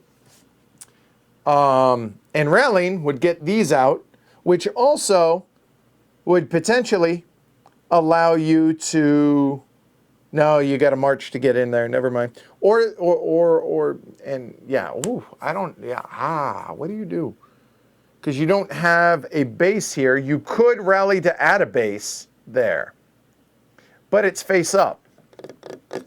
But you could, oh, that's risky. Woo.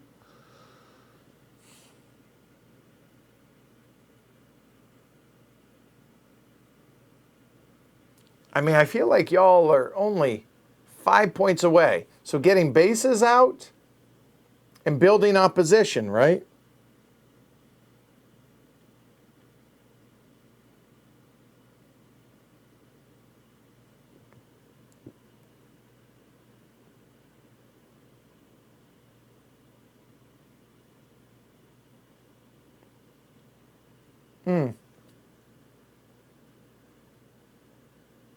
I mean, I understand that the bot won't put out two bases in the same location, right?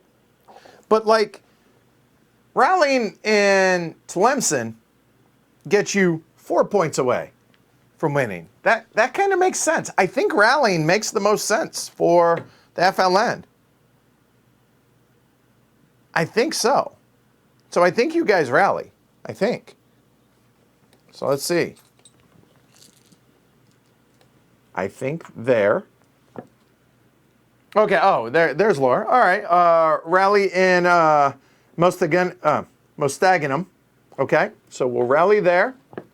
Rally a base in Medea. Are you sure you want to do that? If you rally a base in Medea, then I would be able to remove it unless you have something else.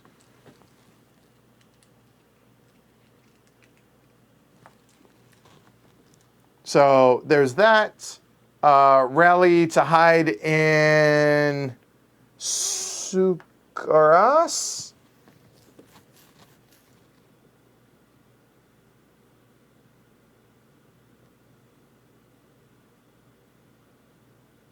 I mean, you could rally in Bougie as well to get more out to where you could build another base, you know?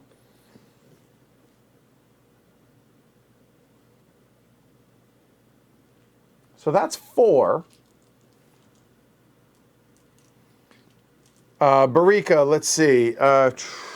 Right here. Yeah, that makes sense as well, I think, potentially.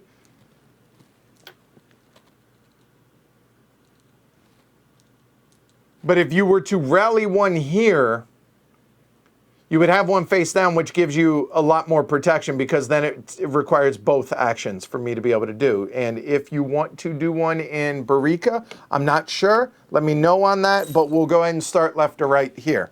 So rallying, going to, because there's a base, check that. Because there's two, going to remove two, go into the available forces, put out a second base.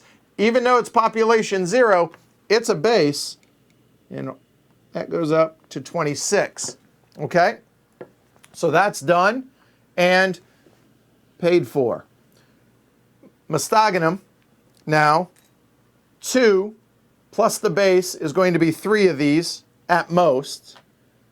I know you're going to put at least 2 in there, so that makes sense. Okay, and pay for that.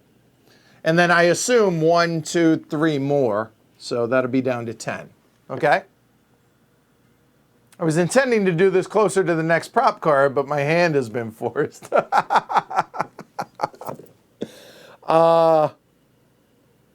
I think it makes sense, though. I really do. It's going to be 1 in Barica only. It's going to be up to 3 in, I'm sorry, flipping these.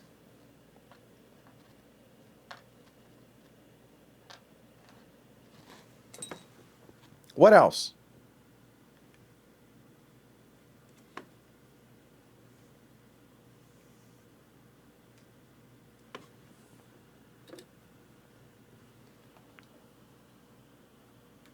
Extort or subvert.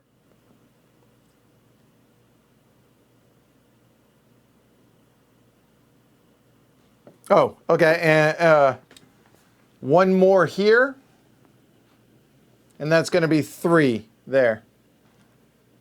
Up to 3. Do not have to. Could do less. Let me know. And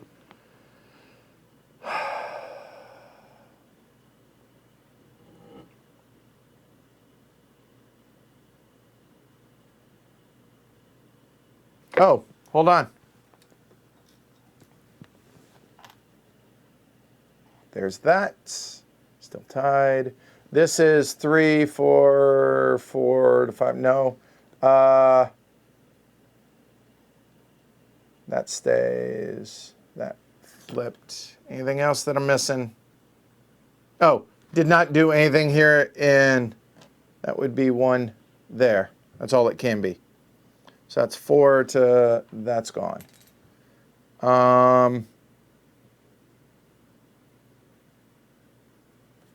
3, nope, that stays. Okay, all right. Op only, and Orleansville if there's enough. Let me see, Orleansville, here. What you can do is, if you want, instead, because it's up to 3, right? Up to the population number. So,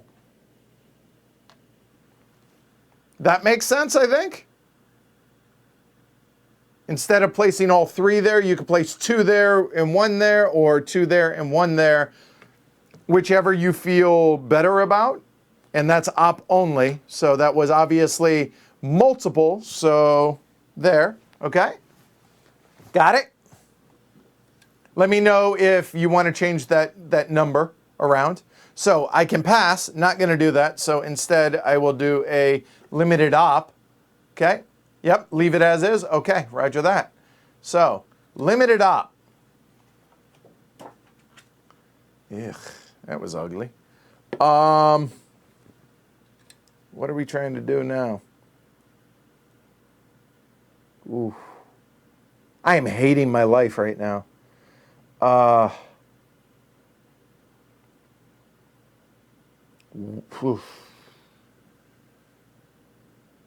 Again, I feel like all I'm doing is spinning my tires right now to try and remove a single base.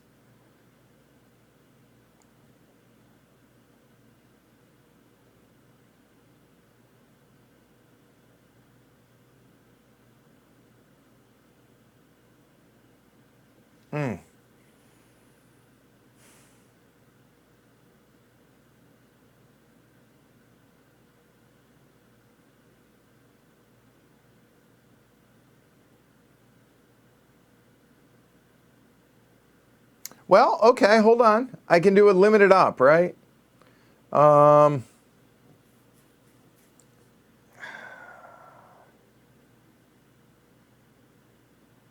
mean, I can mess with...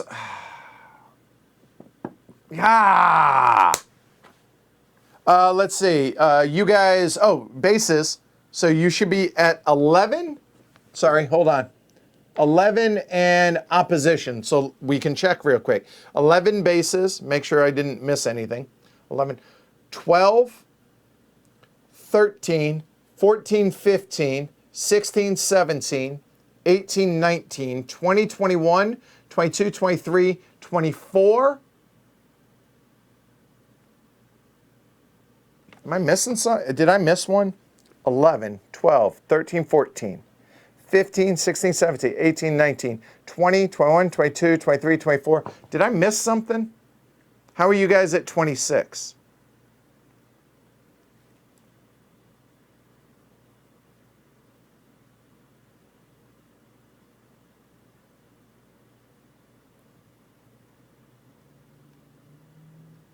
I keep counting 24 unless I'm just missing something. Right? So again, because it's bases and support for you guys. 11 bases. Yeah, okay. Math. 11, 12, 13, 14, 15, 16, 17, 18, 19, 20, 21, 22, 23, 24. Hey, you guys are at 24, not at 26. I'm making stuff up. I think maybe we did something and then forgot to reset it. Okay, it's 24. Oh, okay. You confirm? All right. So it's not me. It's good to check. And I'm at 18 and my support. 18, 20, 23, 25, 27. 27. Good. All right, we're good there. Okay. So limited op. What I was thinking is maybe trying to come after one of these bases with a garrison.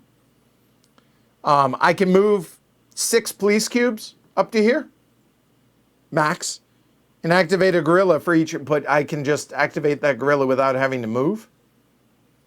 I can activate that one. I can activate those 3, again, spinning my tire.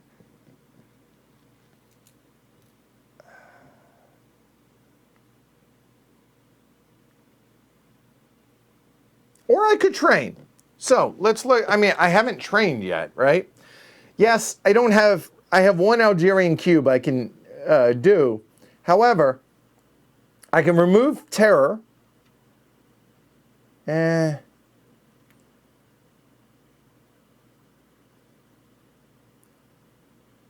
I can move both of the tracks. I think we will. I don't have anything really better to do right now. So,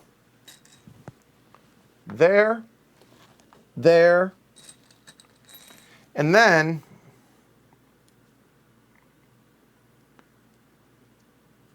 in a sector with a base or a city.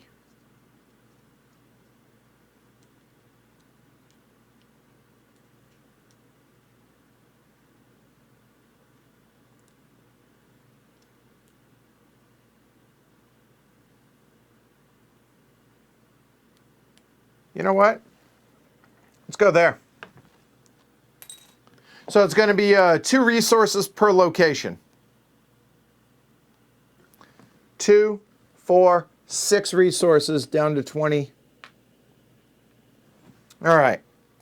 I can place up to 4 Algerian cubes. I only have 1. I'm going to place it there since it becomes a troop, essentially. All right.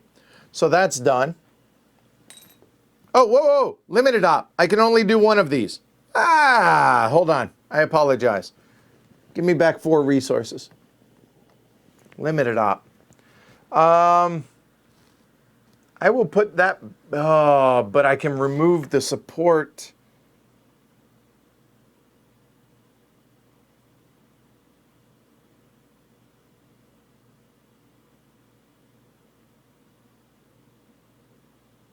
No, I'm going to go here instead. So I'm going to leave that there, and I'm going to bump that down. That's it. That's it. Literally just did that for 2 resources. Done. All right. So let's see. I am first. Y'all are second. Card goes away. Goodbye to torture. Purge. All right. So, oh, we can get rid of the torture marker now. All right. So purge. That is card number 25. Y'all with me? Y'all doing all right?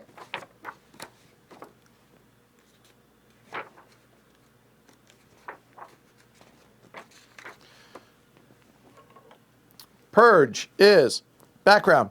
Senior commanders and their unit leaders on both sides were often transferred or dismissed if they were seen to be unsupportive of the political leadership's policies and decisions. This normally had a disruptive effect on operations. You think? Ugh. All right.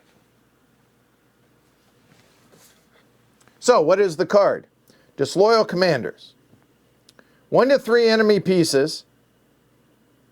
Okay, so roll a d6 and then round it up. Executor's choice, so whoever does the event, but not bases. Move from the map to available. And minus 1d6 enemy resources.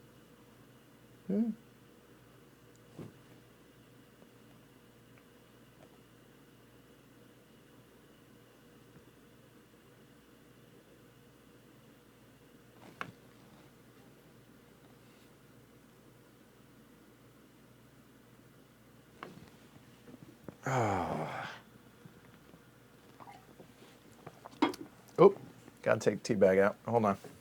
So I'm open for suggestions here. I notice nobody is chiming in, helping me out. Laura doesn't need the help. I do. Ah, it's good. All right. So,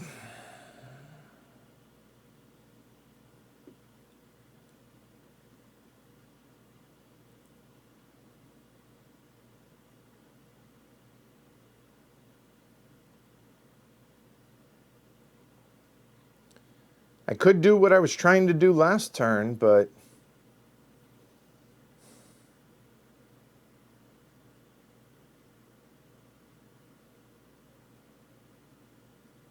all right, you know what? I know what we're going to do.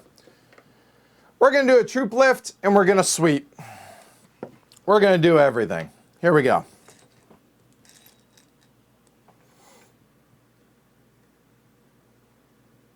So the troop lift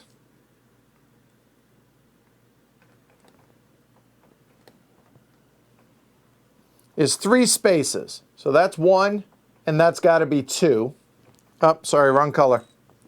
There's 1.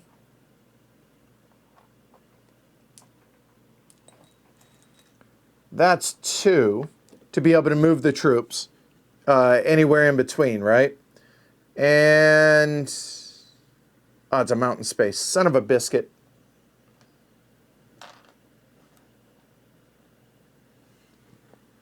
Do I want to activate a 3rd spot? Because I technically have 4 over here. I'm not going to move those.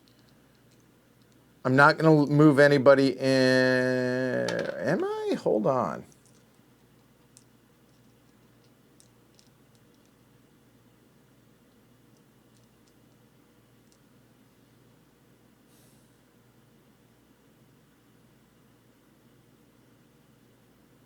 No, that's it for a troop lift. So those are done. And now we're going to sweep. So I will sweep there. I will sweep there. And I will sweep there. Sweep the leg, Johnny. All right. So 2 resources per space. That's going to be 6. Goes down to 18. And activate a gorilla for every cube there. So here it's a 1-to-1. So I have 4 because the police work as border. So there's that. 2, 4 there. So these will flip.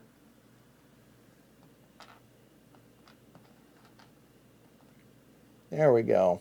And then here I need 2 because mountain.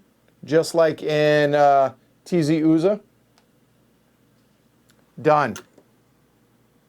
There we go. That'll give you something to chew on. Done. All right, now that I have chosen that, y'all can choose the event, a limited op, or pass. Thank you, Renee. I appreciate it. All right, so what do we got here? I have like my next 2 turns planned. Whether they actually happen or not, it's another question. All right. Hey, Renee. Let's see.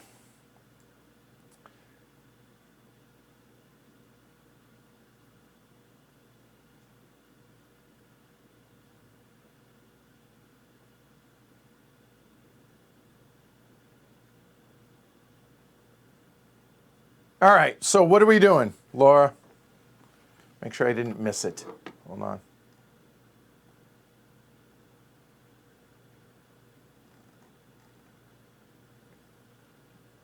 I always feel like starting up another game after I finish. Nice. Chip says purge. I guess I did give you the opportunity to do that, and you get to go first next turn, so there's that. What's your general say? Laura's got next 2 turns playing. I'm not here to mess it up.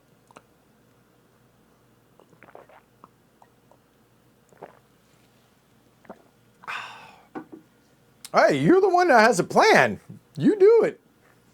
Exactly, Chip.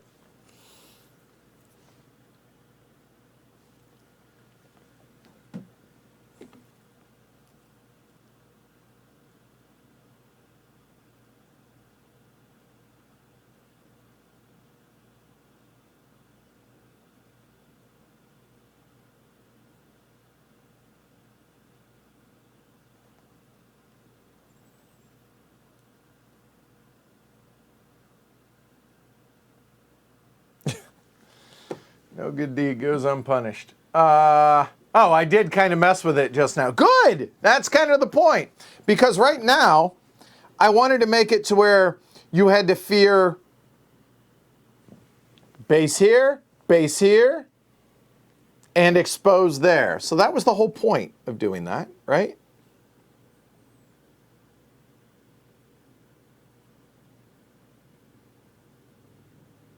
Well, I mean, it is an interactive game in a sense that, you know, what I do does impact what you do, what you want to do, right?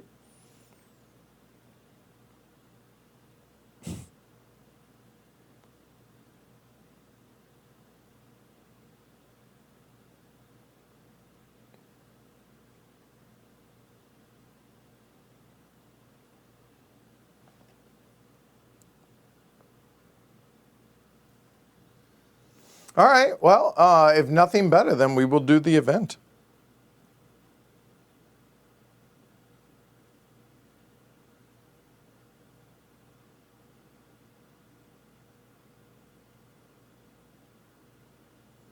Moment, guys. Sorry, something came up.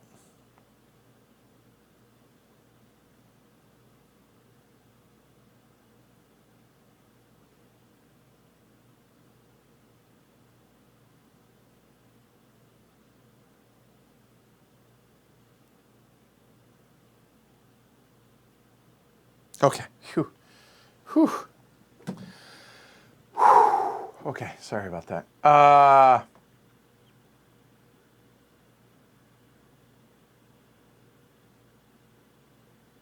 March 1 into Algiers and 1 from Souk. Okay, so we're going to march.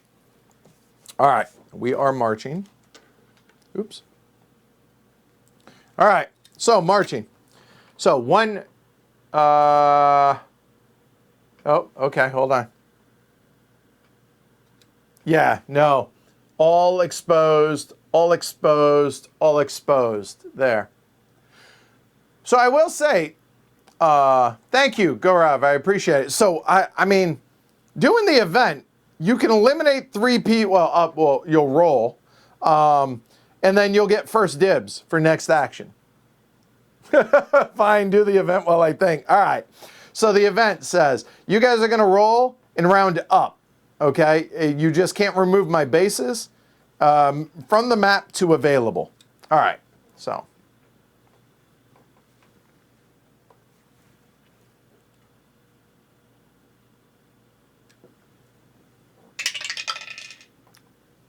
Three, round up, so that'd be 2 pieces. So that wasn't terrible.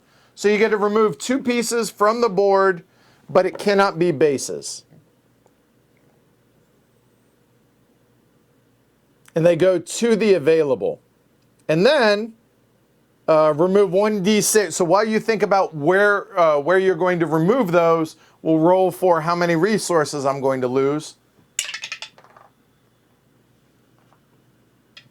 5. All right, awesome. And by awesome, I mean that sucks. So down to 13, there. All right, so let's look at this. Where realistically do you want to remove resources or pieces? And they don't have to be from the same location. I think you have to remove one here because it protects your base there. I think that makes the most, I think. And then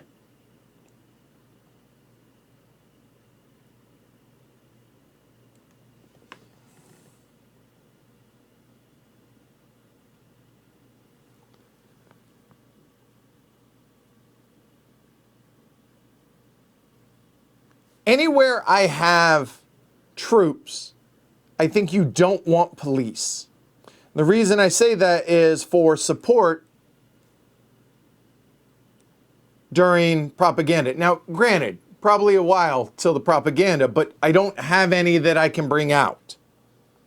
But then again, it does go back to available. So the reason I'm saying this is, do you remove, say, that works, right? If you remove the police here, that removes the police and the troops there, so don't get support there. And then if you were to remove the police here, same thing, because I can only remove 2 of these because it's a mountainous region, right? I think so. I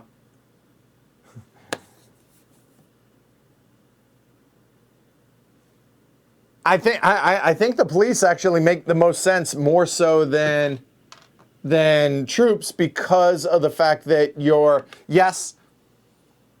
risking these guys.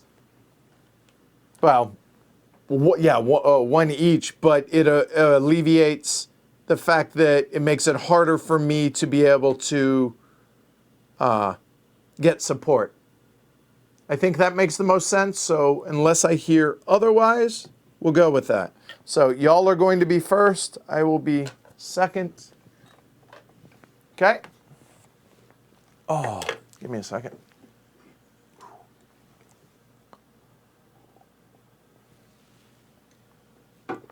All right, here we go. General strike. Oop. Try that again. All right, general strike. That is card number 19. History. This card can represent a general strike by either side. In February of 56, angry, is it Pied Noir?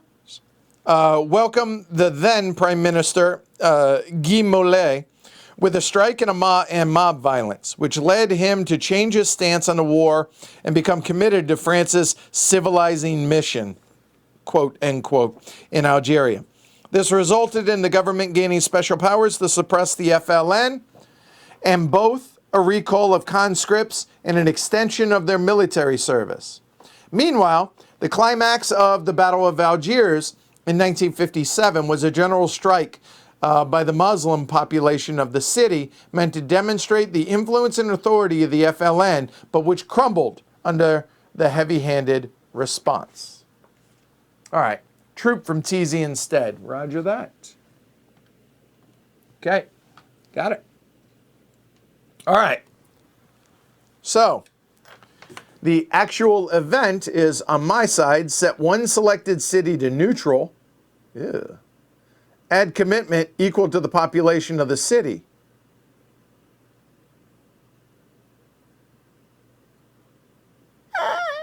Okay, that's not so bad, actually. And then for y'all, UN resolution condemning violence raises FLN profile. You gain 2 resources.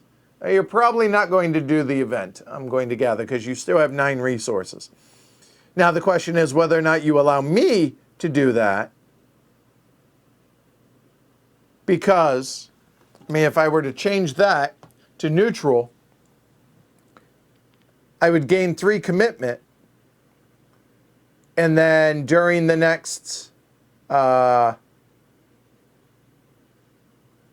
propaganda, it would switch back to support. So that wouldn't be the end of the world. All right, so, oh, what are you trying to do now?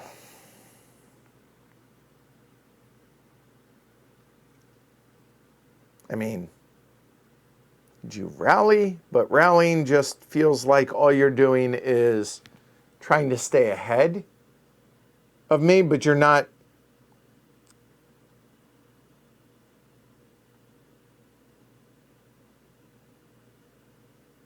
Oh, by the way, hold on. 4-4. This goes away.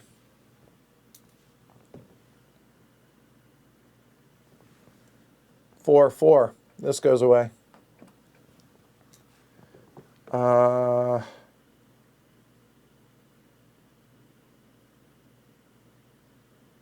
Yeah, that's way you.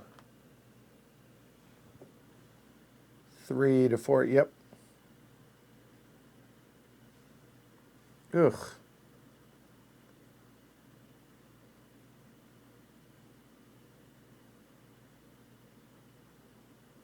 I'm terrible at this. All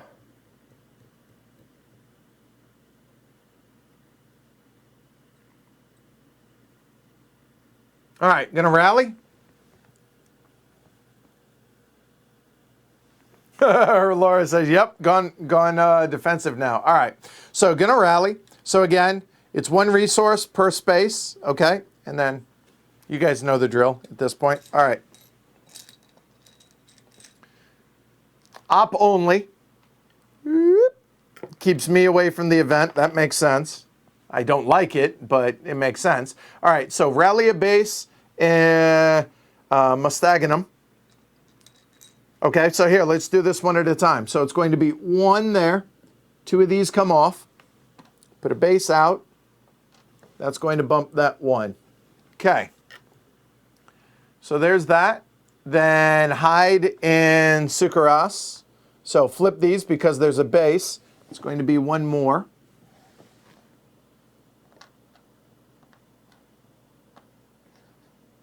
All right.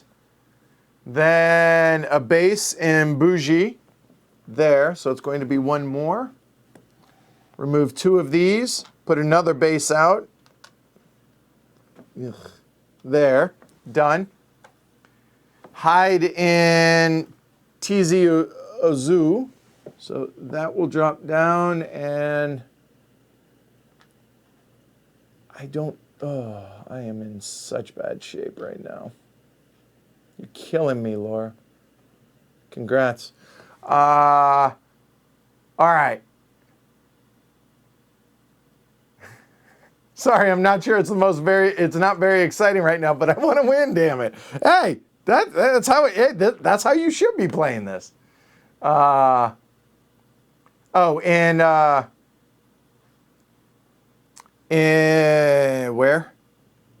Hold on. Oh, Tlem? All right, so 1 more. There. So, gonna rally. Hold on. Right? Am I, I assume that's where you mean. It's TL, but yeah. And then you can agitate, right? At 1 selected space with control or base, done. Remove terror, none. Or agitate up to 1 left. But the only problem is, remember, it's population 0. Yep. Exactly. Right. Got it. But you can at any of those. Let's see, done. There. I assume because you got it everywhere else, so I assume it's going to be here.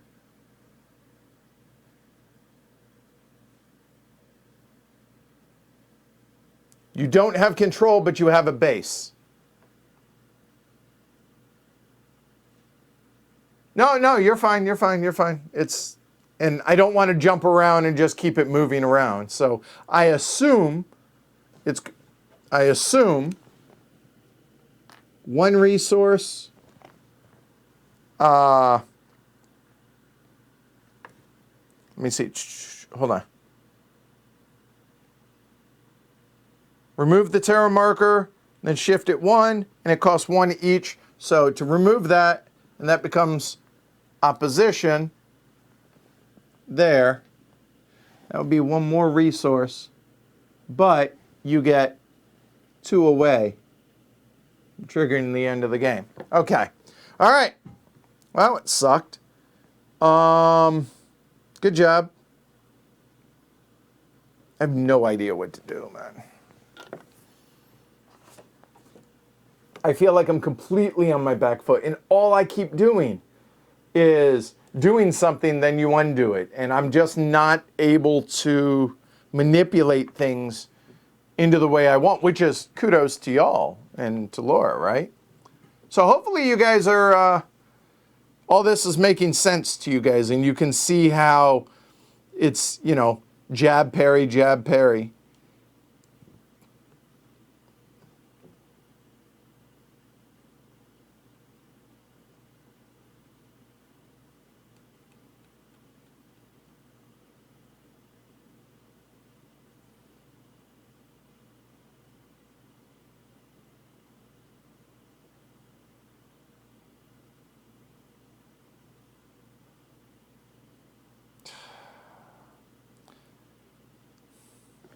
So my limited op, I mean,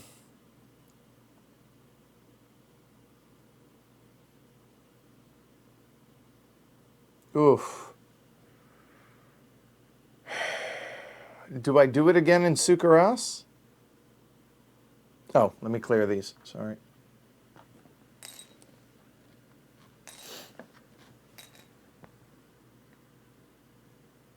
I think so. I sweep again in Sukaras, and at least I'll be able to go first. So I'll spend 2 resources. And I have 3 here, so all these flip. Oh, hold on. Whoa, whoa, whoa. Whoa, whoa, whoa. Whoa, whoa.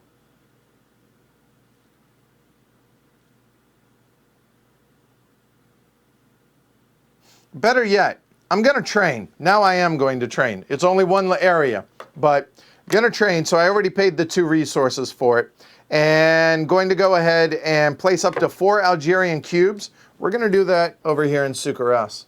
So these 2 will come over there. And when I do that, I now have 6 versus 4, and this happens immediately. And anywhere I have control, or if I have control there, I can pacify. So I'll spend 2 resources to drop that down. And that means this drops back down to 26. And now I'm in better shape because now I have more spots to be able to take that base out. So I think that makes more sense. And that was my limited op there. Done. That's good. That'll work. That'll do. That'll do, pig. That'll do. So I'm first, finally. Chalet plan? Is that how you pronounce that? All right, card number 45. General Maurice Chalet commanded the French Air Force in Algeria from 55 to 60. In 59, he implemented the Chalet Plan, which emphasized mobility, close cooperation and communication between the sector troops and the intervention units, and which was designed to keep the insurgent units moving and separated from their bases and sanctuaries. That'd be great if he could teach me how to do that. He was later involved in the 61 putsch attempt, which is card number 66. All right. Okay. All right. So, what's the card? Let's see. Single HQ control. Until the propaganda round, police cubes are counted as troops in all assaults, not just city spaces. Police do not move in a sweep. Yeah, right. Okay, they're counted. Really? That's tempting.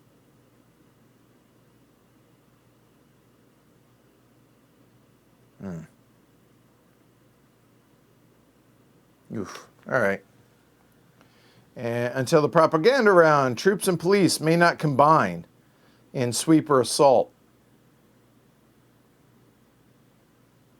Yeah, interesting. So like the coastal stuff or the border locations, okay?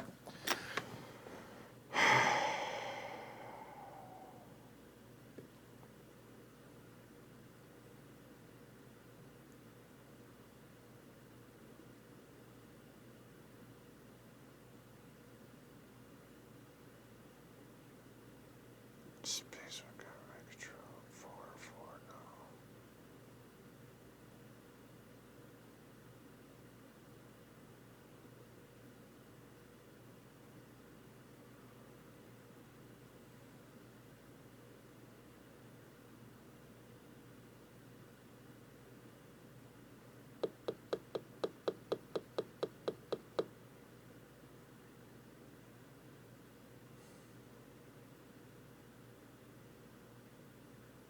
Man, I definitely want to get control back in some of these places.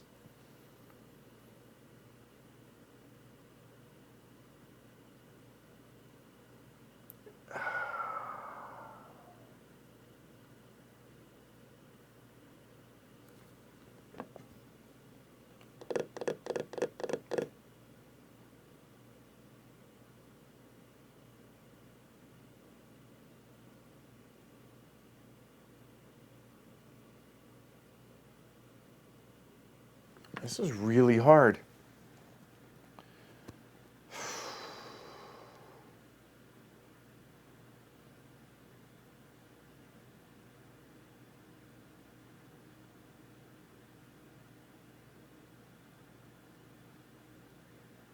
What I'm thinking is, the problem is there's no base here in Medea.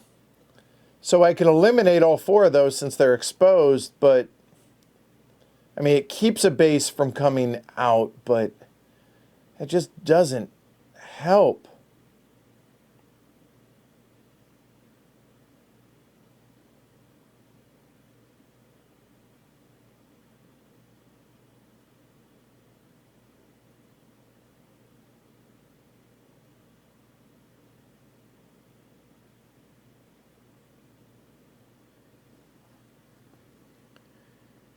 All right, we're going to try it again. Yeah.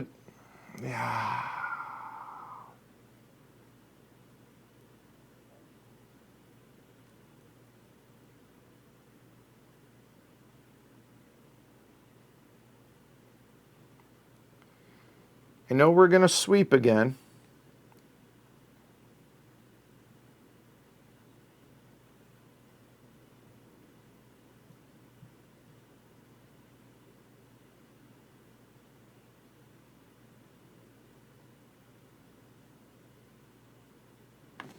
All right. Now I'm running out of resources, though, is the problem. Oh.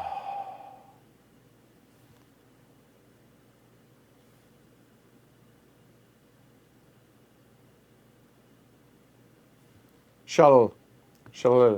Yeah, all right. Feel free to chime in, peoples.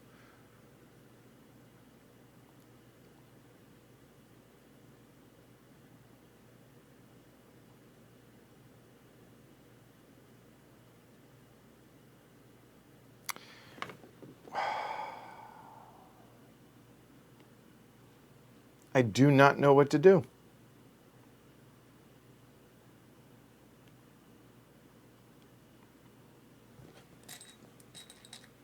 It's not sexy, but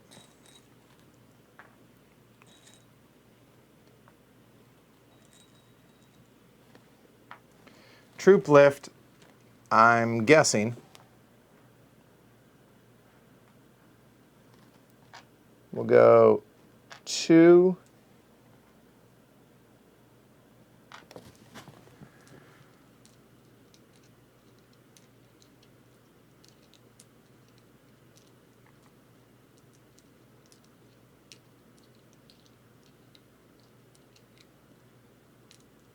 No.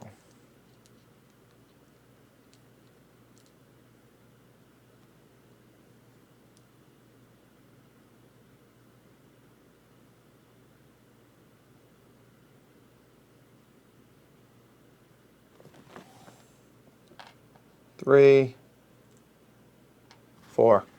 And then going to sweep. We'll sweep here. We'll sweep there. And that's it. So it's going to be a total of 4 resources down to 5. I just don't feel. So I have 4 here. So these 2 will flip. I feel like I'm stalling and y'all are advancing, and I'm not getting anywhere. So that is both. So the event is yours. Yeah, Sukaras, man, that is a nasty, it's like a land war in Asia, right? All right, so the events, limited op or pass. You have 2 left, okay? So until the propaganda round, when troops and police may not combine in sweep or assault, count one or the other, not both. Okay.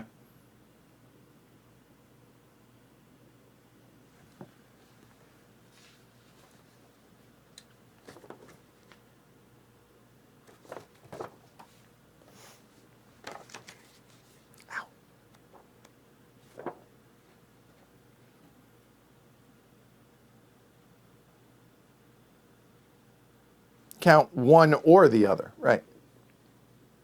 Yeah, okay. Yeah, for some reason it just read weird to me at the beginning. All right, so gonna pass. Okay. I don't think it's a bad idea. So passing, first time we've passed here. So you get 1 resource and you get to go first next round. So 1 resource goes back to 3. The Shilla plan goes. And the propaganda. There we go. All right. Well, that came early. All right. Let's go through this a little bit quicker. Anybody win? Nope. Okay. So resources for me, add the commitment level, 18. For each sector with government control and at least the government base, get the popularity, the population. So control and a base. So 18, 19, 20. Oh, wait a minute. Oh, God, really? Really? I did do that. Oh, that was dumb. 18, 19, 20. No. 21.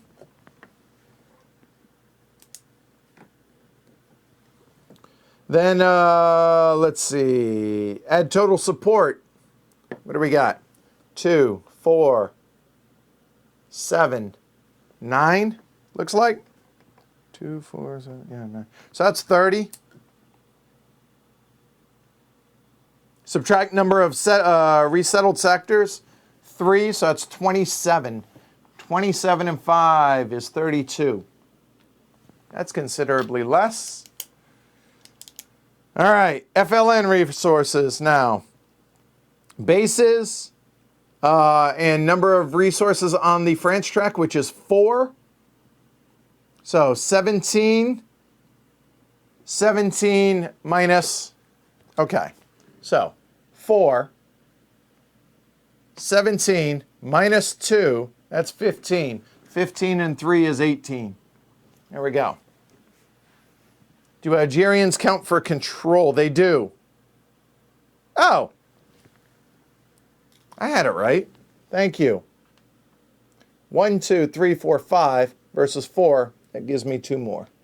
Thank you. All right. So FLN resources are done. Government commitment. Move any French pieces from out of play. I'm doing such a bad job with that. Not going to move them in either direction. No casualties. Subtract the commitment number, which is 2. That sucks.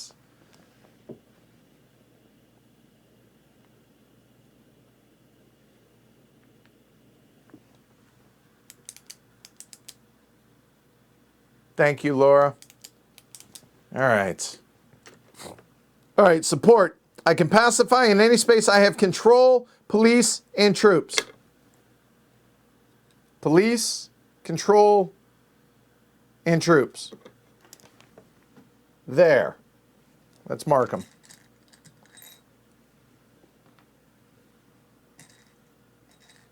Police.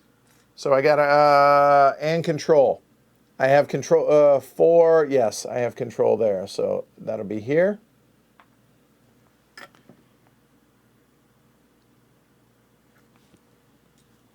You have it here.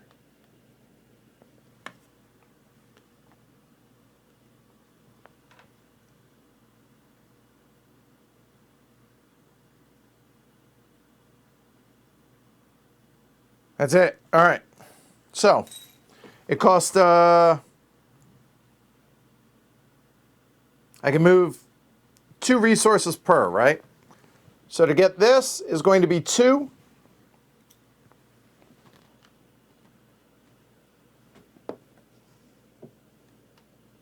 And this is going to be a total of 6, and I already moved it. 6 to 28.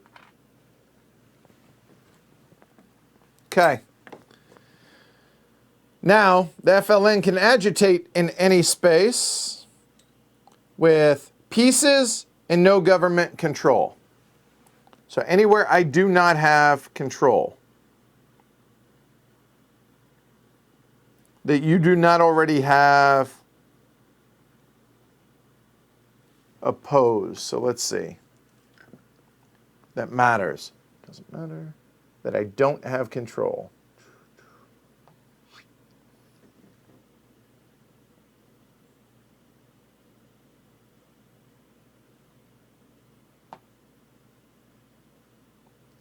None?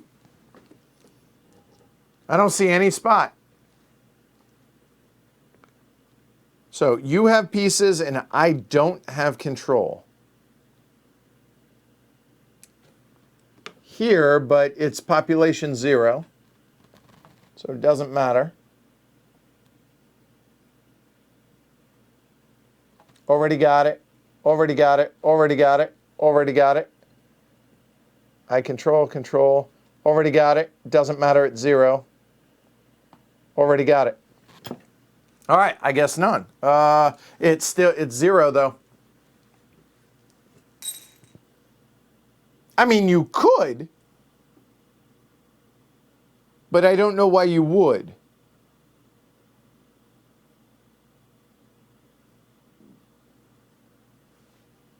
And again, normally it's 1, but in the scenario, it's 0. All right, so going to redeploy. I'm first, FLN second. Government can move any troops on the map to any cities or spaces with bases.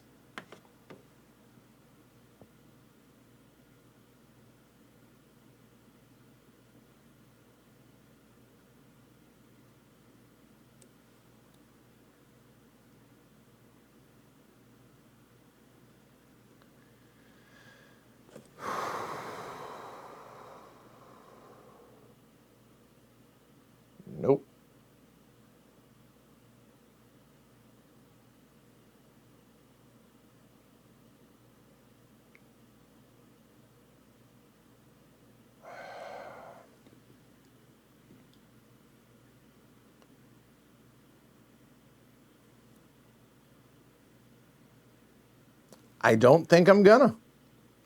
And you can move any guerrillas from any spaces to any spaces with friendly bases in the same Walaya.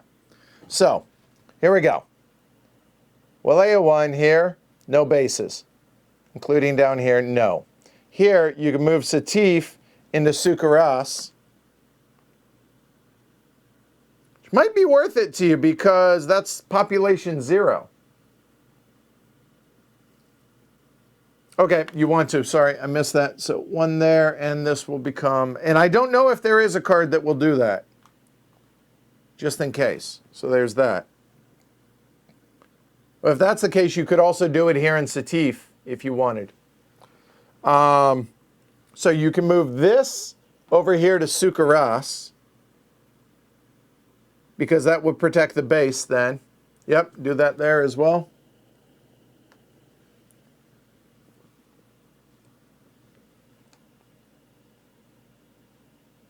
Doesn't change anything up there, but again, there might be a card that I'm unaware of as well. So the question is, do you want to move Satif over there?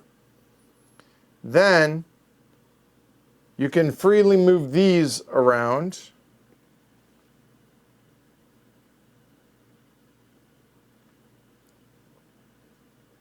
I assume...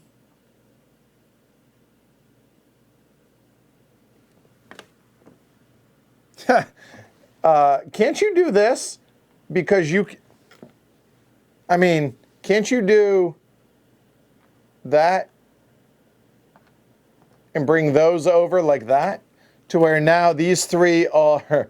So it makes me do more work and now I can't get them all over?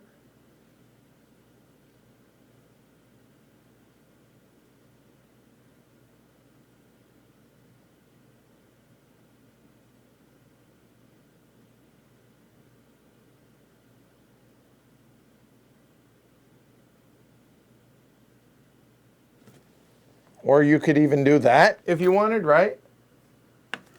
Okay, so that will move over there. Piss me off some more. Appreciate that. I mean, you could. This is just, I'm just... Then in... I mean, no base here. Cannot do that in 4. In 5...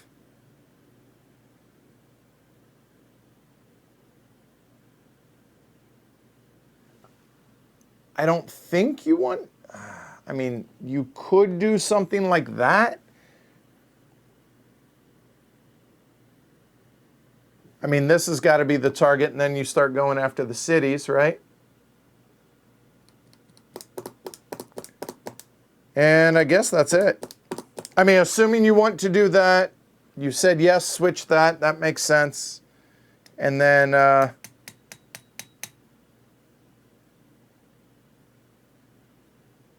And again, I mean, you could do this, right?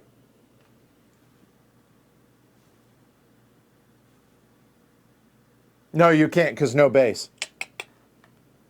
You can move one of them over, but why would you? Okay, all right. Now adjust control. So let's see. You, me, you, me. I don't think that goes away, but I don't think that matters. 4, 5 to 5, that goes away.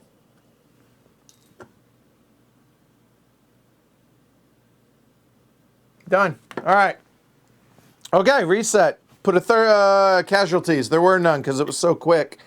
Move the France and border zone 1 box back towards there and there. At least there's that, but remove a terror from every space. There was 1, wasn't there? I thought. Oh, I think it already gotten removed, so never mind. Flip all guerrillas underground. Right. Oh, that's why that didn't matter. Durr. I forgot. Hey, I'm getting tired, all right? Golly, this is ugly.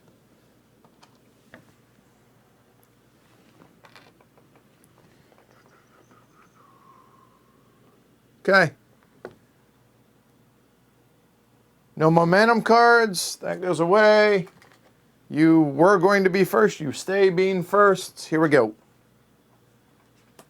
Diplomatic leanings. Y'all still with me? Y'all all right? All y'all that asked to continue. All right. Diplomatic leanings.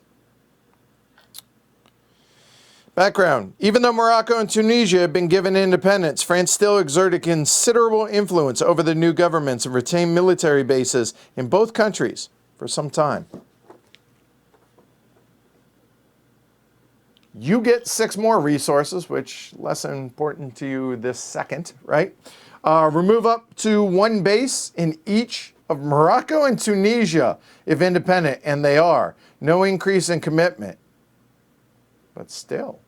Well, needless to say, you're either going to do the event or you're going to do something that doesn't allow me to do the event. Am I regretting the decision? No. I'm just, got a lot of cards left. Oof. Okay.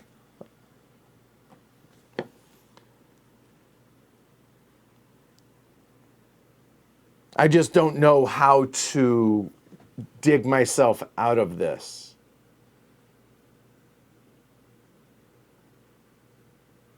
$16, $17, $18, $19, $20, $21, $22, $23, $24, $27, $28, $29. Yeah. I'm 6 away, but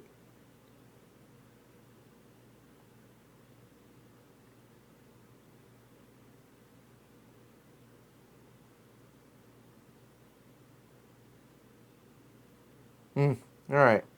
Hey, Brian. We had vocal earlier. Now Brian, designer. What's up?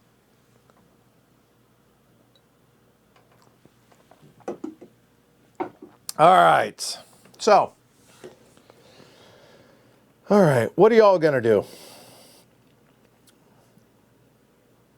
I assume it's going to be a limited op or an op only.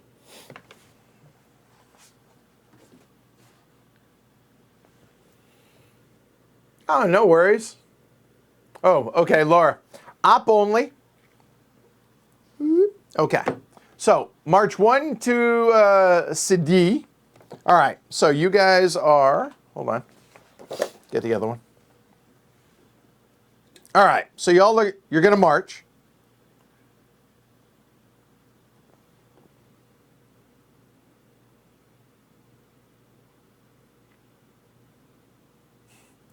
All right, so one resource per destination. So let me see. We are going to March 1 to Sidi from 1 to Algiers. Hey.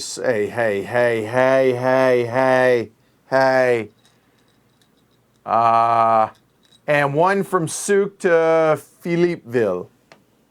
All right. So that's 1 there.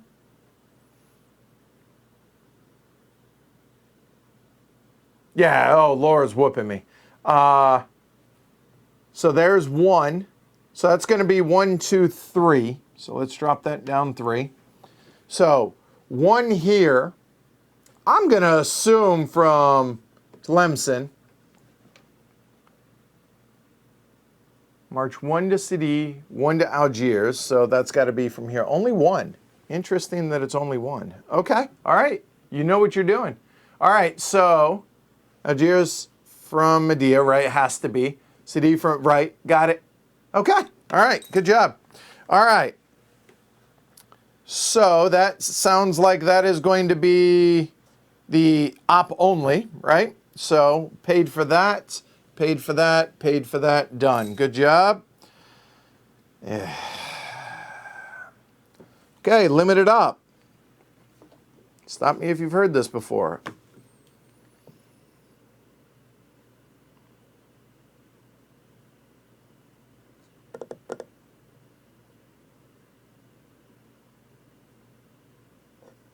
So I need to remove bases, which gets my commitment up, and then having police and troops in the same area, as well as control, allows me to get support at the end of a propaganda, right?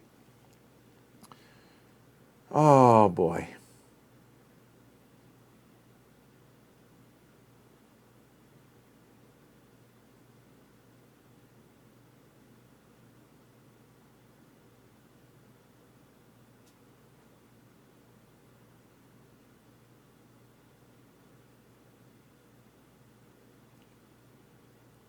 Sweep again.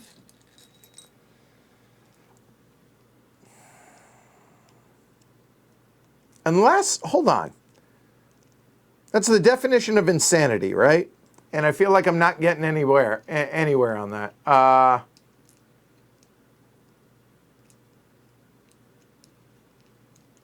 Oh, that's a good point. Yes, you are correct, Laura. Good call.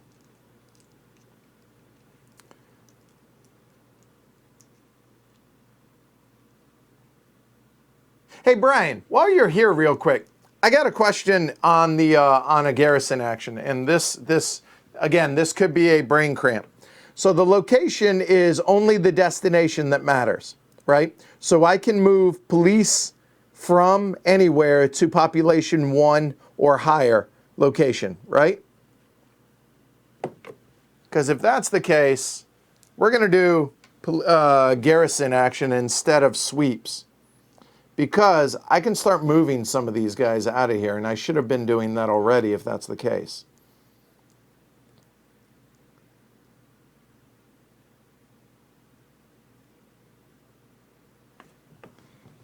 Because it's going to be there.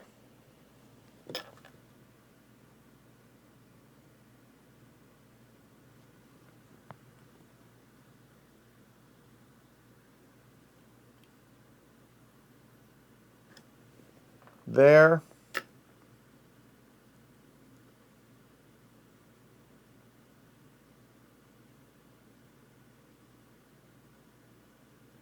And possibly there, I will see. Because even though it has to be a population 1, resettled sectors still count. So we're good to go for that. So if that's the case, I can move police up to 6 anywhere between all of this, right? So if that's the case, 1, 2,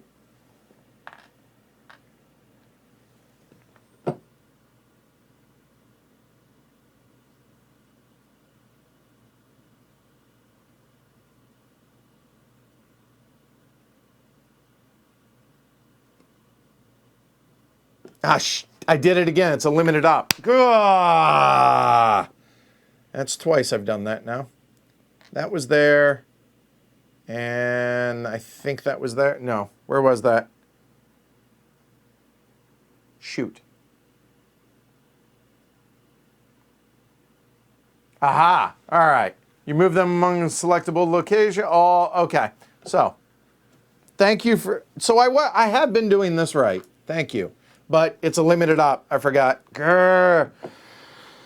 Oh, fine. I will sweep. 2. There. Done. Because the police count, because of the border location.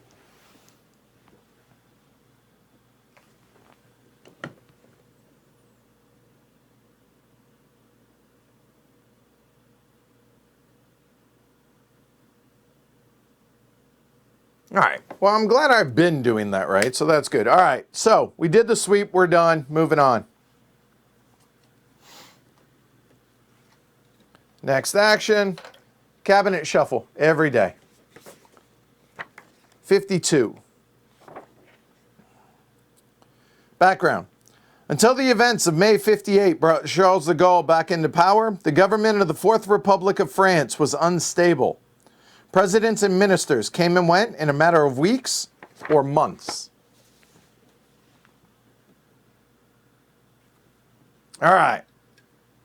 So, executor of the event shifts the France track, marker 1 to the left or right.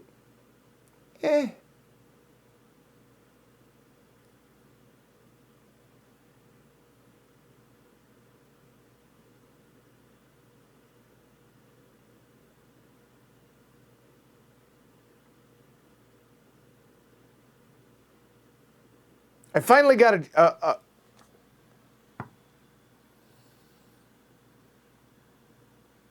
I mean,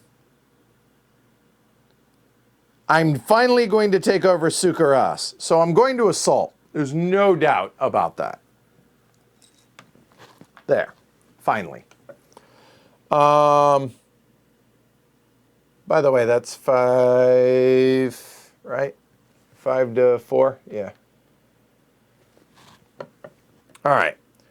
So we're going to assault there. And that's it. All right. So 2 resources per space. So it's just going to be that one there. It's a plane and police count. So remove guerrillas first and then bases. Finally.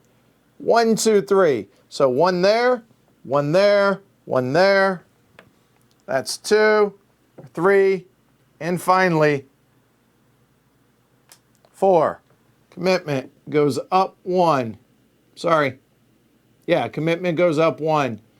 Up to 30. You drop down a base. Finally got that damn base out of there.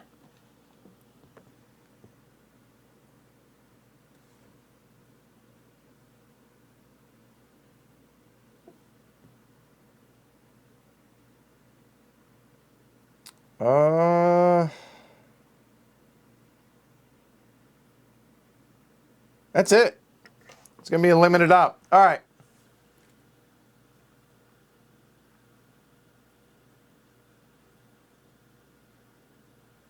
Both sides 5 away currently. So, Laura, Team Peanut Gallery, you're up. Yeah, it's funny. Laura's like, I can't see how to get the extra points. I'm in the same boat.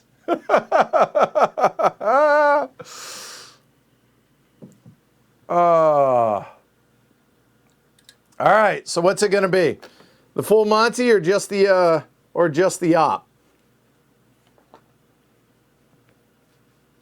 I'm curious, Brian. How long does it normally take you to play the short scenario? All right. Sounds like terror happening. Laura the Devil, forever known as in France lore. All right, so underground guerrillas, 1 per space. Activate a guerrilla, add Terra, and then set it to neutral. Okay. Do your worst. And remember, you can extort and subvert as well with this. All right. All right. So where's this going to be? So you have to have underground, right? So I'm just going to guess. While wow.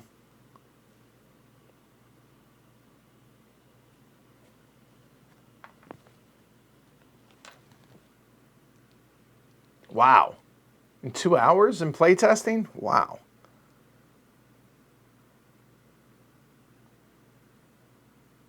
Oh, God. Oh, God. I just we're having fun, Chip. And it's a teaching game, right? For everybody. So, I mean, let's face it. At this point, we're playing out the string. This was done at 4 hours. So.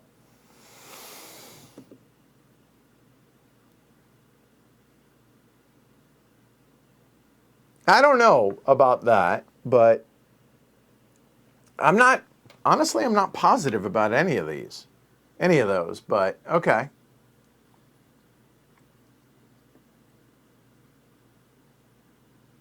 But if it was a terror campaign, figure there's more than one, so those are the 3 that are available. Right? Exactly, Brian. And it's a resource for folks to be able to use, so we're good.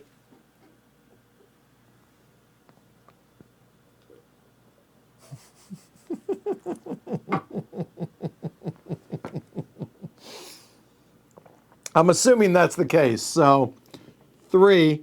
So that drops. Excuse me. 3. That drops. 2 more. And then 2 more, so I don't have to reach again. There.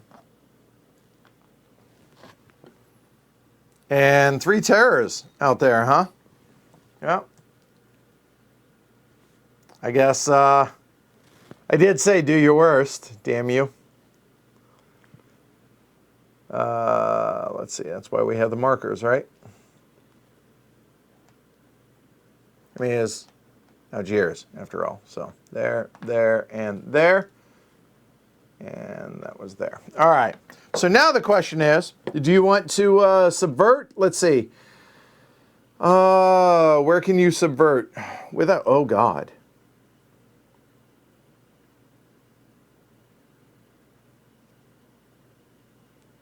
No, you can't in Algiers, at least.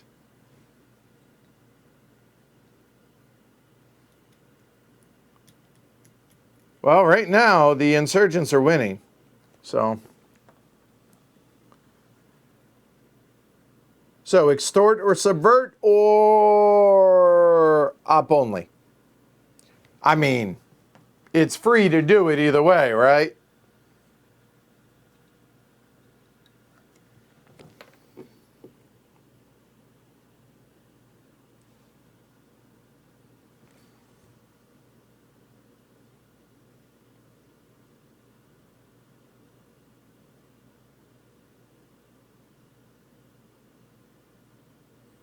You can remove the Algerian troop here.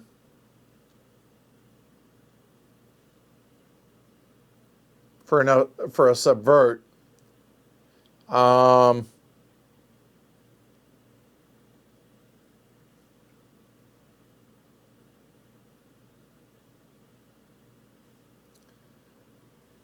trying to see where else.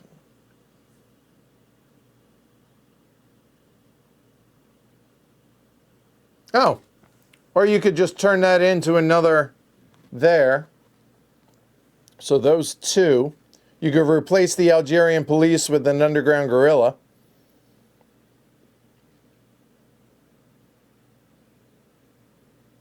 You could there. That's it. Those are your 3 options. Yeah, I think Barica probably makes the most sense. So do that. And that goes away to available.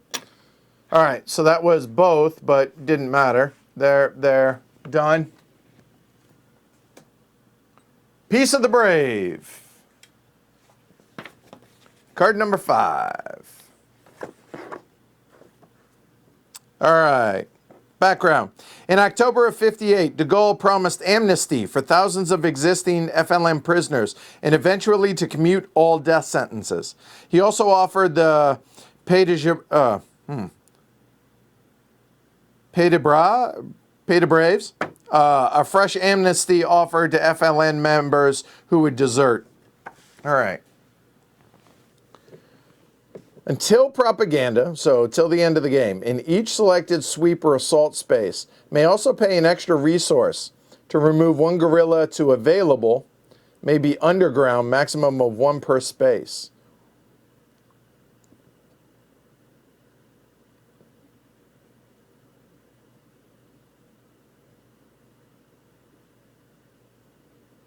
Huh.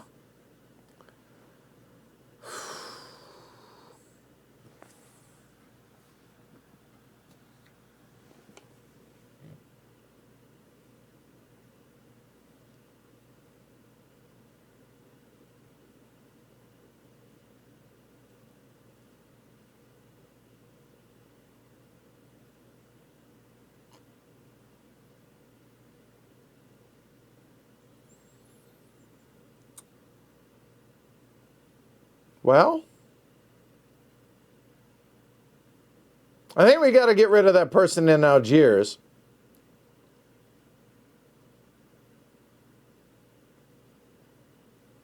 So we're going to neutralize.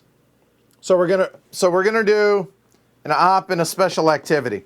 Okay? So we'll start out with the neutralize. Destroy exposed FLN pieces. All right, so that means I'm going to garrison or sweep, but I'm doing this first. Up to 2 spaces with troops and police. So, coming back out here with troops and police. There we go, done. Okay.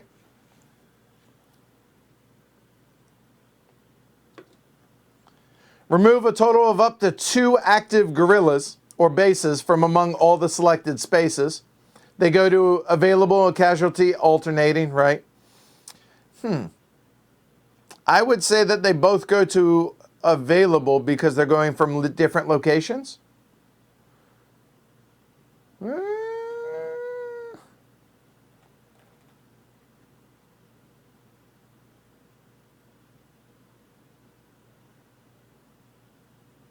Oh, but if I do, oh God. Oh, wait a minute. I forgot about this. That last line right here. Shift each space 1 level towards opposition and place terror. Oh God. Hold on. Nope.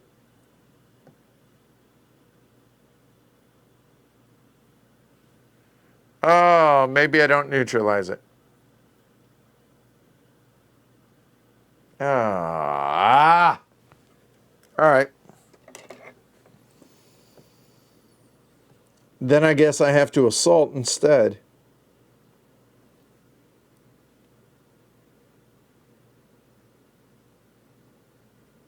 Just to be able to get rid of that guy in Algiers. Oh.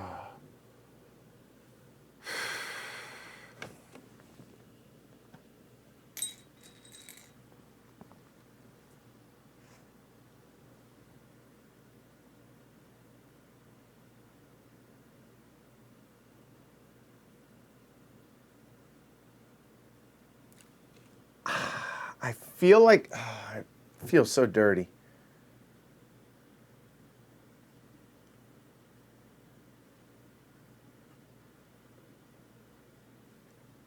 Yeah, I guess that's true. He has done the worst he can do, right?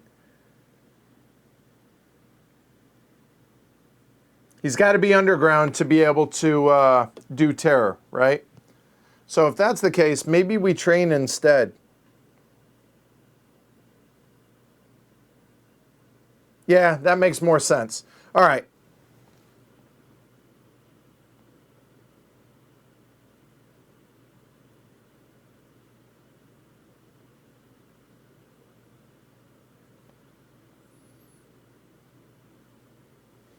All right. So we'll train there.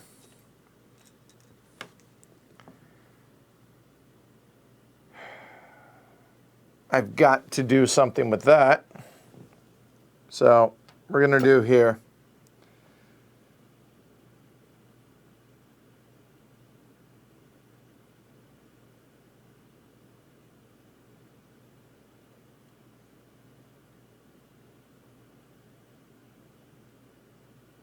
That's it. All right. So we're going to train. So we'll bring them in here. This will be 2 to remove, so 2 for this location, 2 to remove the terror, and then 2 to bump that back up. So that's going to be 6 resources for that. 6 to 18 there. 2 more resources for the French track there. And my 1, 2, 3 goes there. There we go. I guess that's that. All right, done. Limited op or pass.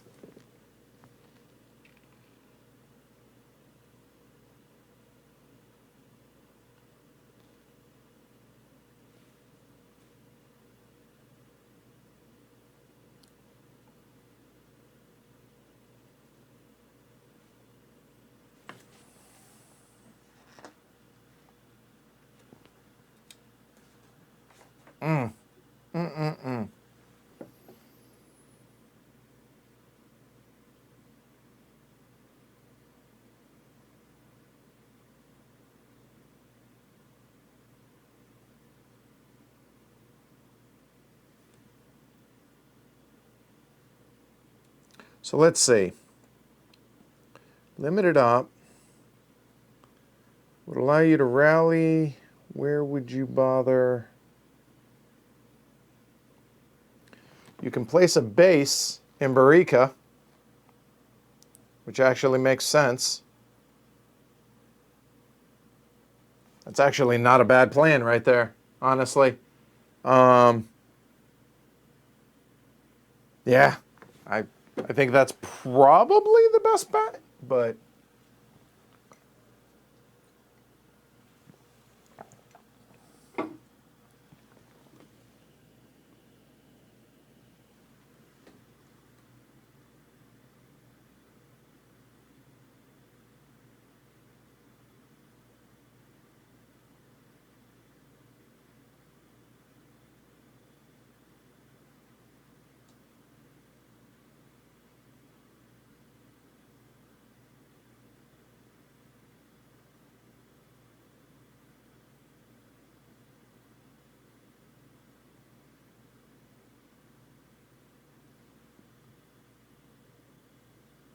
all right, pass.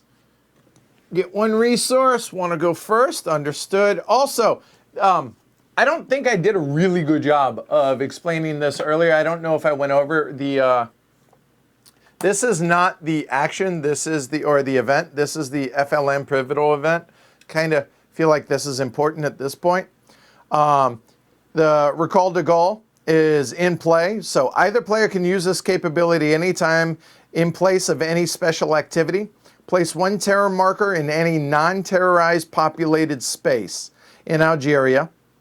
Sets it to neutral, and minus commitment equals the population value of the space, minus FLN resources, double the population value of the space. So there's that, okay? All right, so I will draw a card. Here we go. Sumam Conference, card number 60. This conference, we're missing the word background, but this conference of FLN political and military leaders took place in Walaya 3 in August of '56. It was an important event in the development of the insurgency in that it worked out general agreement on military structure, tactics, and political issues. All right? Yeah, I realize that, Laura. That's on me. My bad. Not your fault. Certainly not. I still like your chances here, though. All right. So the event, place up to 2 in any space in Algeria for free. Shocker. Shocked, I say. Shocked. All right. So place in 2 bases. Where would you like them? That was a pretty decent event for you. That's going to 27. So opposition, while you tell me I'm going to do some count. After these are placed, that'll be at 14, 15, 16, 17, 18, 19, 20, 21, 22, 23, 24, 25. How did I screw that up again? 14, 15, 16. Oh, I forgot to drop one. 17, 18, 19, 20, 21, 22, 23, 24, 25, 25. After that, you'll be at 25. Nope, you have 3. I have them in my hand. Sorry, I apologize.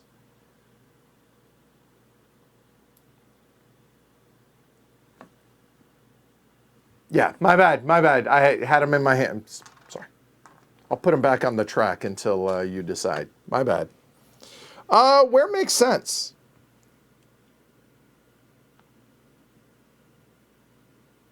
I mean, somewhere protected, right? Not Barica, because you're going to be able to do that anyways. I mean, Orleansville makes sense. It's pretty well protected there. Sidi Bel Abbas is actually a pretty decent spot, as is Medea.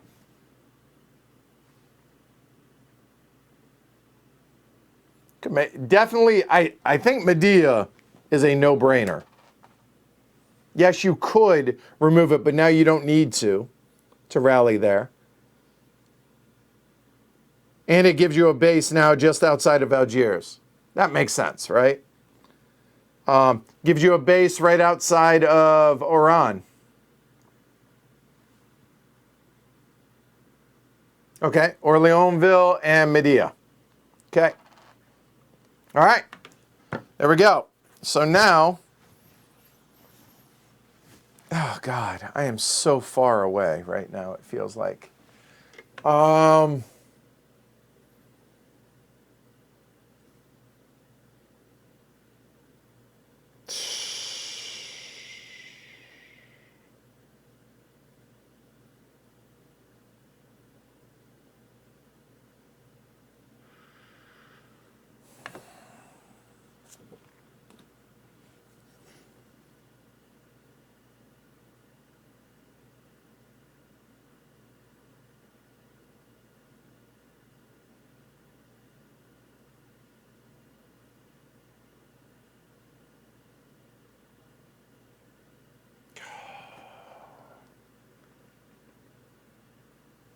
I'm thinking about training.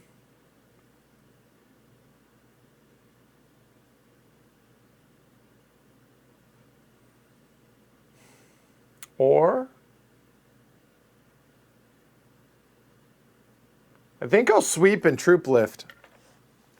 Or at least sweep for sure. So I'm going to sweep here. That flips that. There's 2.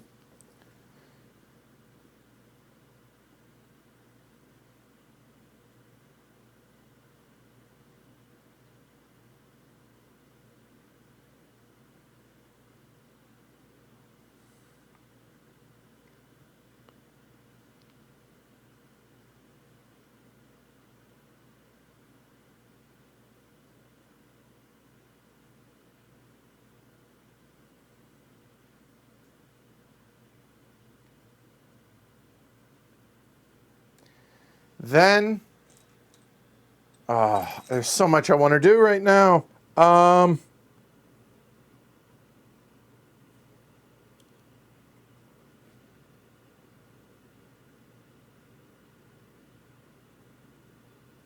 I could neutralize here. Or I could troop lift over to Medea. You know what? I'm going to try something different. We're going to neutralize here. Short term hurts, but I think long term it makes more sense to do that. So, neutralize. All right. Troops and police. So,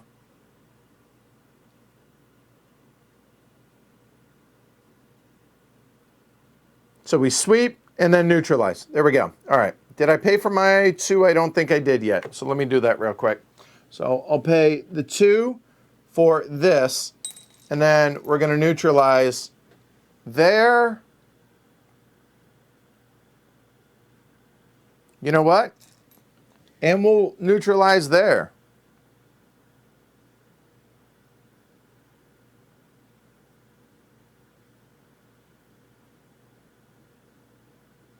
Just to get them out of the way. Yeah, let's do it. All right, so we're going to neutralize up to 2 spaces with troops and police. Both of those have that. So remove a total of 2 active guerrillas from all... check that, we're only going to do 1. Not that one. Sorry.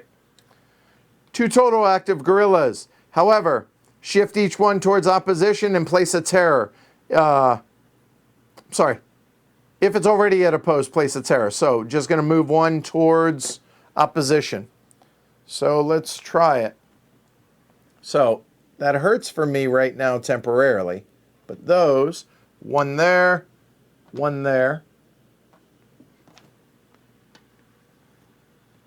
And that gains you 2. There. Done. All right. Your firsts.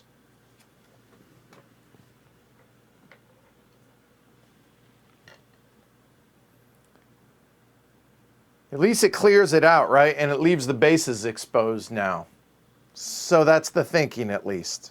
We'll see how it works. Here we go. The call up. Card number 29. Background.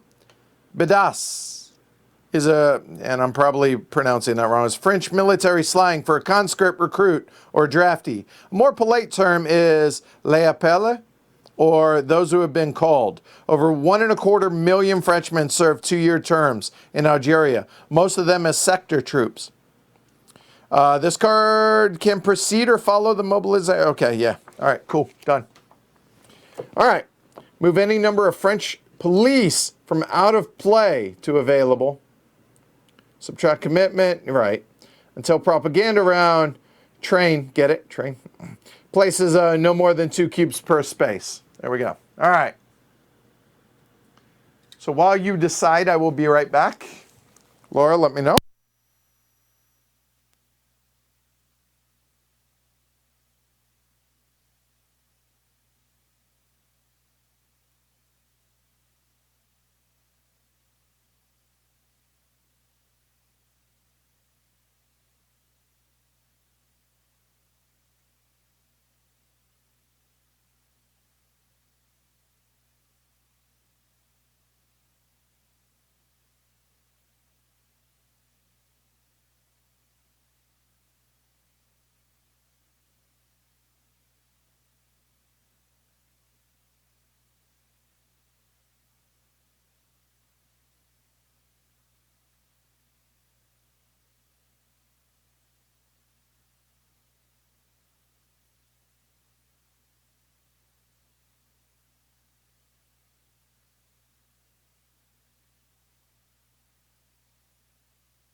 Come on. Come on. Come on. Come on. Oh. Cooper demands roast beef. Say hi, everybody. There's Cooper. There we go. Hi, bud. Hi. I love getting little tail nub wags. Sorry. All right, there we go. All right. Have a good one, Brian. Thanks for hanging out. All right. Up, down. Good boy. All right. Into the home stretch, right? Let's do this, shall we? All right. Okay. Rally.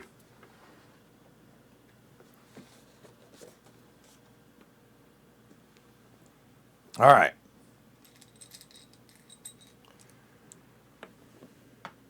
One in bougie, 2 in bougie. Okay. So that's going to be 1 resource. Done. Let me see. 1 in Algiers.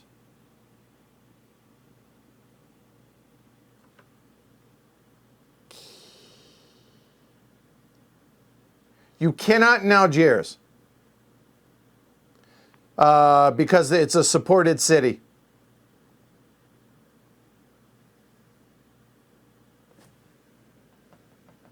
So can't in Algiers. Barica base there. So that'll be 1 there. Those 2. Base goes out. Base goes out. That means this goes up 1. Done. 1 in CD. There. That'll be 1 there. And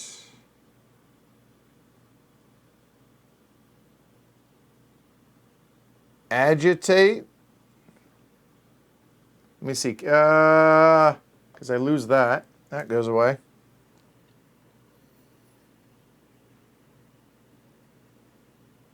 So that's going to be 1 more here. Add a terror. And that goes there. And that gets you one more. Okay.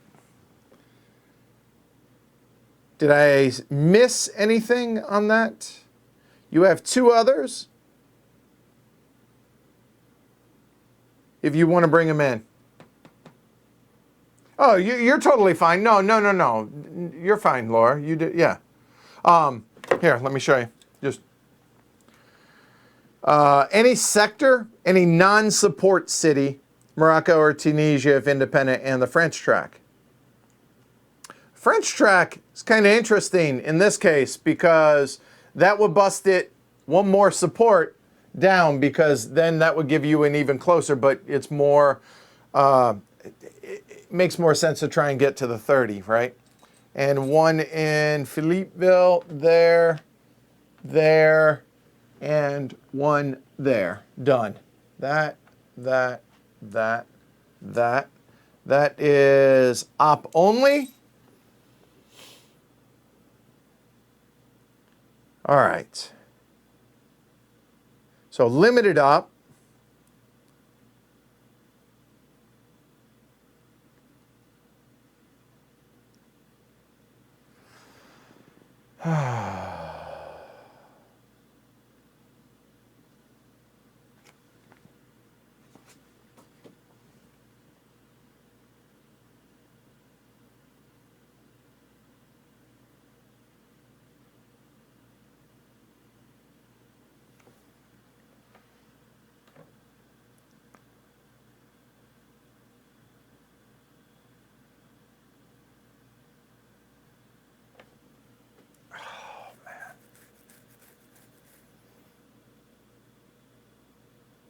Yeah, it's got to be there.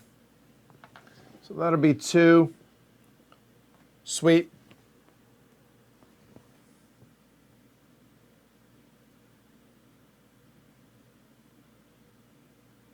Or does it? Hold on. Hold on.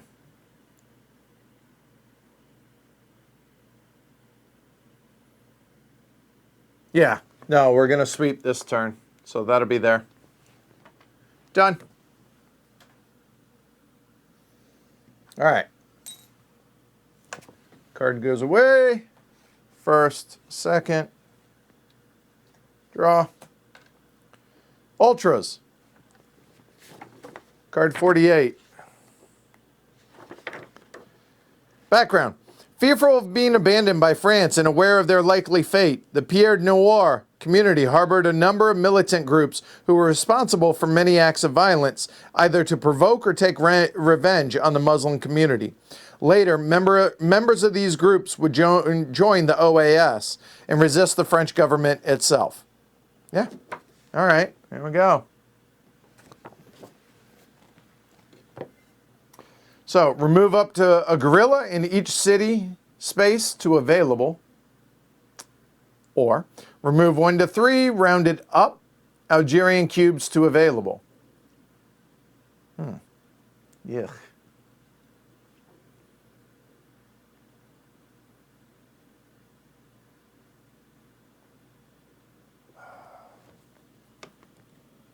Okay. 1, 2. I am 1 short. Son of a. All right, we're going to assault and troop lift.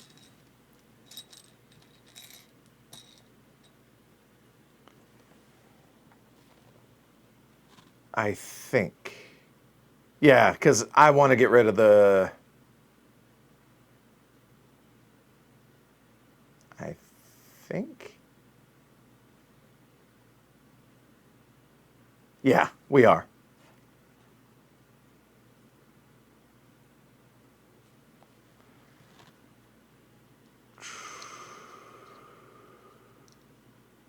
Yep.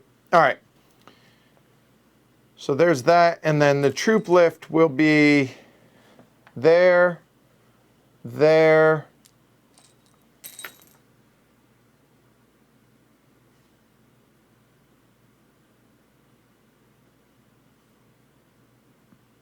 I am one away. That is so frustrating. And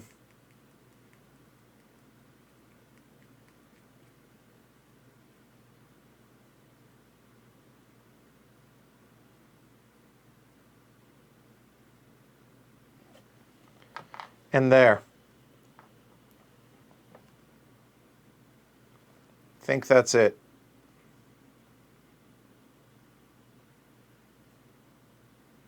So it's going to be 2. So I'm going to move 1 there, 1 there. That gives me 2, 4, 6.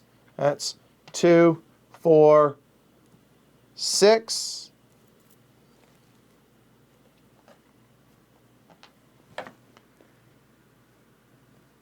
That'll work. There and there. Done. Okay.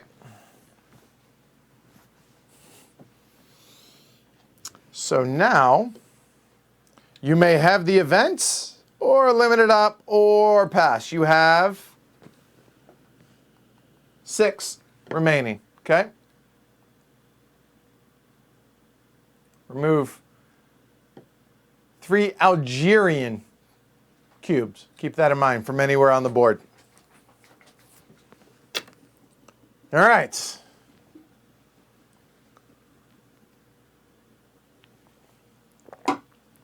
I appreciate you guys sticking this out. I know it's been a ridiculously long stream, but I'm having fun with it. I hope you guys are.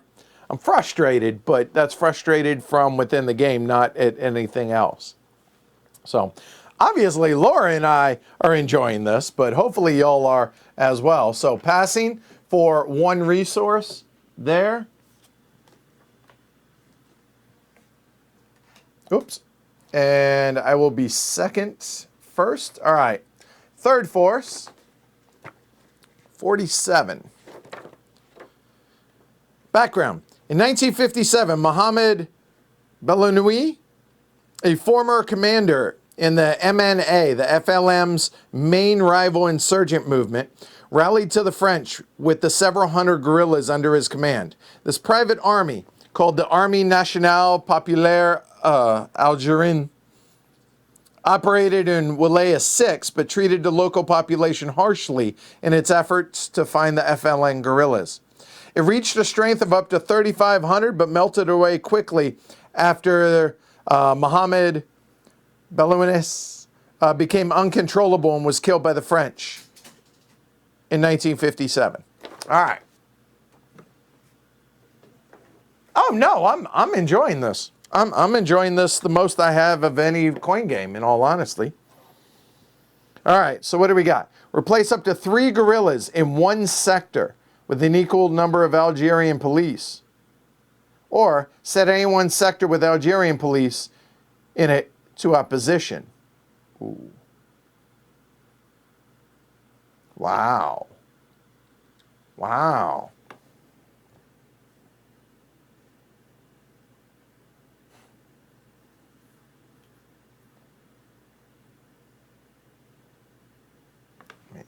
Algerian police. It's 2 points right there. That puts you at 30. I'm just saying. Just saying. I'm just going to count how many are left here. 1, 2, 3, 4, 5, 6, 7, 8, 9, 10, 11, 12, 13, 14, 15, 16, 17, 18. So there will be at least 6 more cards. All right. The event in Souk, I'm shocked. All right, so that will switch. This is so gross. And there you go. I lose 2. All right, so I'm 10 points away and you're at your winning condition. All right. Peanut Gallery, how y'all doing? Y'all hanging with me? Oh.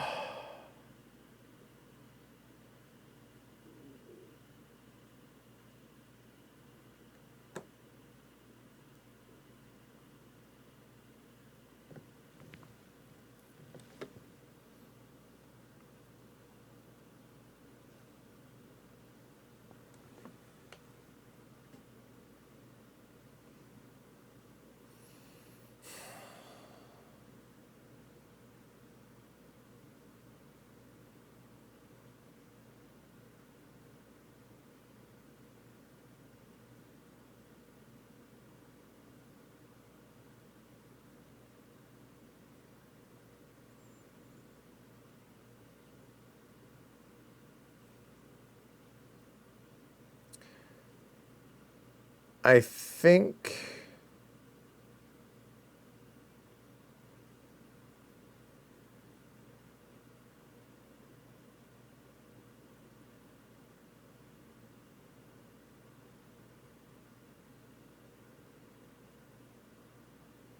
Oh, I should have been deploying a lot more. So we're going to train and deploy. So I don't have any Algerian cubes to add, but I can select one space in government control, remove terror, da-da-da-da-da. But the deploy is move French pieces among the available in spaces. I should have done that a long time ago. Or resettle one population, one sector, right?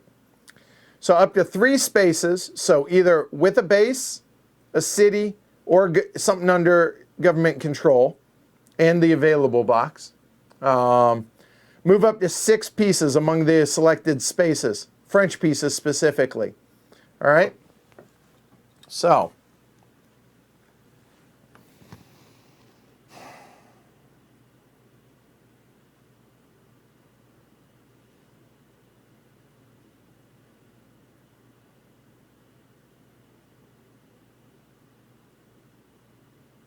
Oh, hold on one second. Hold on one second. You know what? Never mind. Let's assault and troop lift, actually, right now. It's undefended, so there's that. So, assault there. That's going to be 2 resources for that. That removes this. You drop down 1. Up. Up. Do that while it's undefended, right? All right. So then troop lift, now that that's out of there, now we can actually move those troops. They're a lot more free now. So between 3 places. 1,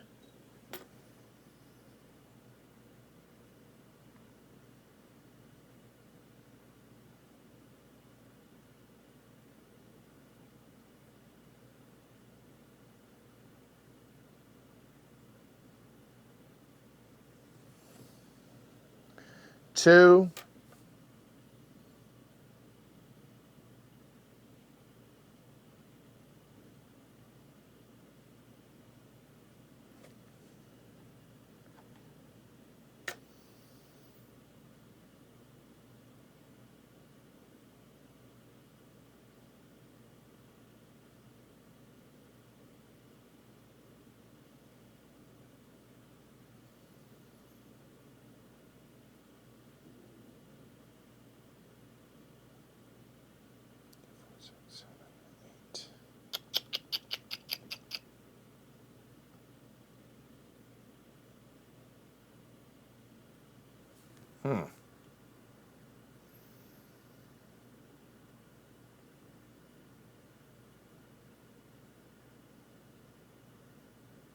Actually, hold on. Not there. Here. Move those 4 down here.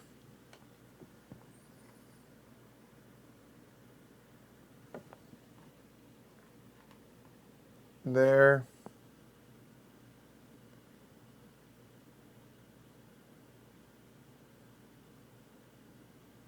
Done. That's it.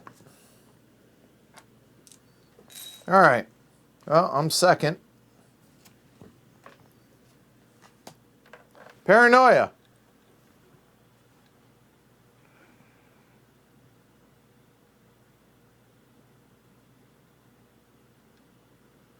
Good stuff. All right. So, paranoia. I wouldn't be so scared if everybody wasn't out to get me. All right. Background.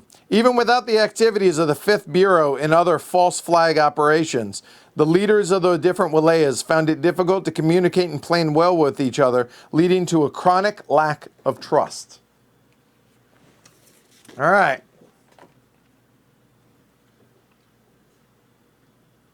So here, flip all guerrillas underground. That would be 1 for you.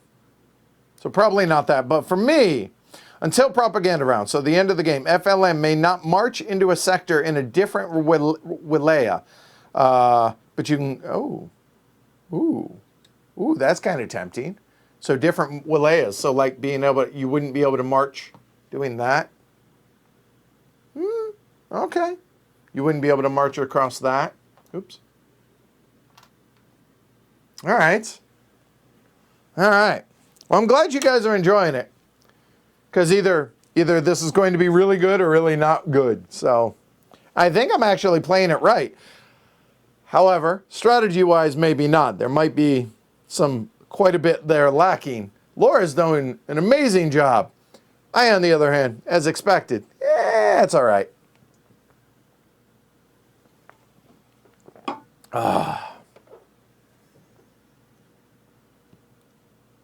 Okay, limited op. So limited op of terror. So one resource, one. So we're both at 6 now. So limited op, terror in Philippville. So that's going to go here. Activate a guerrilla. Easy for me to say. Throw a terror marker up there if there is none, but there is. And set this, hold on. No. That, I think, try it again. It's already at neutral. I think what you're talking about is wanting to rally there. Still, does the exact same thing that you're trying to do. Yeah, hold on. With FLN control, you would have to rally there first, but that's what you would want to do if that's what you're trying. You want to drop that, get that to where it's on your side. I understand what you're trying to say here, Laura, even though I can't speak, apparently. So let's walk through this real quick. Okay. All right, so it's still going to cost the one resource that it was, okay? All right, so you don't have a base there. Oh, that won't work. You have to have control or a base. And I thought if you added 1, that would be at 3, but then at 3, so we'd be tied, no government control. That won't work. That won't work.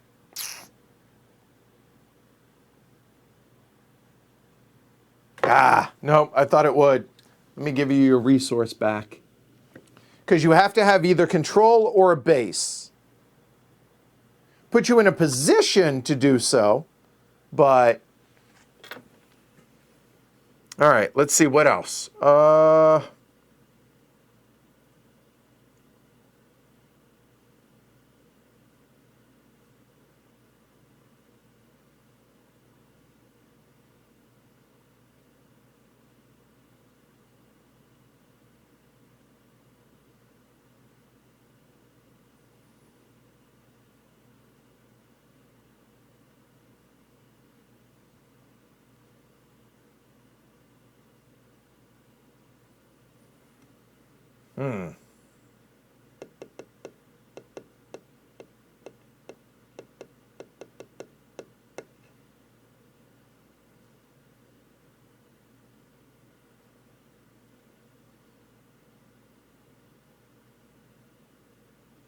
Damn.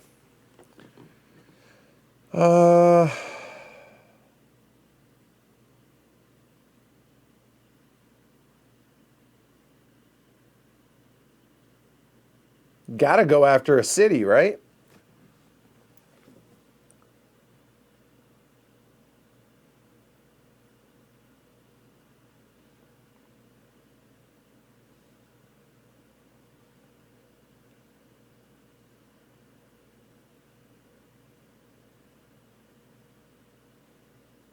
Oh, gonna place bases. That makes sense. Okay, so instead gonna march. That makes sense. So, 1 resource per destination. So, destination Ainusura. So it's still going to be the 1 resource there. And moving here, 1 each. I believe you said 3 from to aim from Orleans and Medea. Cities are scary. Fair point. Which one do you want to take the odd one from here?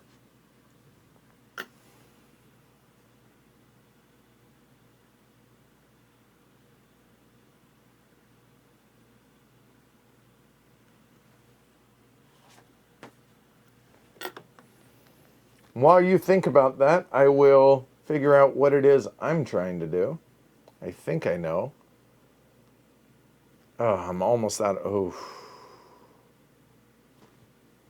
2 from Orleansville. All right, so there. So you're done. Now me. I really want to pass because I only have 6 resources, but I'm going to go second anyways, so it makes sense to actually make use of something. But what do I do? Because everything I want to do is going to cost me 4 resources. Oh, that's so gross.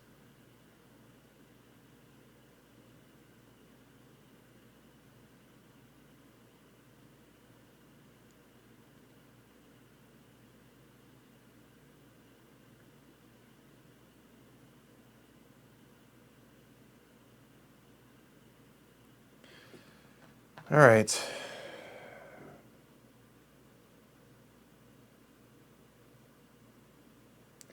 But the question is, do I go after Barica here to sweep, which only flips over 1? Or do we train and then deploy?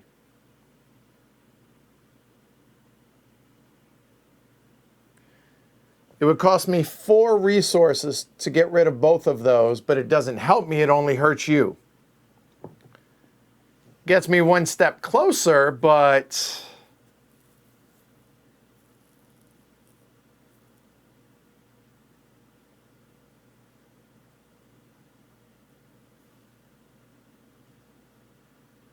Oh. Oh, this is so hard. I think I just...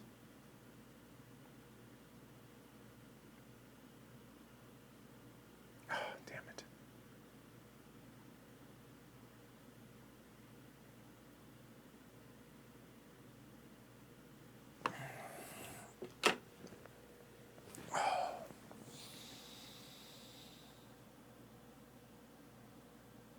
Well, okay, hold on 1 second. Hold on.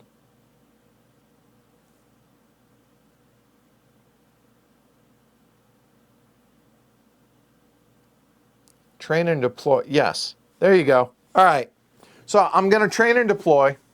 Took me a second. All right, so it's going to be 2 per location selected. So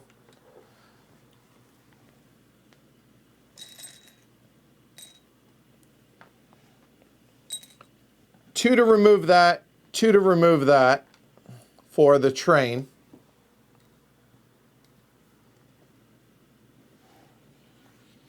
Down to 2.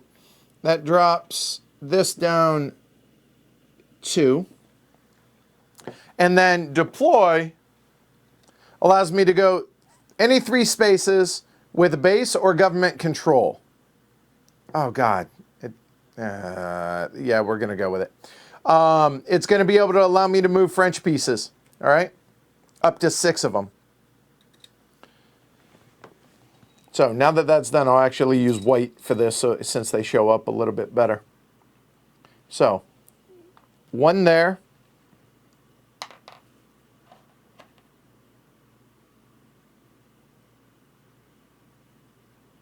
I wanted to take 1 out of Tlemcen, but I don't have control and I don't have a base, so I can't do that.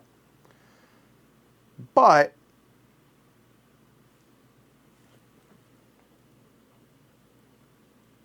oh, that's scary.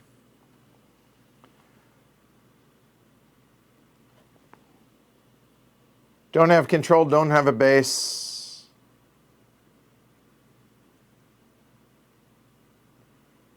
And it's got to be at a 1 or higher.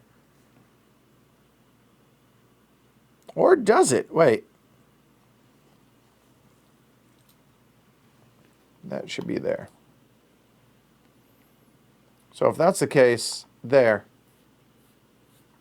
So that's going to move there.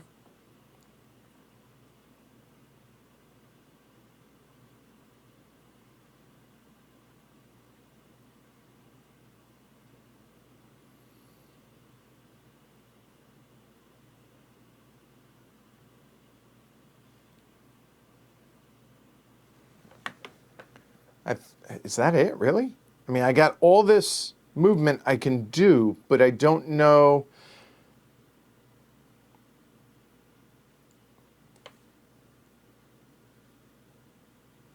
Actually, there.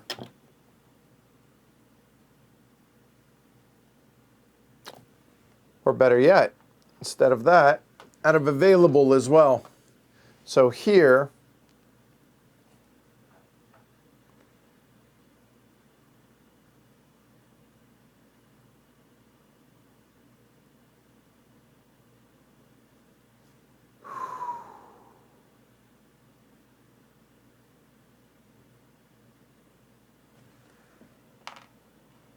there, done.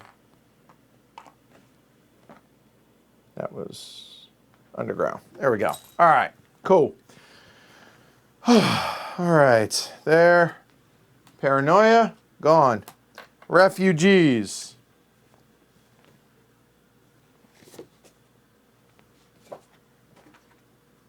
All right, card number 43. Refugees. Background. Over 2 million Algerians were displaced from their villages during the war. As often happens in irregular wars, many moved to the cities and large numbers also left the country entirely.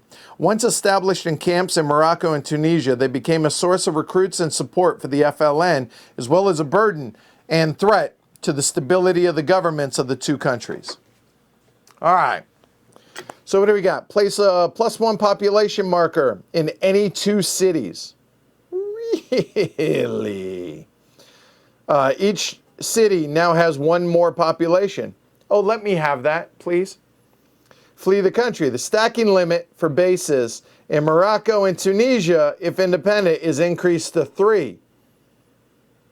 Interesting. So you would obviously need units out there.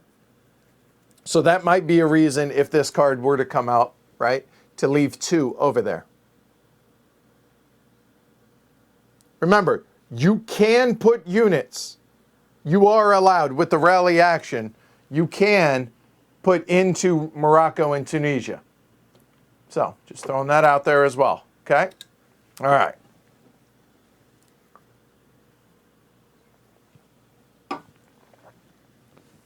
One, 2, 3, 4, 5, 6, 7, 8, 9, 10, 11, 12, 13. 4 cards for sure. I have 2 resources, you have 6.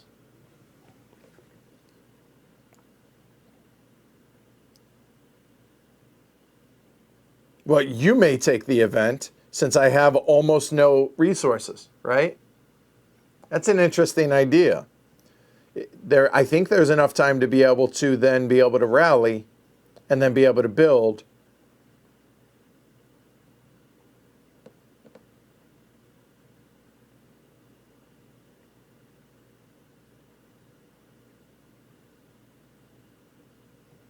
Remember, you don't have to hit your 30. You just got to be closer than I do. So that's also something.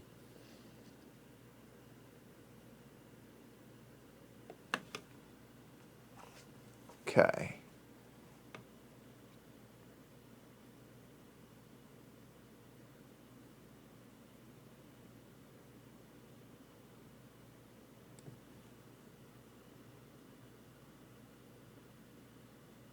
All right. So rally. All right. So you're going to rally. I feel like I should have a hat on backwards or sideways or, rally caps. Sorry, cheesy. All right, so we are going to rally a base in down here. So there, which means that goes up 1. Okay. So that was here. That's one resource. Then rally guerrilla, sorry, a base in, oh, didn't even see that. Yep, there.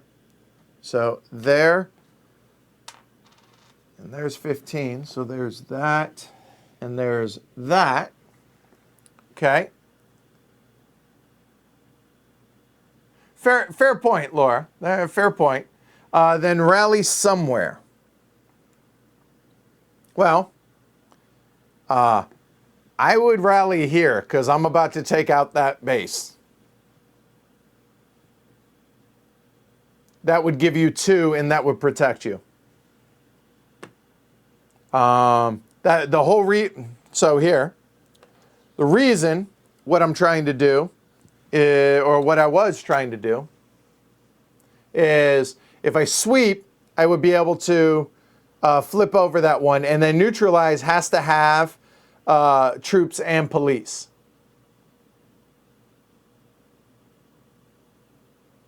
Okay, so that's what here, that's why I brought that police over here, because now I'll be able to neutralize there and there, and it's already opposition, so whatever, but I'd be able to remove the base. So you're welcome. So it's 1, 2, there, so it would be there. That's one more. And let's see. Oppose, oppose, oppose, so it doesn't matter. I think the game's excellent. I really do. It's tense. And even though it's pretty clear at this point the FLN's going to win, and Laura / the Peanut Gallery is going to beat me, I feel like it's been a real big tug of war so far. I'll talk about that more at the end, but yeah, so that was just a rally, correct? Just a rally. So, op only. I will pass. Or, oh, because you won't let me do that. I will. Go ahead. I need resources. Plus, I'm going to go first anyways. So, done. Intimidation. Okay. Oh, and CD. Hold on. Did I miss one?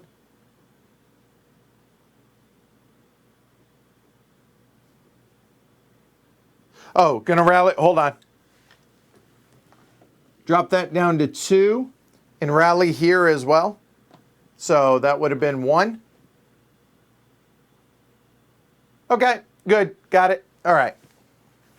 Sorry, I missed that. All right. So, intimidation, card number 31. Background. The FLN was not shy about leaning on Algerian civilians, either in country or working in France, to support the movement materially or to refrain from doing anything that would help the French. All right. So, until the propaganda, terror places marker but does not set the space to neutral. Where was that card earlier? And then plus FLN resources, the number indicated by the marker in France, which currently is at 2. Okay? All right. Well, now that you thwarted me, there. Oh, hell. All right, what are we trying to do now? I have 4 resources.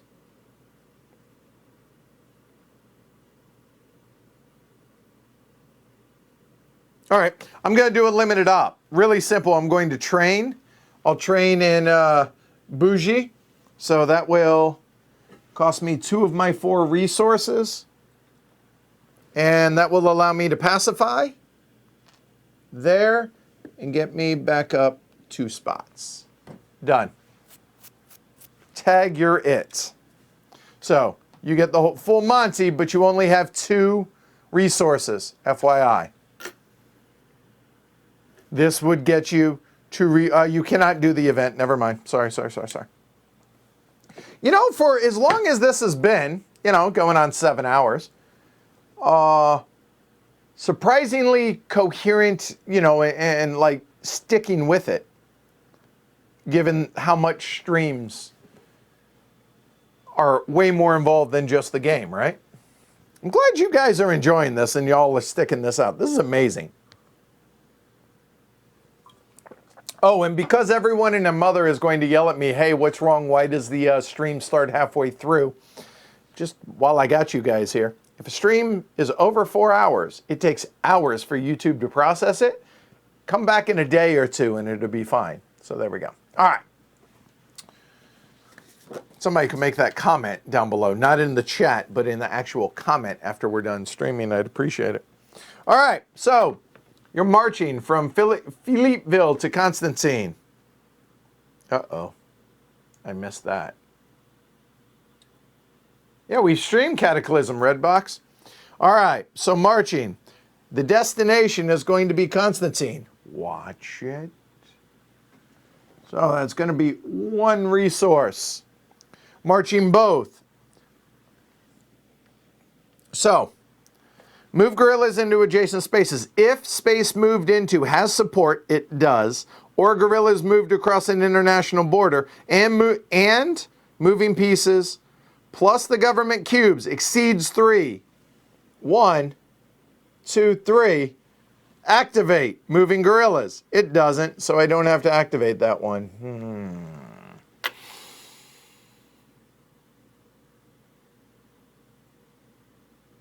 Yep. Good call. Good job, Laura. Yes, well, we're going, but Laura's got this, I think, locked up at this point. Yeah. And if it stays within the same wilaya, you actually can march again, but obviously you're going to be done. So that's going to, hold on. Op only or op in special activity, because you can extort or subvert.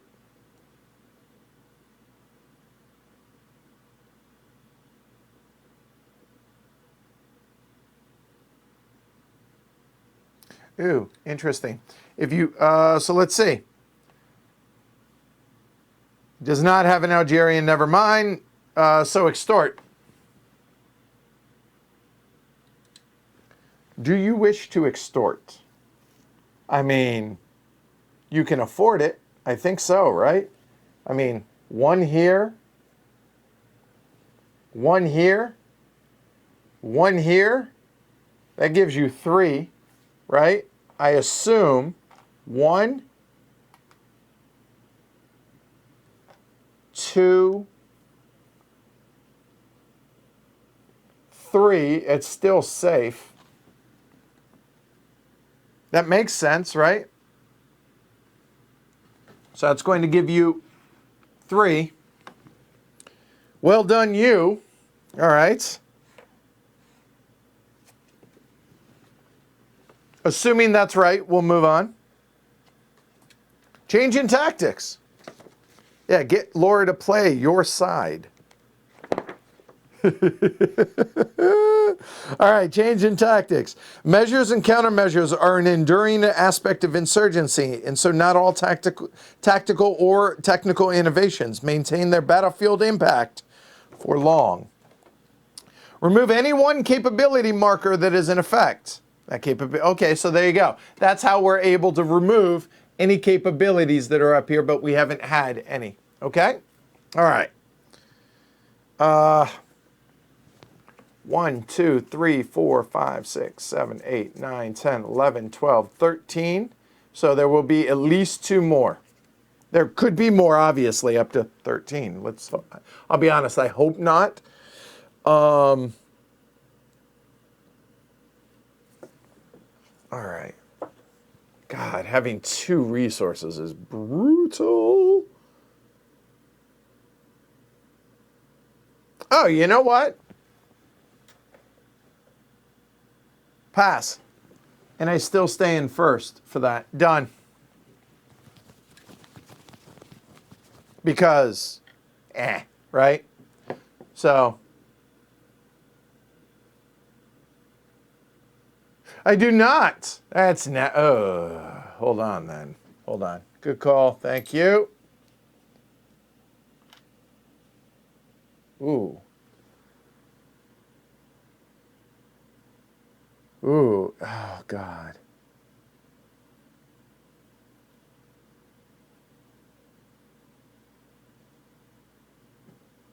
Oh, no. Good call. So hold on. Maybe I don't pass.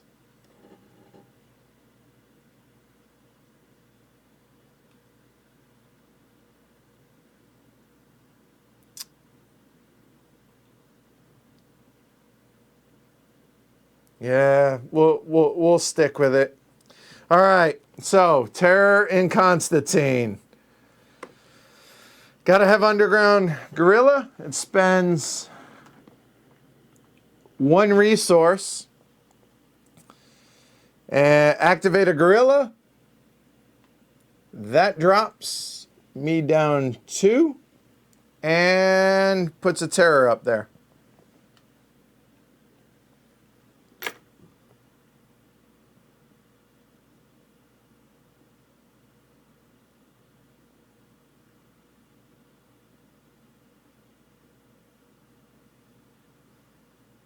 All right. Now, that was technically a limited op. You could do special activity.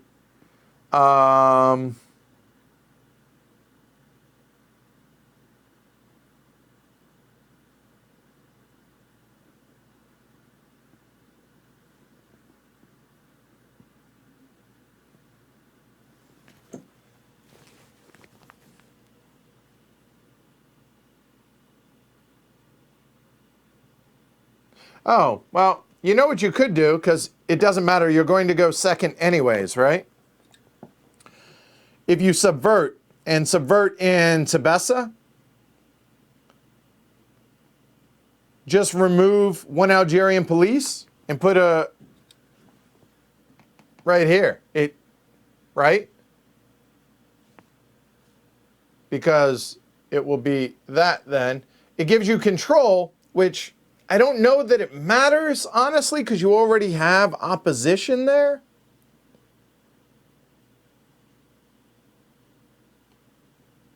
I'm just looking where there are police that you could do that, right? That matters. This is 0, so that doesn't matter. Or you could extort. Again, you could extort there. Not here, sorry. There, safely, I think. But honestly, I think you're going to be all right without. So here, that goes there. And that was here, which means that goes back, done. Over. That's what this game is at this point, overkill. I think this is awesome. I'm glad everybody watching is enjoying. Laura is owning my soul here. It's fantastic to see. Less sitting here, although it's a comfortable chair, I will say. All right, overkill. The background. The French military forces enjoyed absolute superiority in firepower and were willing to use it, even though one clumsy application could undo months or years of good local relations. Just because you can doesn't mean you have to. All right, let's back that up then. No big deal. That's easy enough to do.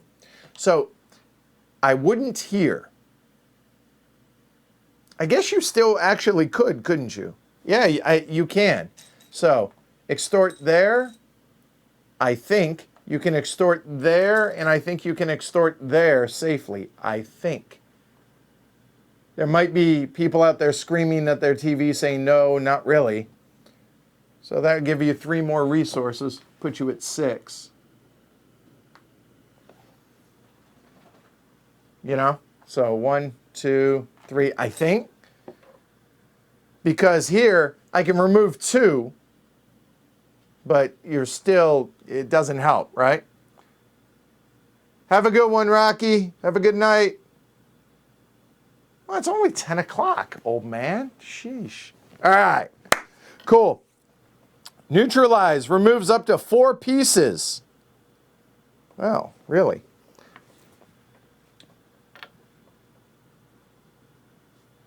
Yeah, but where was that earlier?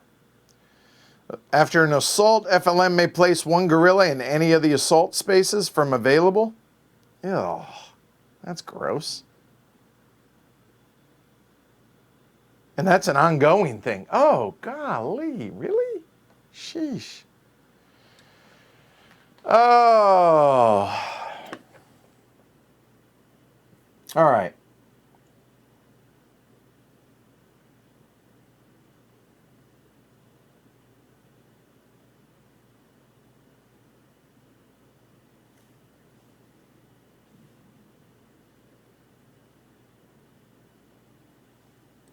I think I'm gonna have to do everything.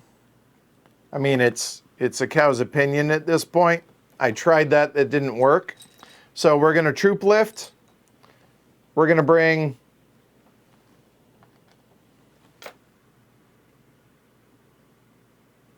two in there. Yeah, we only need to bring two in there. So we got one here, one there, and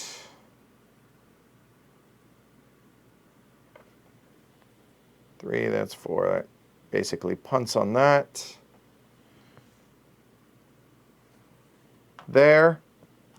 These guys will go there. All right, so that is the troop lift. And then that will be 2 resources, and we will go ahead and assault. So one there, one there. No base, but that flips. Done. I didn't say anything about Irene, Rocky. It was just you, old man. Can you not now.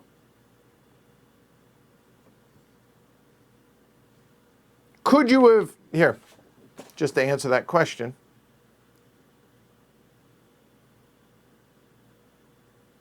Oh, hell yeah, you can. No, I stand corrected, you can. Any sector, any non-support city, there's no support. So yes, you can rally in Constantine, okay? So that is my action done there. Laura, you're up. I assume you're going to rally? I don't know if it does or not, Gaurav.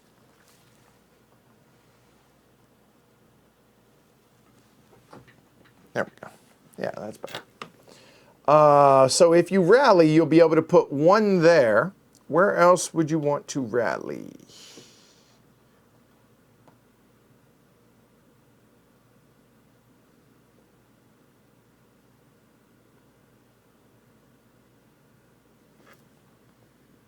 You can make a base there.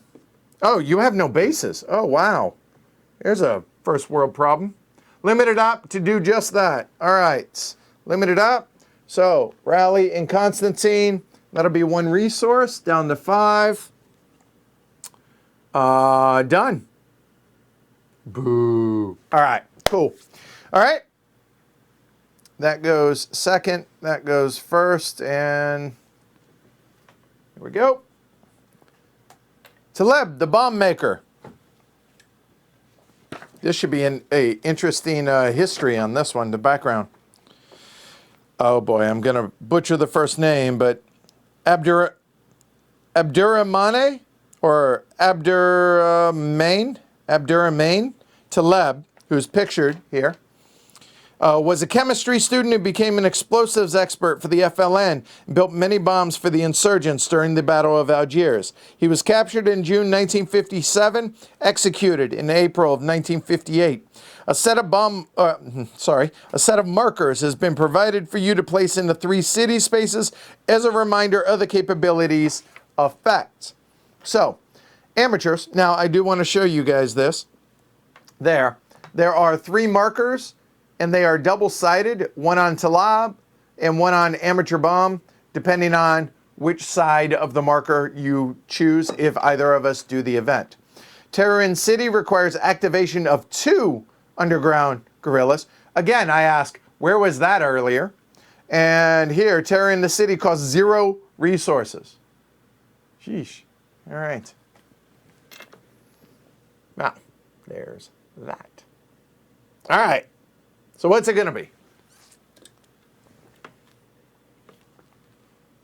And, oh, you know what your stuff is, so.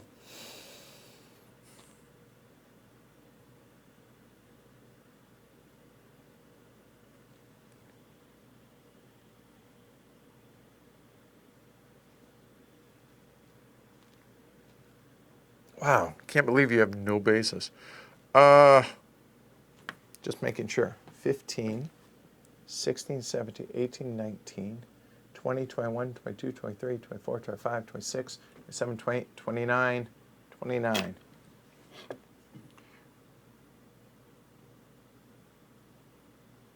Yeah, exactly. The event earlier would have been great for both of us, whoever had first for that, right?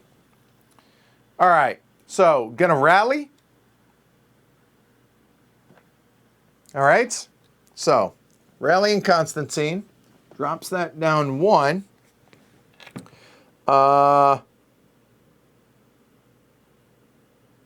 You can't agitate there because you have to have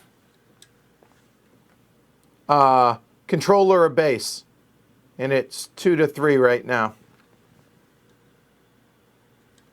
So 3 units for me, 2 for you. So can't agitate in Constantine, but rallied there.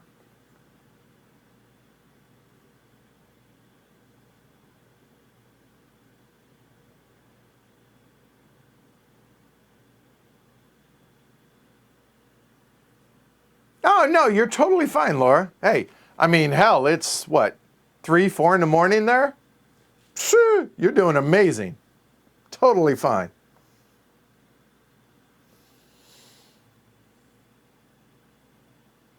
And how awesome is it that Brian's like, hey, Laura, by the way, I got playtesting coming up. That's awesome. All right, so limited op there. I have 2 resources. Want to keep first. That makes sense. Yeah, totally makes sense. Damn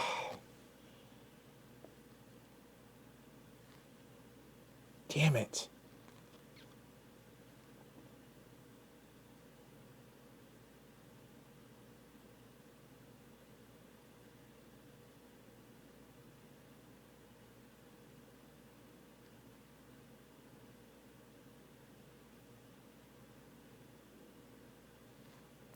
I have 2 resources, right?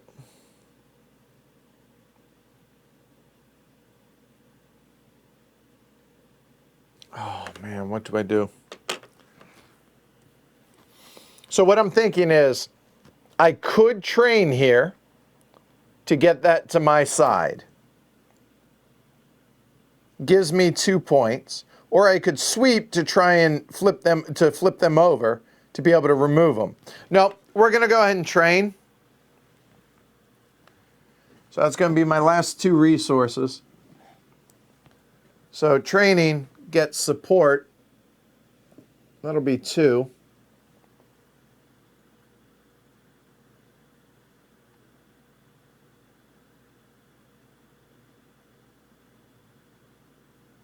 Yep. You're doing this on your phone? What? This is amazing. I'm all picturing like a setup. Wow. Imagine if she could actually see. Oh,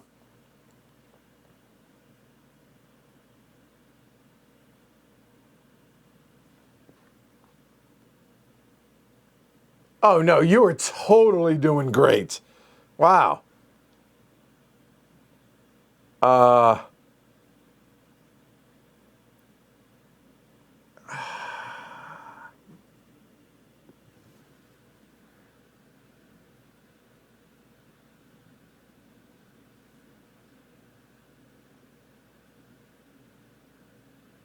Oh. Oh, hold on.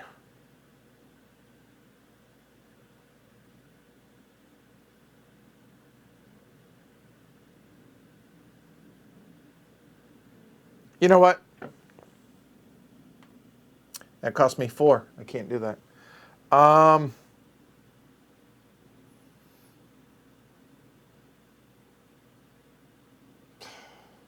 then troop lift. Yes, troop lift. 1 space, 2 space, 3 space. So it's going to be 1 from here, 1 from here. Yeah.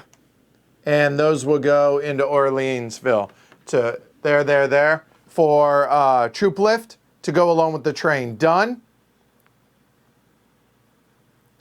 That was my op and special activity. All right.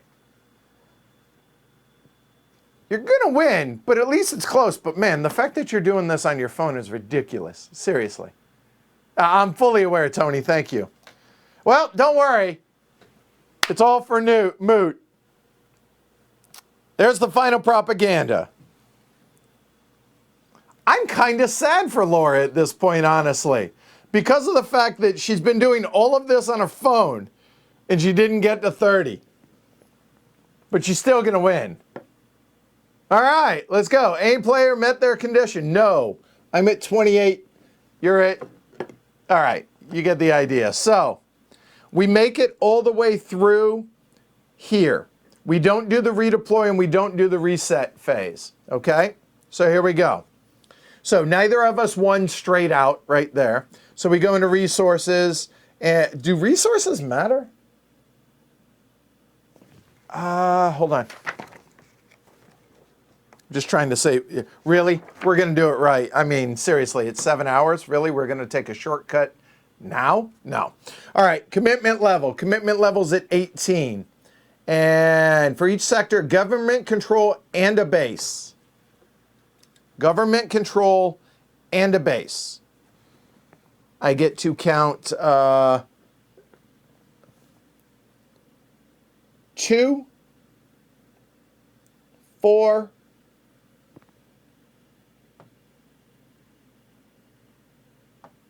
4, along with 18 is 22, and total support, because that's still in, so 22 minus 3 for the resettled, so we're at 19 in total support. 19, 20, 21, 22, 23, 26, 27, 28, 28, and 4 is 32. All right, FLN resources. Bases, you're going to get 2 more from the France track where it is. So that's going to be 17 and minus 1 for the border zone. 17 minus 1 is 16. I did that wrong. I realized that. Where were you? You were at 4.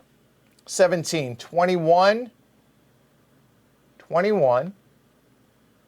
I was at 28. I realized I got that backwards right there at the end. Right there. Yep, good call, guys. I caught it. I caught it. All right. So, commitment. Nope. And nope. And casualties. Subtract 1/3.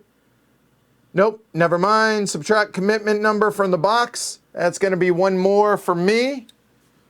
The wrong way. There and there. Okay. So that is the commitment phase. Support phase. Government, I can pacify. I have to have control, police, and troops. Control, police, and troops. Control, police, and troops. There.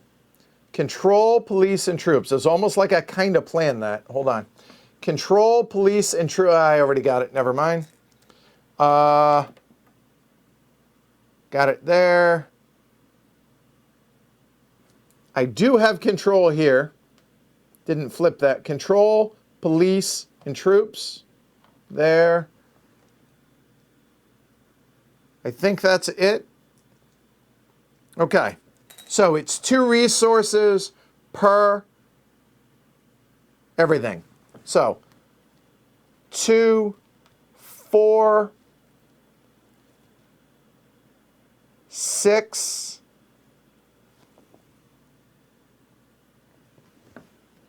8,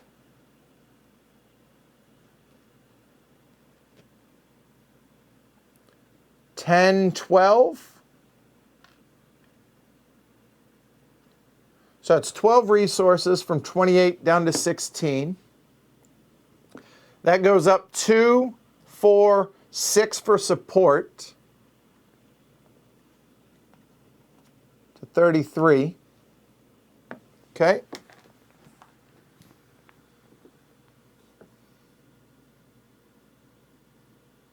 All right. Now, FLN can agitate. So here, let's clear those off. All right. FLN can agitate anywhere there are pieces and no government control. So let's see.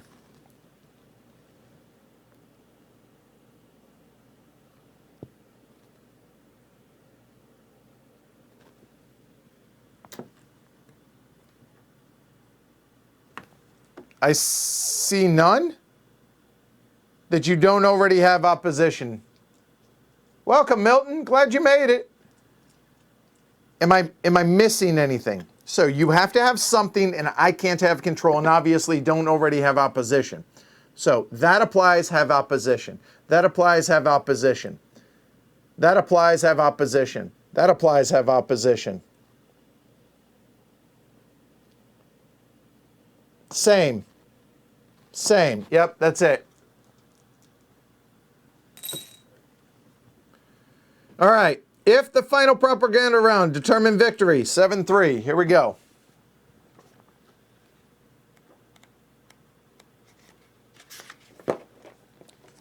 After the final propaganda, if the final propaganda round is completed without a victory check, win, the player with the highest victory margin wins. The victory margin is the amount a faction is beyond or short of its win condition. I'm pretty sure that FLN succeeds.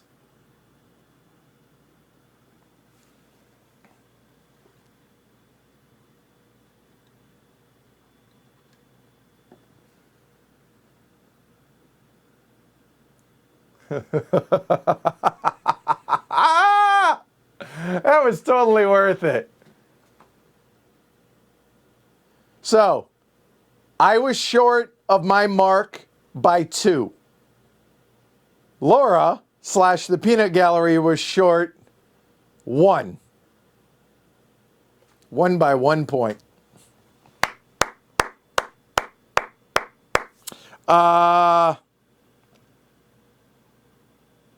The victory margin will be positive if the faction has reached or surpassed the goal, negative or 0 if it is not. Wait, haven't taken, oh, I didn't? Taken, oh, did I not? Hold on, wait, hold on, whoa, hold on. Taking, oh, all right. So let's count. You're at 15 for bases, 16, 17, 18, 19, 20, 21, 22, 23, 24, 25. Oh. Oh. Wow. Because of the support phase.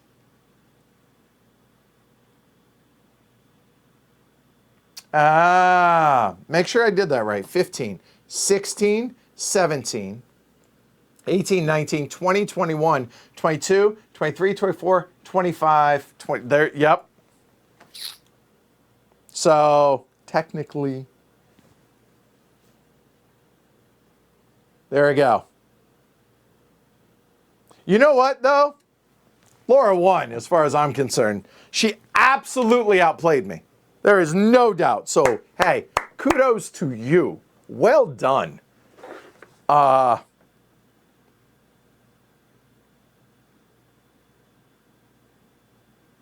Oh, by the way, Hold on. There is one other thing I want to show you guys. This I totally forgot about. If you want a bit of fog of war, each player at the start blindly draws 2 deception markers. Set aside the rest. They may not be inspected. Players may reveal the deception markers only as they use them. So empty threat, nothing happens. Hidden agendas, though, and it can add points and stuff and everything. So there's that. All right. Yeah, seriously, Laura did that on her phone. That is ridiculous. I cannot. That was amazing. That was amazing. Legitimately, that was yeah. Hats off to you. So Brian says support phase is always critical in coin system games. Can make a big change if you placed yourself well in preparation for it during the campaign. And to my credit, I will say a little bit is I did plan for it by leaving troop and police, right? Troop and police. So I did, and over here as well. I did know that it was going to be coming. I didn't know it was going to come that quick because all those cards still remain. So it could have been anywhere within that. Okay. But yeah, so that was amazing. Seriously, Laura, I am happy to have you on the show anytime you would like. That was amazing.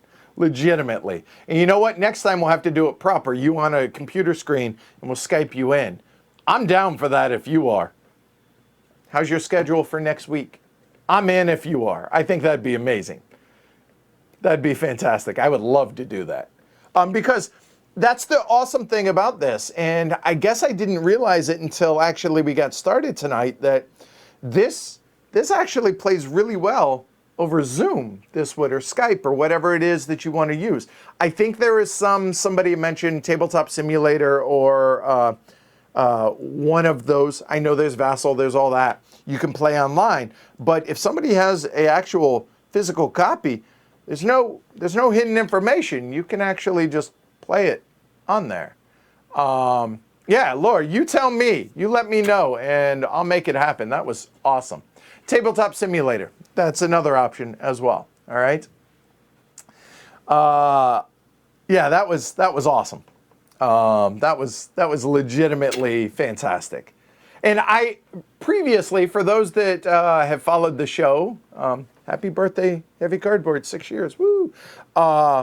I have not been a really big fan of the coin system because it always felt like, now, this is my first 2-player, well, it's the only 2-player out there, of the coin system, but it always felt like you take your shot, right? You try and time it right, you take your shot, but then everybody, it's a crab mentality. Everybody tries to pull you back down, and then you get whomped on so hard that if you miss your shot, you're pretty much sunk for the game, because the turn order and initiative way it's done in the 4-player versions, I've only played a couple. I've played oh god, brain cramps. The first one, Indian Abyss, and one of the others, one of the older ones, because it's been a while outside of this that it's been since I played a coin game, but I got to be honest.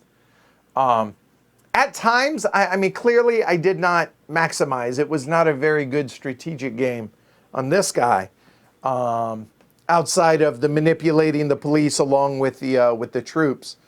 I didn't do a very good job of moving my police around, and I got kind of tunnel vision on a couple of things, I feel like. And I think get more familiar with it, you'll see more branches in paths to victory or paths to successful operations. Because I was playing extraordinarily tactically because, I'll be honest, there's a lot going on here in the studio between all of this plus trying to play not embarrassingly bad, which I don't know how well I did on that. Yeah. And there you go. And Brian says, when we developed this, we played on Vassal while talking on Skype. Exactly, right? Or Discord or anything like that.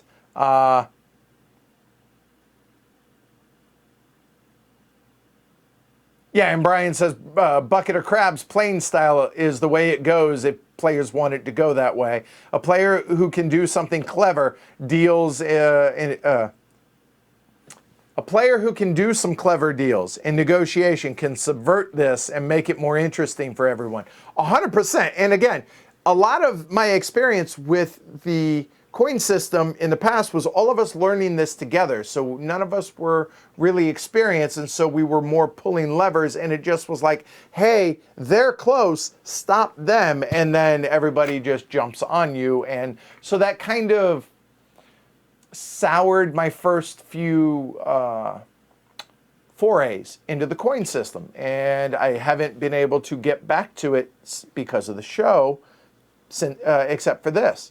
And I got to be honest, as my tastes have matured, changed, adjusted, whatever, this is fantastic. This is legitimately good. I would love, like, I think Laura clearly outplayed me. And honestly, I mean, I made a couple decisions for the FLN early that probably changed the way, and if she had a full screen, I think she would have destroyed me in that show. Just from an experience level, she's obviously better than I am at this. And experience does matter, but as you can see, I mean, rules-wise, it's really not that hard. I mean, yes, it was a 7-hour stream. I get that. But teaching the whole 9 yards, not going to make excuses for it, but it's just a matter of, mechanically, the game's not hard. It's just a matter of, okay, here's the play. I mean, it's a sandbox, no pun intended, given the time period or the location, but there's a lot that you can do in here and stuff that I wasn't able to do just from lack of experience. Oh.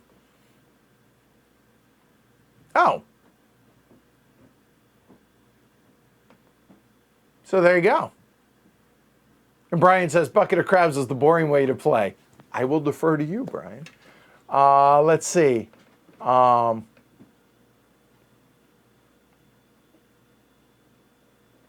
Oh, and Brian says, by the way, I have a fun variant so you can play any 4-player with 2 using the Colonial Twilight initiative track.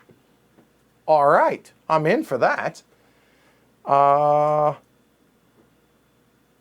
right. Whew. Yeah, fantastic game, Brian. Really well done. And legitimately, kudos to Laura and to all y'all stuck around and hung out or that left and came back. So that was a lot of fun. So without any sour meaning, which one is your fave? I mean, this, just from the experience, like I thoroughly enjoyed this. I didn't the others, okay?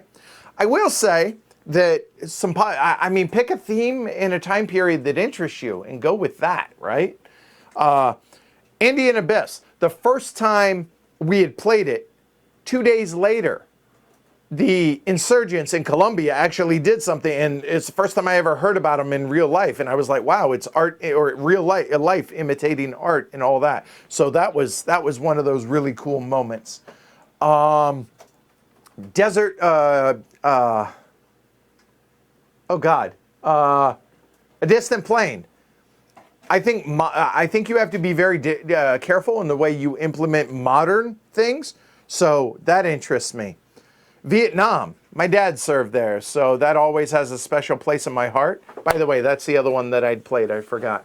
So there's that, definitely interested in that.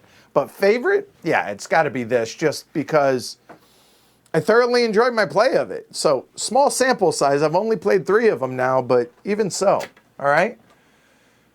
So yeah, there you go. I think we will break out the teaching aspect of this so it doesn't intimidate everybody when they see a 7-hour and they're like, oh my God, I'm not going to watch that. But that said, those that do want to dive into this, you actually saw some of the decisions. I'm not saying they were highly strategic, but we tried. I tried. Laura crushed. So there's that. All right. I'm going to go eat and have a drink. I think I've earned that at this point. All right.